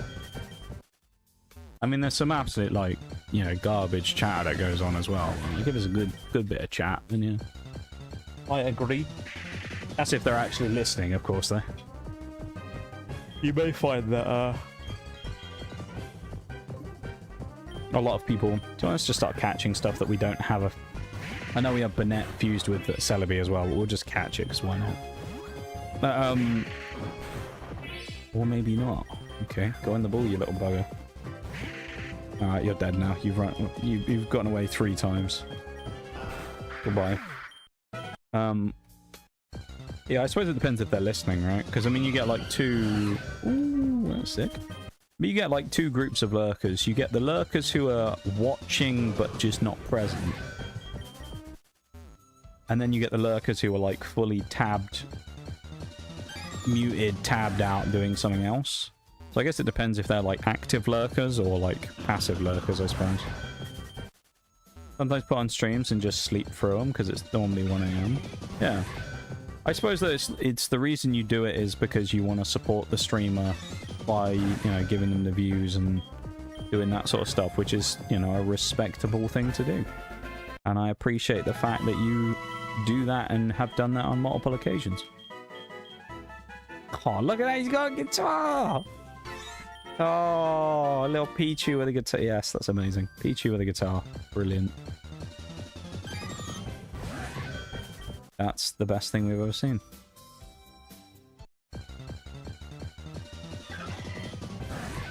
Umpian. Good name.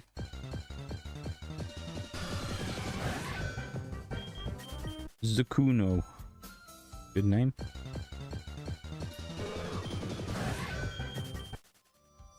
Or Zucano, I guess you could call it as well.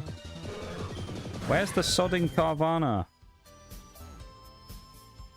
I know they're in here. Could be a time of day thing, of course. We have a Wiggly... I guess because it's fused, it says we don't have Wigglytuff anymore.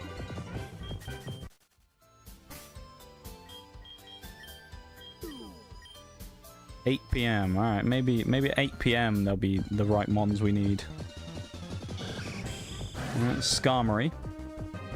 Alright. Just locked out and woke up at 1 AM this morning. Love that.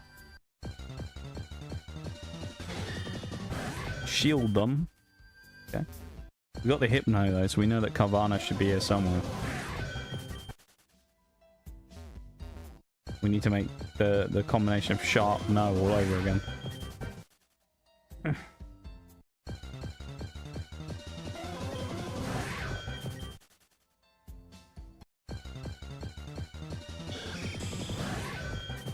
Even went to bed early. 10 p.m. is early for me and exhausted. I'm well rested somehow, so I'll take it. I have days like that sometimes as well, though, where you go to bed and you think, I'm gonna be so tired tomorrow, and you just aren't, and I don't really understand how. Or you'll have a day where it's like, you know you've got a super long day coming up, or whatever it is, and you think, that's really gonna take it out of me. And you sleep really badly the day before. You do the day, and then it turns out to be nowhere near as bad as you think it's going to be, like, fatigue-wise. Because I remember that happened to me when I went to America last year. It's like a 9-hour flight. I was like, well, that's going to suck, isn't it? And then also, for me, I had to travel a couple of hours to get to the airport as well. So it was a long day, because I had to travel, then I had to wait in an airport for 2 hours or whatever, then I had to travel again. And then when I got there, I had to, you know, kind of carry on with my further arrangements. So it was a long day, and, like, my sleep schedule since before then has been not great, so I sleep at weird times, and I probably slept for, like... Actually, I don't think I did sleep, now I think about it. I'm fairly certain I didn't sleep the night before I flew. And so I did that entire day of traveling without sleeping. I didn't sleep on the plane, because I just don't. Nor did I fall asleep anywhere else. And I didn't sleep until I got to my final destination. And it was kind of wild. But I actually didn't feel that tired for a lot of it. I was a bit, like, worn out from flying, you know? As kind of as you are, I've been sat down for a long time, so I was a bit stiff, but... I kind of wasn't, oh my god. But I wasn't, like, completely, just tired. We're not never finding Carvana, apparently. It's, like, the most rare Pokemon ever. The other problem we have here, too, is the Poke Radar doesn't work. So if we look at this, it says that we found unknown here, right? Actually, it does show a few Pokemon that we can get here. But Armaldo doesn't show up. We've got Unknown, Shieldon, Ludicolo, Beldum, Swinub, and Murkrow. We've seen Ludicolo and Shieldon fused, but then we're also getting Hypno. And it's like, well, Hypno's not on the list, so... There's Ludidon again. Okay, let's give up on the Carvana for now. That's not what I want. Quest journal. Stolen artifact. Recover a stolen vase from the burglar in the Pokemon Mansion. Oh, we've probably done that. We just need to give it back to the guy. That's in Cinnabar. I also need to go, I just realized, to the Snowy Mountain again as well.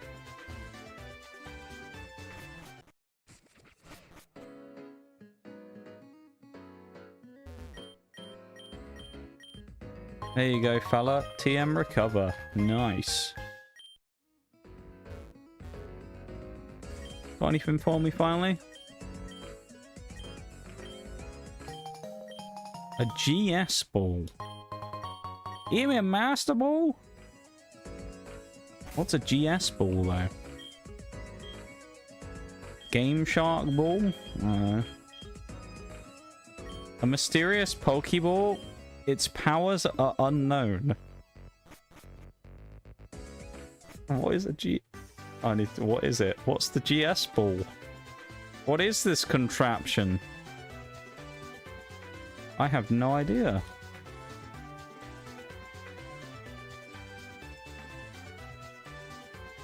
GS ball?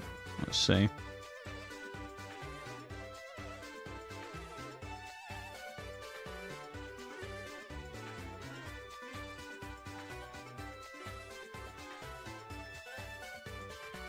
Oh, is that all it does? That's a bit of a letdown. I thought it was going to be cooler than what it is. Apparently all it does is it lets you encounter Celebi in the Ilex forest.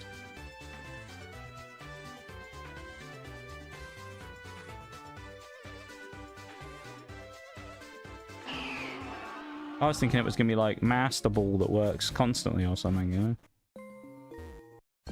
Shame. Ah, let's cure him. Use the Pokey Flute. Don't use your Master Ball it because we don't have cure him yet. Alright.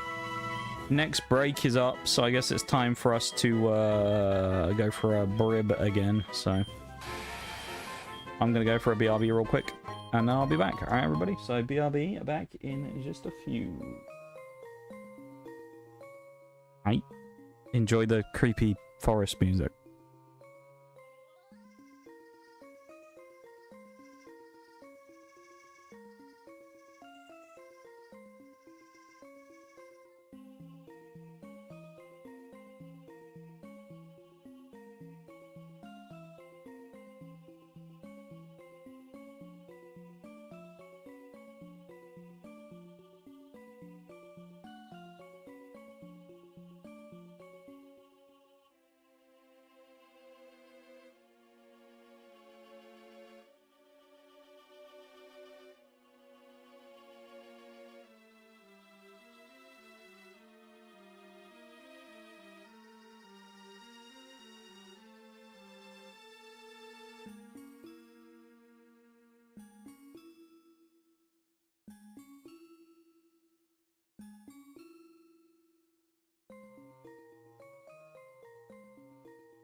Okay. Alright, everybody, let's do the last hour, shall we?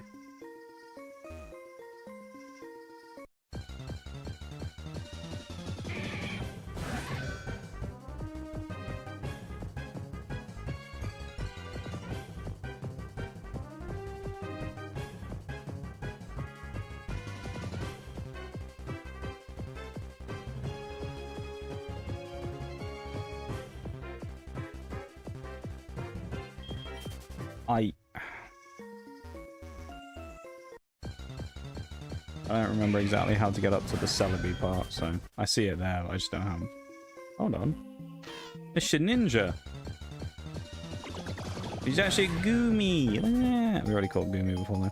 And we got a halo. That's kind of cool. I wanted to have it above the Can we have the halo above the sombrero? That'd be cool. We need it with the sombrero. Can we get like a cool cloak? Damn. This is all new.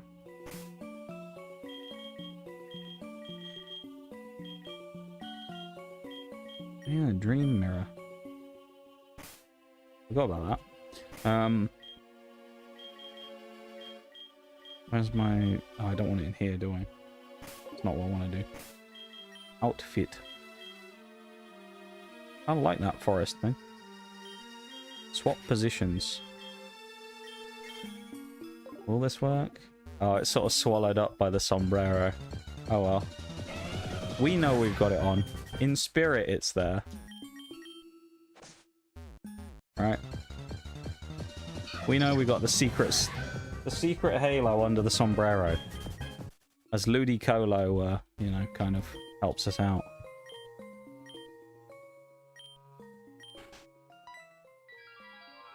Whoa, that's crazy. It's Celebi. Except it's Kyurem instead. Or Zekrom even. That's, yeah. Alright. That's no Celebi. Got the halo behind it. Oh yeah, that's a good point actually. Yeah, that'll probably help. We'll have a go at that in a minute. Once we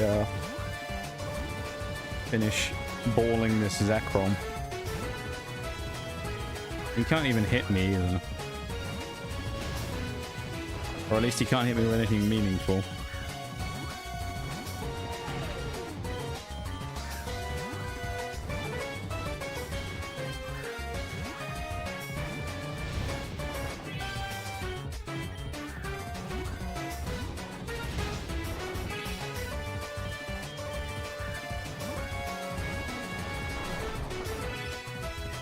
Yeah, he's a little different from Celebi, right? Just a smidge. Oh, I wish the catch rates could just be broken in this game, and I could just change them to up the catch rate. Give myself infinite master balls or something. I don't want to deal with this dude. I just want to catch it instantly. There we go. Zekrom! Wow!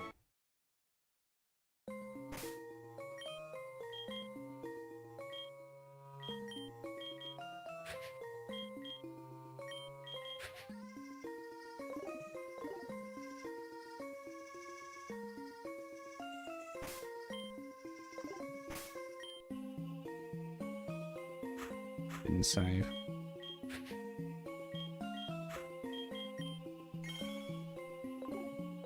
Yeah! The holy sombrero. I love it.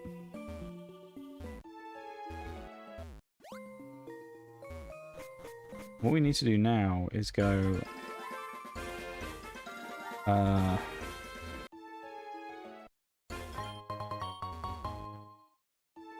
we need to go to... We can't go in the game corner here, can we? I don't think it's open in this game. Annoyingly. If it is, that would have been great. We need to travel to... I would say...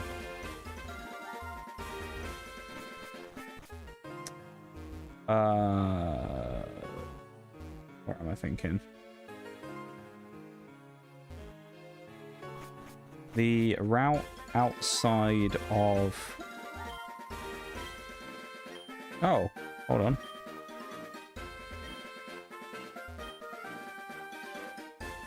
Well, they said that we had a reaction. Where's this? Maybe I have to come back at night. I need to find Aegislash. That's what I want.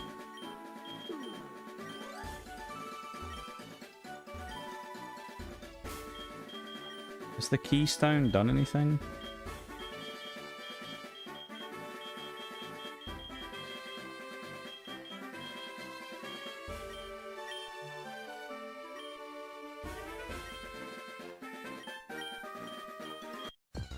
Spiritomb.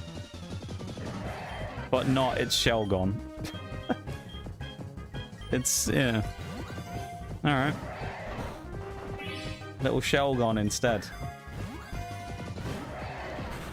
I fail to understand how we can't catch him first try from full HP at level 27 when we're nearly level 100. Surely just the level advantage on its own should be enough to bonk its catch rate down. You know what, Shelgon? We don't need you. We have Magnaments already. You little pain in the anus.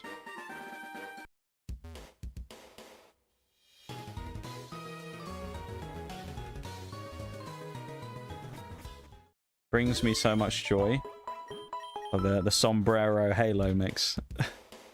the holy ludicolo. I don't think we can get down to Olivine still, because again, I don't think that's in the game. I know we've beaten Jasmine and Chuck, but we can't get there. Is there anywhere that I'm sort of thinking of that we hadn't been to that's like worthwhile us checking out? Can't do any more in the Sevi Islands right now, I don't think. Some of the bits and pieces of things I can't do. We could go to the Battle Tower. Should we go to the Battle Factory or something? That could be fun. I also did want to go to the Icy Mountains, didn't I? Because there was a climbing bit out there. Go to Blackthorn first, and let's go to the Icy Mountains. We must climb. Except we don't have rock climb on anyone here.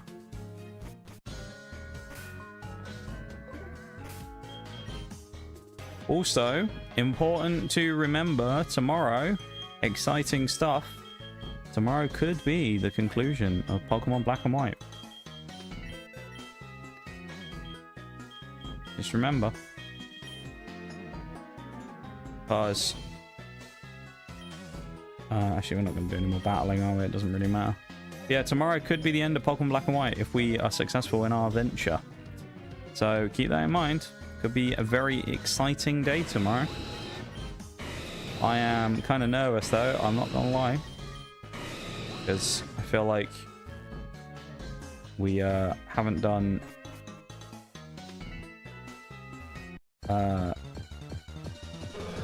like we've got a lot of work to do, and I'm concerned that we're not going to I'm concerned that we're going to somehow fall at the final hurdle. I think that's my concern. This is where that Frostlass is, I remember. I shouldn't think like that, though, of course. I shouldn't be assuming that we will, but I'm just a little concerned that we're going to have a problem with the final execution of it. I did say last time, though, as well, that when it comes to the level cap, we're effectively going to disregard it once we get to the Elite Four in Black and White, because it's essentially impossible for us to stay under the cap. So, yeah. I don't want anyone complaining about level caps tomorrow, because there's nothing we can do about it, alright? We will end up over-leveling, and there's no, we have no choice in that matter, sadly. It will happen. There's a guy up here. How are you doing up here? Oh, this is so we don't have to use that anymore. Interesting. Okay, so now we have the ability to use Rock Climb without the TM. It's nice. I'll take it. Kind of annoying to get it now, though. After I just taught someone Rock Climb, but what can you do? Actually, I need to go to Lake of Rage as well, because I need to go see Colrus. Here he is.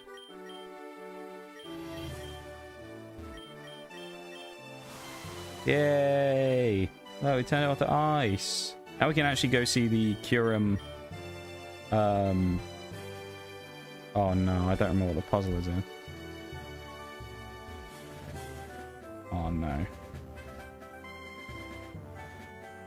These puzzles are such an annoyance. I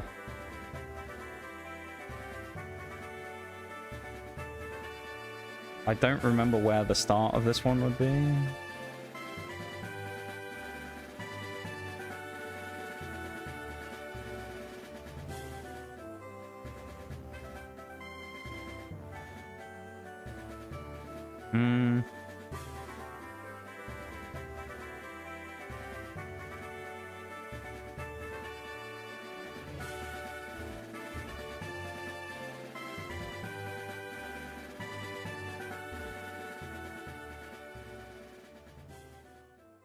Yeah, it's here, I think. No? Did I miss the thing I was looking for? Did I go past it? I thought there was a line up here that I wanted.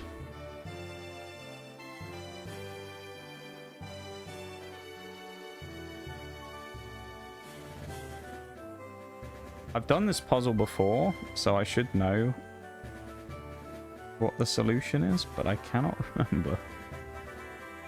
This is awkward, isn't it?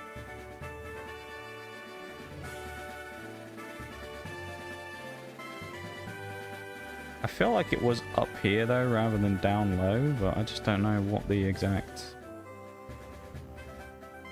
positioning is on it.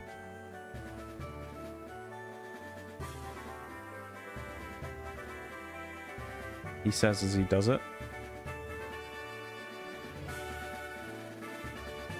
That's all the positioning we need. Hello, Kurim. Oh, Kurim is not Kurim. He's Latias. Okay.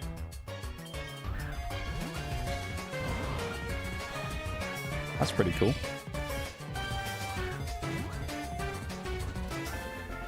No way did we just catch that second try with an Ultra Ball from 50% HP. What? Well, there you go. There's Latias. We'll take that. We will happily take ourselves a Latias. Nice.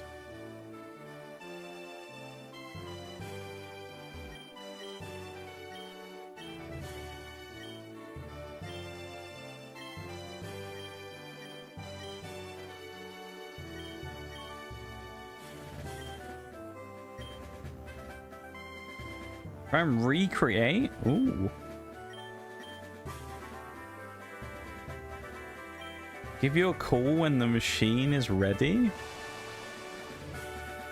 Interesting. He added something to the decks. That's kind of cool.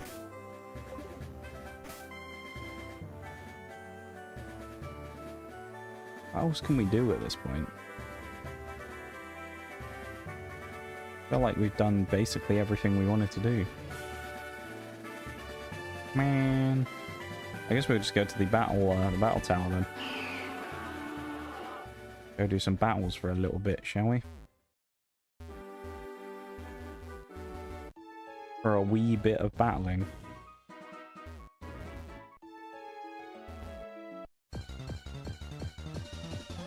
We'll get those Corsola out of the way actually as well. I think this is just a shortcut, but yeah. Here we are. Welcome to the Battle Factory. Would you like to participate in a single battle? Yes. Level 50s. Why not? Let's do it. I'll take your party for save. Oh, we have to do a selection team. Choose your first Pokemon. Typhlosion Porygon 2. Oh, man. Yeah, we'll have that. Second Pokemon, Eevee. Many of these are not great.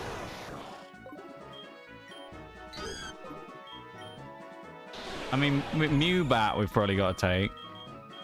I don't know, Eevee? Let's go with that. I feel like it's because this is randomized. We've got, like, just such a crap team. Flamethrower, why not? Actually, we should have gone for flame charge and got the boosts early on. Let's try and get some boosts.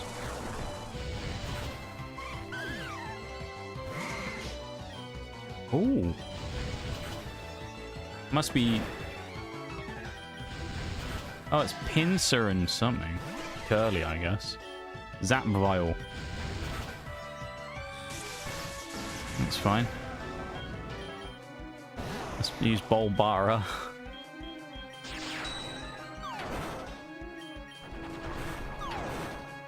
Hey, what is this? We've got fucking Abra. Like... Yay! We won our first fight. Let me heal your party. Go on. Oh, do we not get to... Would you like to swap a Pokemon? Let's swap Bolbara. Do we have a different option? Oh, we can take Zap Vial now. Pokemon for swap. Oh, we get to choose. We can swap for one of the ones we just fought. Let's take Zap Vial. I feel like that's a good mon. Typh gone too, done dirty. Yeah, right. If it was the other way around, I feel like it would be better.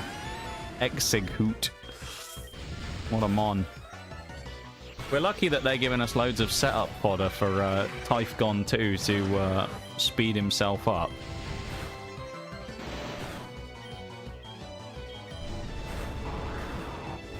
Mr. Fee.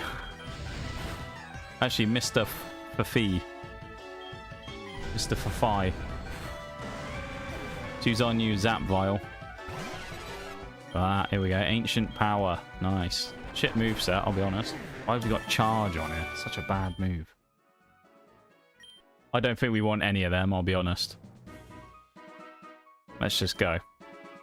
Nah, we're fine with what we got. We got 2 legendary fusions. I feel like they got to be worth something. Bay Poke.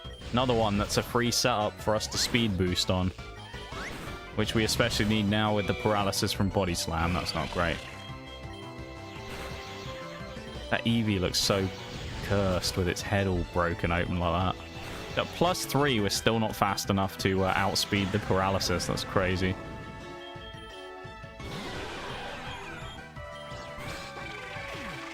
The feet on this Crobat are just... I don't know, I don't like them. The weird little grippy hand feet. We don't want any of them. Oh, we go through straight away.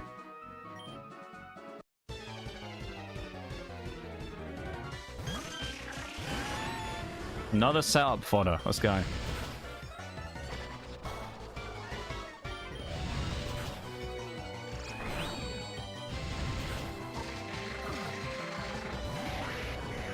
Alright, let's... Ooh! That's a spicy meatball right there. I like that.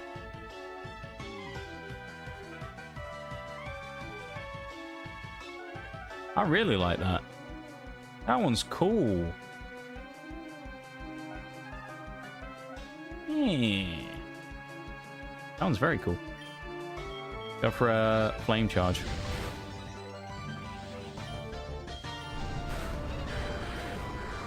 Hope things are going well on your end. Just got through having a pretty relaxing day as far as things on my end are concerned. Good. I'm glad you had a relaxing day there, Neuburn. Welcome in. Welcome to stream. We're having a fairly chilled time of stream today, not gonna lie. It's been pretty good. Nice opposite of the rest of the last 2 days, which has been, you know, kind of wild. So I'm glad today has been pretty chill. But yeah, welcome to stream. Knocked Cargo. We actually might want to switch on that. Oh, I don't know though. Maybe we just try and brute force it.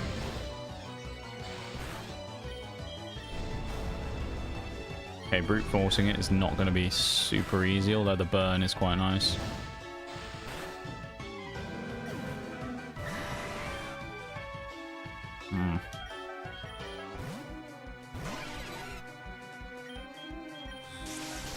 Oh, that's a huge one shot.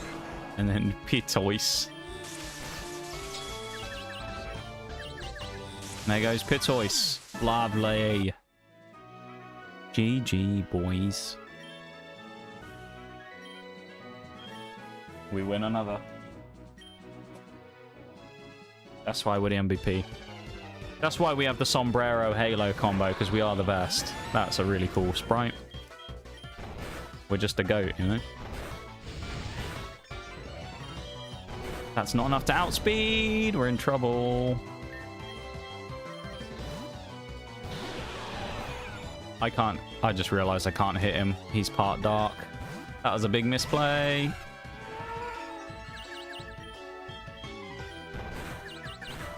Oh, this is bad. We got flinched. Are you joking? This is bad. We lose. We can't win. We can't damage him. Oh, dude. Because he's part dark and we can't hit him. We literally have to let him knock himself out using takedown. That's our only way of winning.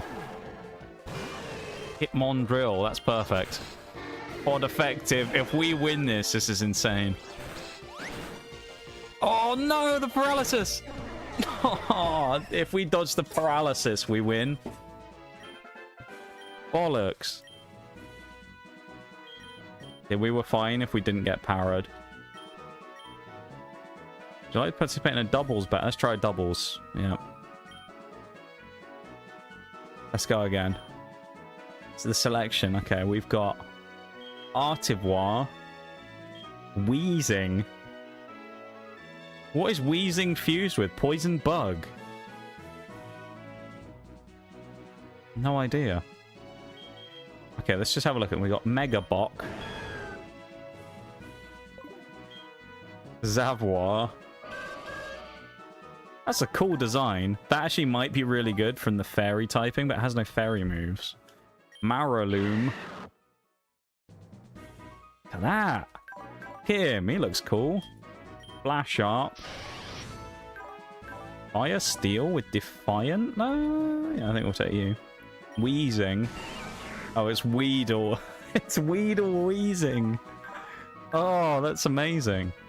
It's got such shit moves, but I kind of want to take it. But no, we can't. I think the Guardy is pretty good here, I think. We'll take the Ice Fairy Guardy. I think we'll actually go double Guardy. Are these Pokemon okay? I thought I said it was doubles. Doubles is normally 4, right? Not 3.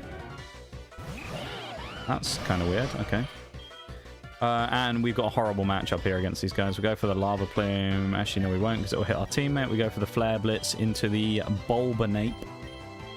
And we will Ancient Power the Cinder Rock. Huge Flare Blitz. And Flare Blitz again. Let's go. An easy win for our guys straight out.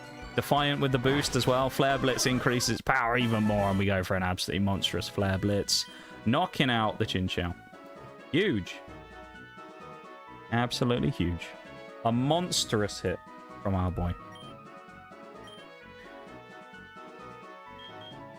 We can swap one of these if we want, but I don't really want any of the mons that we just got.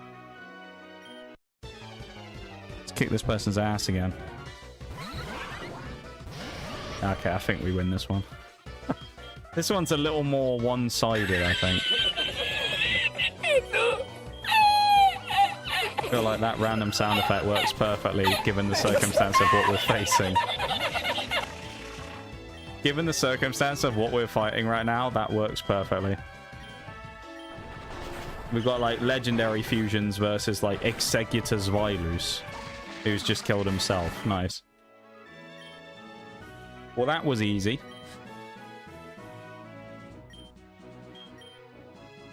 Straight back in. No breaks. Going straight in.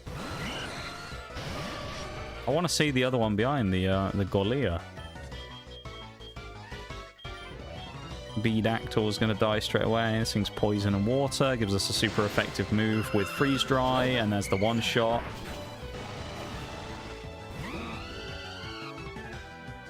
I don't know what the random sound was that time.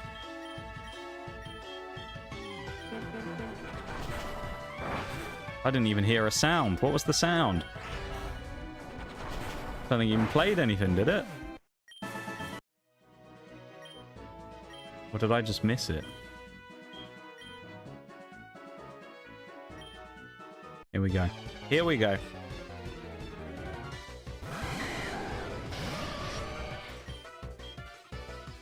Didn't hear it either? That's weird. I don't know what happened there.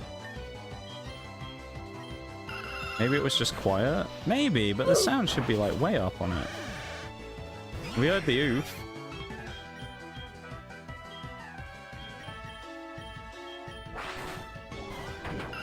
Weird. We win again?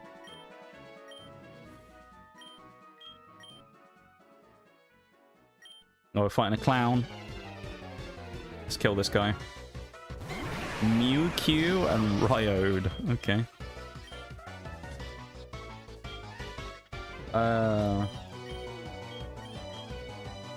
Yeah. Ooh! This one's actually going to be more of a challenge. That hit like a truck.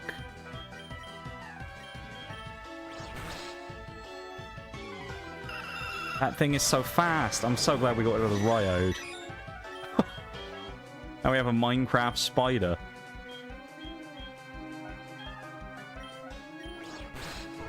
Oh boy.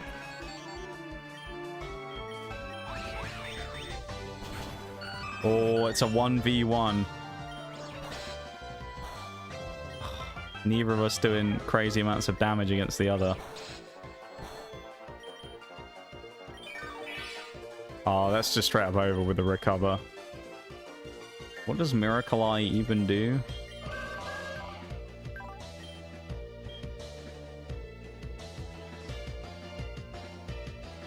Okay.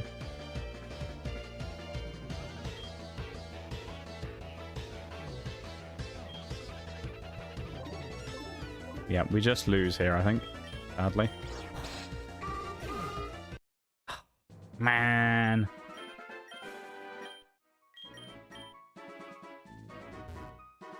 View balance. 9 coins. Can we see, like, where do we buy stuff? References. Only Pokemon with custom sprites. Yes. They recorded battle. There we go.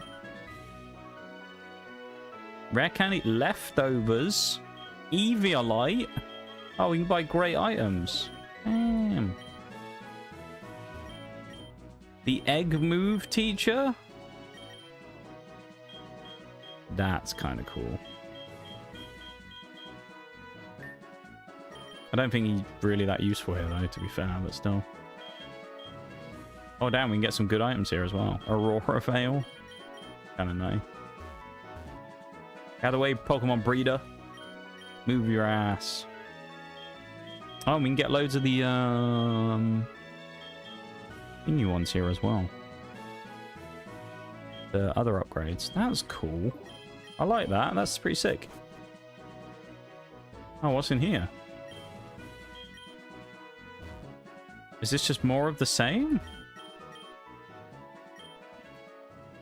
Oh, this is we get to choose our own mons rather than a rental team. The rental team's more fun, though, because it's like you get a random team. I feel like that's more interesting, right? See what our rental team is. Pseudogon. It's just a tree. Oh, that's great. So we have Sudowoodo and Porygon. Clefwile. Airy Steel, though, actually. It's got a terrible moveset, but that could be good. That's a maybe. Pin Buffet. It has Shadow Tag. Maybe that'll be good. But they don't switch out. Droworb. No, it's Dratini. Mewbok. I think Mewbok's going to have to be an option here. And Snorpardos. We'll have Snorpardos, we'll have Mewbok, and I think let's take Pin Buffet for the meme. Why not? Let's shadow tag everyone.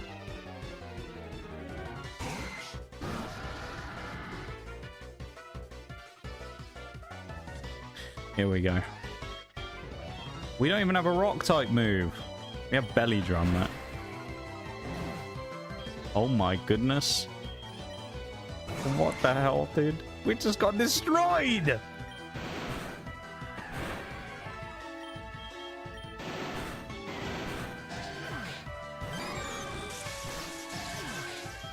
This hasn't gone well. I fear we are in a spot of bother with this team right now. Yeah, we've lost. There's no way we win this. We'd have to one-shot this thing, but maybe not. Okay, we've just come... That's the comeback of the century right there. Oh. Okay. The Pincer Wobbuffet is not as good as I hoped it would be.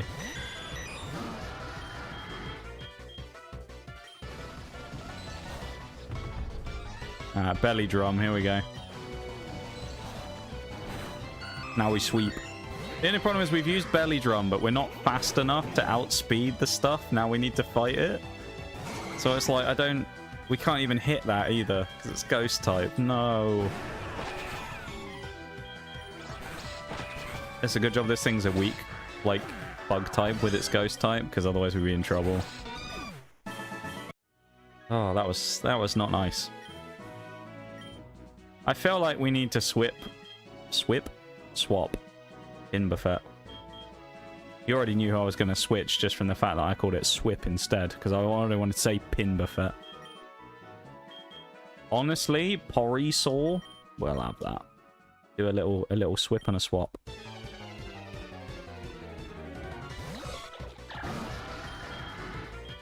I'm not belly drumming this time, it's a waste of time. Rhypom, mate, not worried. Crunch. You'll be consumed by the all-consuming dinosaur.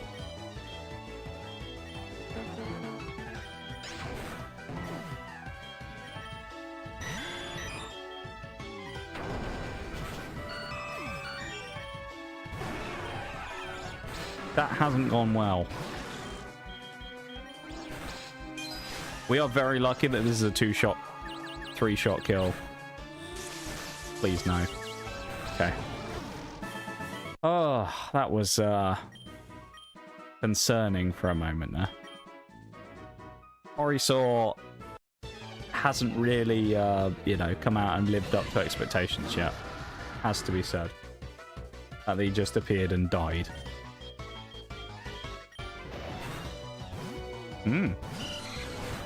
Switch out to Golbat, who went for Horn Drill. What a cheap tactic.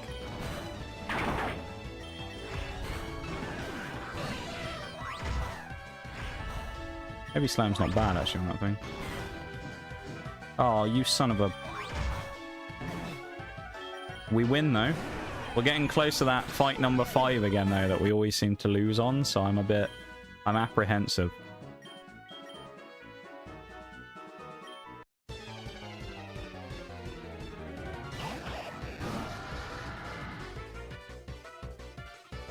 Oh, this is Froakie. I wonder what that was for a minute. Paralysis is kind of annoying, but we're already slow.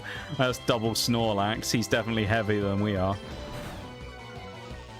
Oh, no. He belly drummed? Oh, that's scary.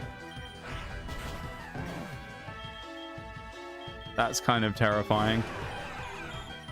Giant blob that he is. We can't hit that thing. Oh, dude. Porisaur is our only hope.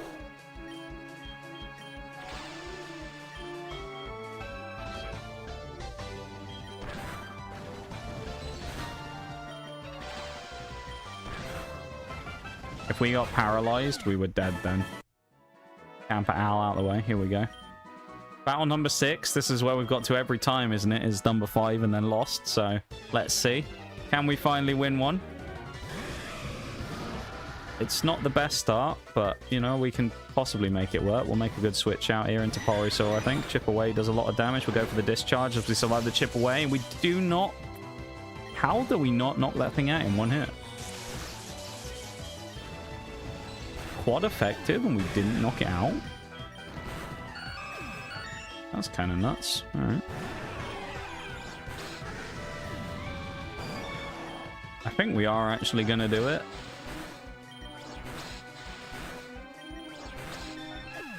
Yeah. We've had him. That's a massive win right there. That's a huge win. Let's keep going. I believe in this team. We've got this. Hitmon Bass. What a mon we have here. Oh! Holy... He missed the sky uppercut. I'm glad of that. He nearly just ruined my day. Thick Fat helping out there a lot as well. We lived the first flamethrower. The dragon type. Dragon fire is not a great combo for us to fight. We had to go for the banking on the fact that we outspared.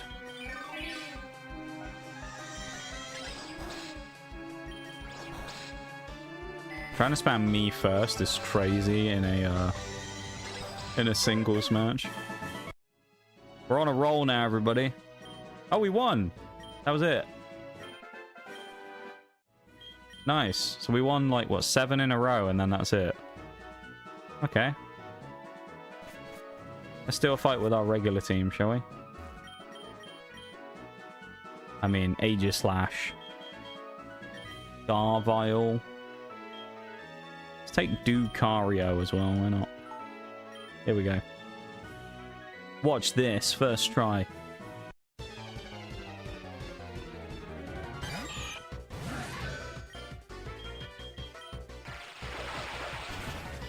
Little 1,000 arrows, alright.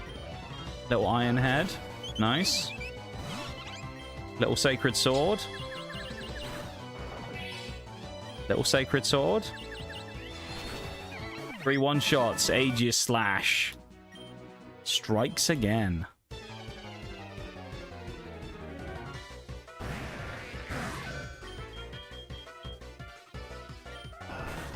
That's certainly some in Metabot. Ploy 2.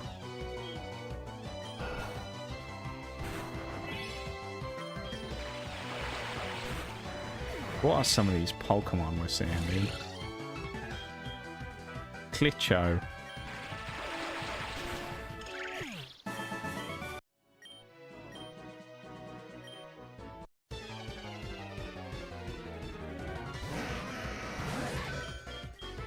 See, many of these fights aren't even difficult at this point because we're not getting. I mean, I don't want to, you know, tempt fate, but we're not getting that many crazy. That was cool. A lot of crazy Pokemon that we're facing there. Not a lot of like legendaries and stuff like that. We're fighting some Legos. We might have some problems here, but it's pretty easy stuff right now. We also have a good team because Aegislash is just kind of broken. Sunburnt Psyduck. One-shotted with 1,000 arrows. Oh look, there's a one-shot with 1,000 arrows. Yeah, there's another one. And you know what this is going to be? It's not going to be a one-shot with 1,000 arrows. It's going to be a one-shot with Sacred Sword. That's a 2-shot with Sacred Sword. Oh, Nox Cat and thingy didn't work.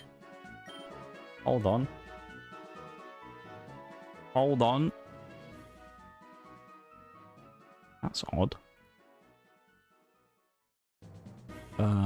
Let me manually do it. There we go. I'll manually do it because it didn't work. There we go. Home in Shayla. Neither redeems, my dude. Oh, Haxplosion. And he outspeeds. He would be scary if he didn't get one-shot by 1,000 arrows again. Turdra. One. Good old Turdra. Level up indeed. Freebie. Oh, Skullish actually lived and then went for Rock Climb. Do you think we're going to somehow go on a Reign of Terror on this one and get to the max again? Do you think? This is fight number 6. We've speed ran the first 5. And Iron Head. Double Iron Head.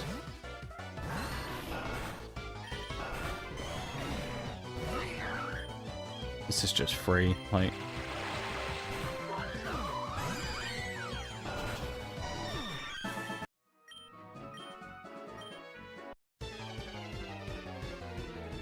I don't know how it goes, Nox. It's going... okay, I guess. It's been a chill day today, which has been nice. We've had some good chats about stuff. Which is kind of what I needed, because... the last couple of days have been ass, so it's nice to, okay, we're lucky there.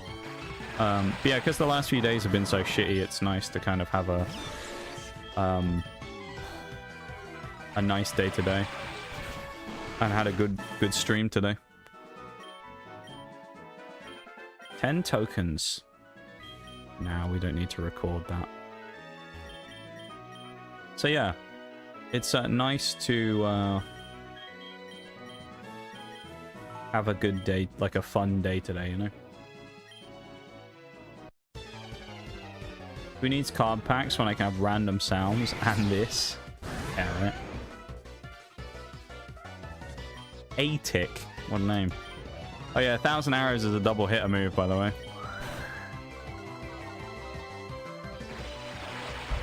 If it wasn't broken enough already.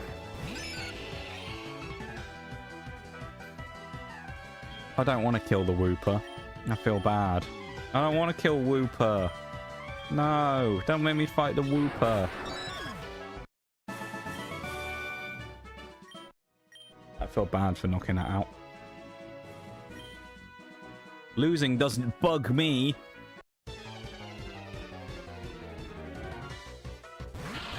He says. Just you wait.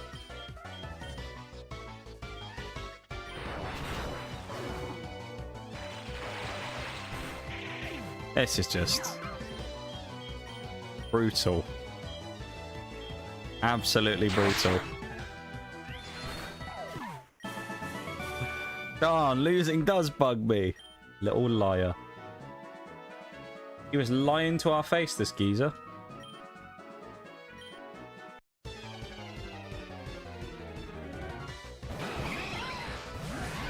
God, how do you expect to win with Bidoof? Honestly. Molesaur looks cool, though.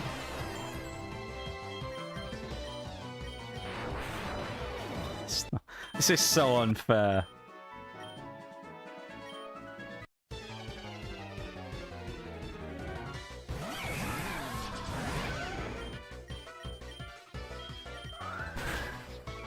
This is an even easier one than the previous ones. Oh! Darvile actually got knocked out, and then Aegislash just cleans up. Damn, we actually got hit there. Ice Beam wins this anyway. Yep. It's trappage. Oh, this is so brutal.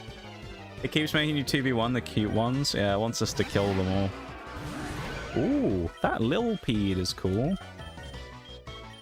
I feel like we should make a rule where I should ban the use of 1,000 arrows. But then I could learn it in-game, so I mean, it's not like I've cheated the move in, you know?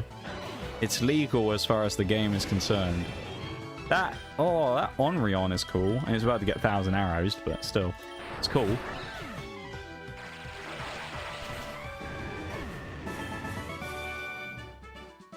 What was it fused with, though? It's Flareon Onryon. It's like Fiery Rock. I guess it's Onyx, yeah. I was thinking it must be a fire type, but no, I guess it makes sense to be Onyx. Ferroark. Ooh.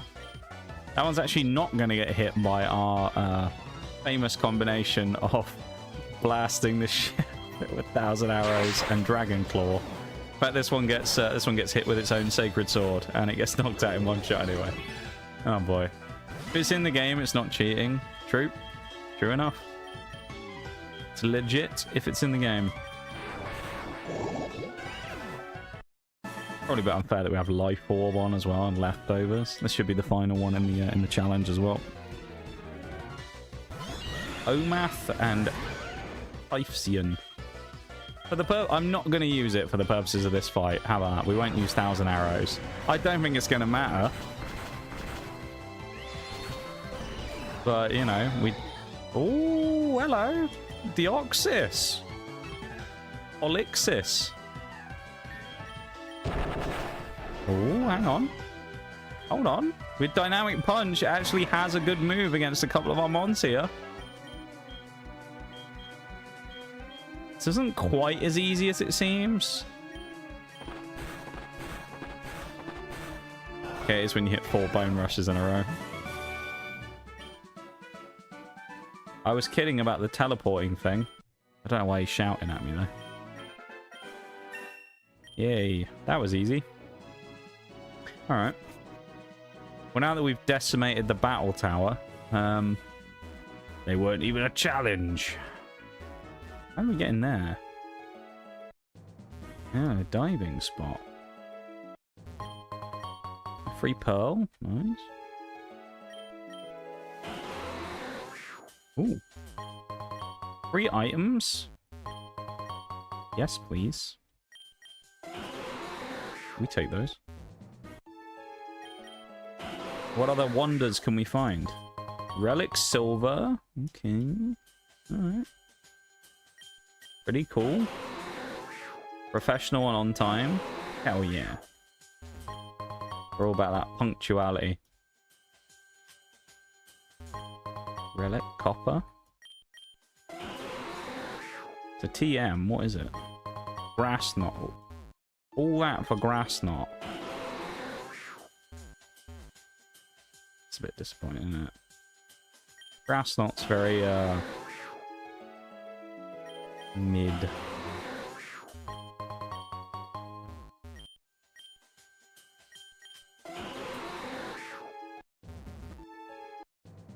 Oh, we've grabbed this egg before. I don't remember what it is, but we've gotten it before. I don't have any fire gems either, which is kind of annoying. I think you can get them somewhere. Wonder if I go to Cinnabar, if I can get them there. I think you can buy gems off someone in the Pokemon. Buy 5 fire gems and go to that guy. Don't remember where he is though.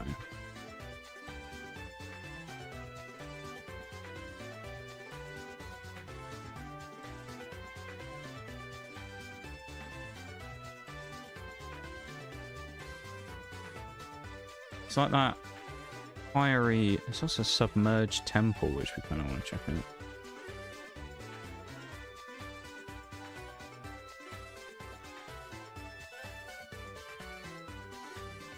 Not in Mount Ember, is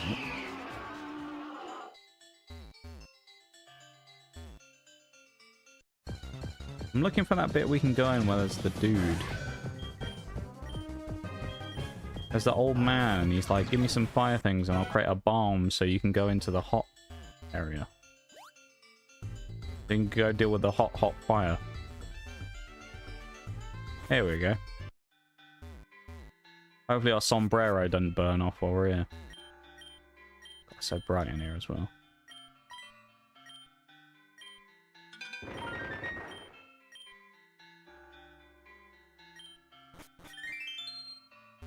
Right, now we can just go in here. What slug am I going to turn out to actually be? I wonder... Abra! We made him disappear. It's a magic trick. There's a lot of different ladders down here as well, so I thought this was going to be an annoying one to try and, like, navigate. Oh my god, the red is quite striking. Scissor! Ooh! That's cool. We don't have a Scizor fusion. I think we have a Cypher, but... No, we can't have a Cypher. I don't think we do. No. We must have a Scizor fusion. No, or none, even. We have to have none, because I don't remember a Scyther or a Scizor. That's cool.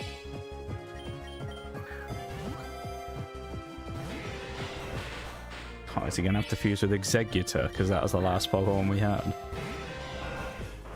That's awkward if it does. How did we manage to catch Curum faster than you?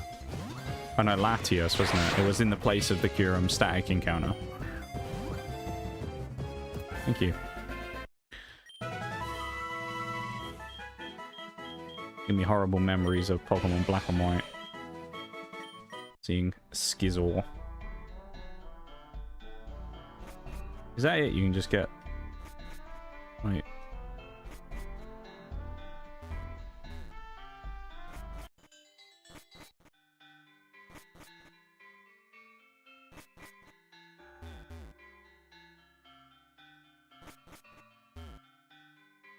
Do these lead to like different things? No. Is that it? You can just get Slugma in here. That seems a bit of a letdown. I was hoping there'd be something way cooler in here. You can just get Magcargo and Slugma. Is that it? Yeah. Oh well. Right, let's go back to the Pokemon Center somewhere. Boon Island, the fitting place to end it.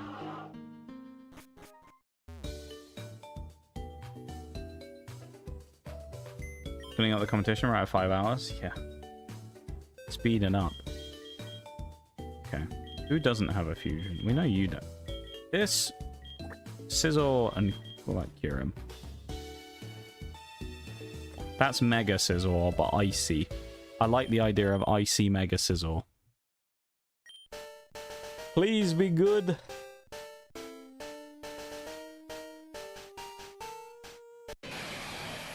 Yeah, get behind that. Fusor. Hi. I like Fusor. He's pretty cool. Yeah, pretty cool. I like him. But also have the red version as well. I kind of like the red version. Nice little, it pops. Pops well.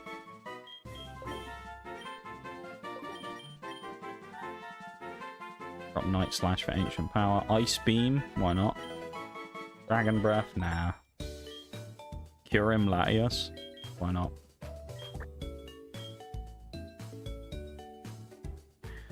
Okay, that one looks interesting.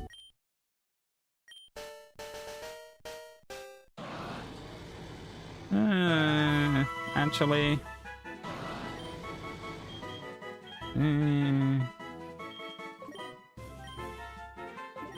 not super sold on that one.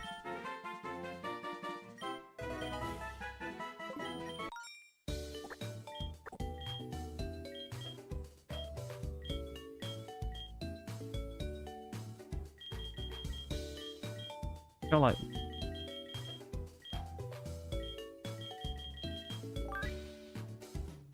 I was gonna say I felt like unfusing Sand Slash just to fuse Aegis Slash with some other stuff, but it's like, I don't want to. I want to preserve him as he is.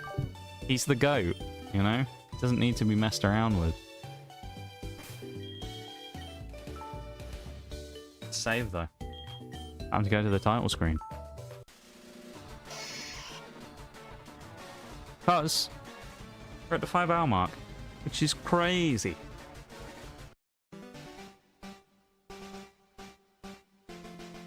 Not been a bad day, has it? All in all, I'd say. Pretty solid.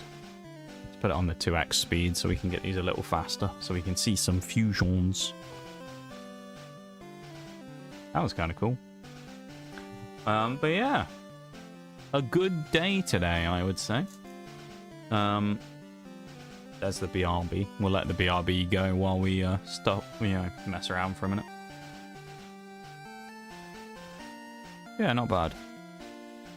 Not too bad. We may not have done a huge amount today. That's sick, that Yan.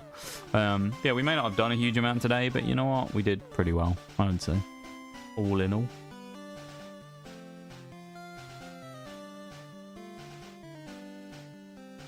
We've had a pretty fun time of it. We've had some interesting and good conversations, I feel like. It's been solid, hasn't it? Who knows? Maybe on Thursday we may start Infinite Fusion 2. You never know. It is possible. Glad the day got better for you. Yeah. I'm glad it turned out a little better. Because, yeah. I needed it, quite frankly. After the last day or two, it's like, I needed a good hit out today. And it hasn't been... Oh my god. Hasn't been flawless, you know. But you know what? We can be pretty happy with it, I think. Oh dear. Some of these are getting a bit wacky now.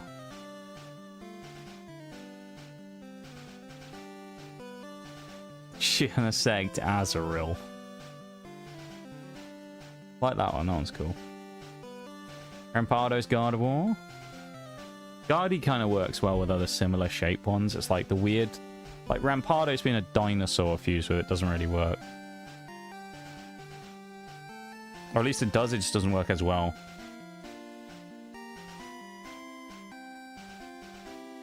That one's sick. Cresselia has a lot of really cool fusions as well. That one's cool, actually, the low plenty. That one's cool. We're on a good run of cool ones here. This is not going to be, is it? Oh, no. We were on a great run of cool fusions for a second there, and then... Oh, no. That slacking. No, no. That slacking was horrendous. Slacking Pichu was... That was a disgrace. That one's sick. Slacking Pichu is something we never want to see ever again in life. That's just a cursed creature. That one's pretty bad as well. It's like Dr. Eggman. That one's sick. Alright. What I'm going to do real quick while we're actually looking at this stuff, I'm going to play official Discord. Where's the, does it say anything here about, like, server guide announcements? Where's the, Infinite Fusion 2. Download the new vision in download. Oh, here we go. Downloads. Infinite Fusion Hoenn. There you go. Yeah, I guess maybe I'll download this later. And then...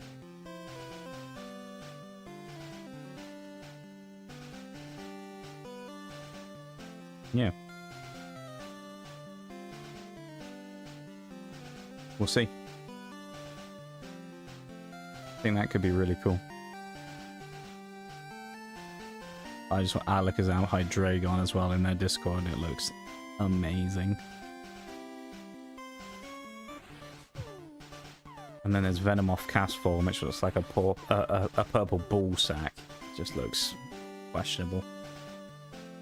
Love the cool ones, but I think the goofy ones are funny. They can be. Some of them though are just outright just cursed. But many of them, though, if they aren't cool, they have, like, something else about them that you go, yeah. This... Oh, what's this going to be? Okay. He's even more Omastar-y. That's just weird. That could be cool. Actually, you know what? I'm not sold on that Giratina Entei. Why did we have to ruin Quagsire with Stubble? Why? Why did the game have to do that? Why did it have to ruin a perfectly good Quagsire like that? That's brutal. Alright, we'll do 3 more. This is number 1. Number 2. Number 3. And now we switch. The next one was Cacturne and Delcatty, and it was not anything crazy. Don't worry.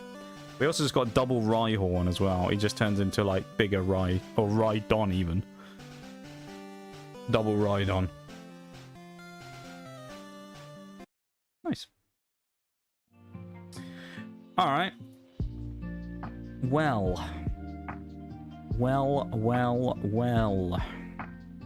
Let's wrap up the YouTube real quick, shall we? Yeah, YouTube stream. Thank you, folks, for going over to the YouTube stream. If you have, this is literally the only time I've mentioned it, the entire stream. There's an exclamation mark YT if you want to go over and drop a like on it. And help out supporting on the YouTube channel. You can, of course. It's very much appreciated if you do, because it goes a long way towards supporting the channel. Hey. Yeah, thank you, YouTube folks, for going over there, hanging out, liking the stream, watching the stream, doing all those things if you have. And anyone who is here on Twitch who went over there and did those things, thank you. Much appreciated. We are going to be wrapping up there, though. And tomorrow, of course, we'll be back with Pokemon Black and White. Hardcore Randomizer Nuzlocke should be potentially the final episode of that, I guess. It really depends what happens.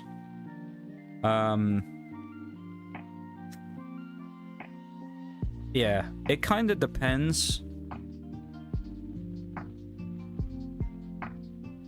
We'll see. If things go bad, you know, it could be gnarly again.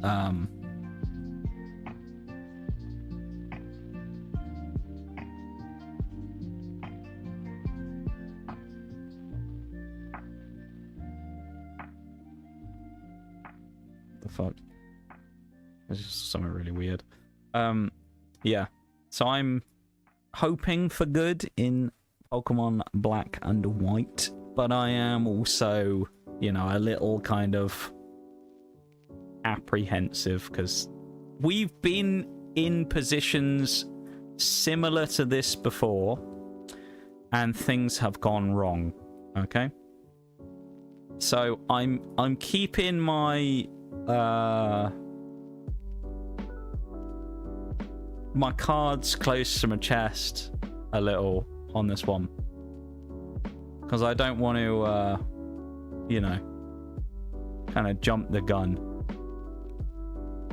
and go, oh yeah, we'll definitely finish it tomorrow, and then get a horrific situation where we get caught out and things go bad. So we'll see. But yeah, thank you, YouTube folks, for being here. I appreciate you guys hanging out, vibing, lurking, and all that. And I'll talk to you guys tomorrow. Okay. So you guys take care, yeah? So I'll see you then. Bye, YouTube folks. Take it easy.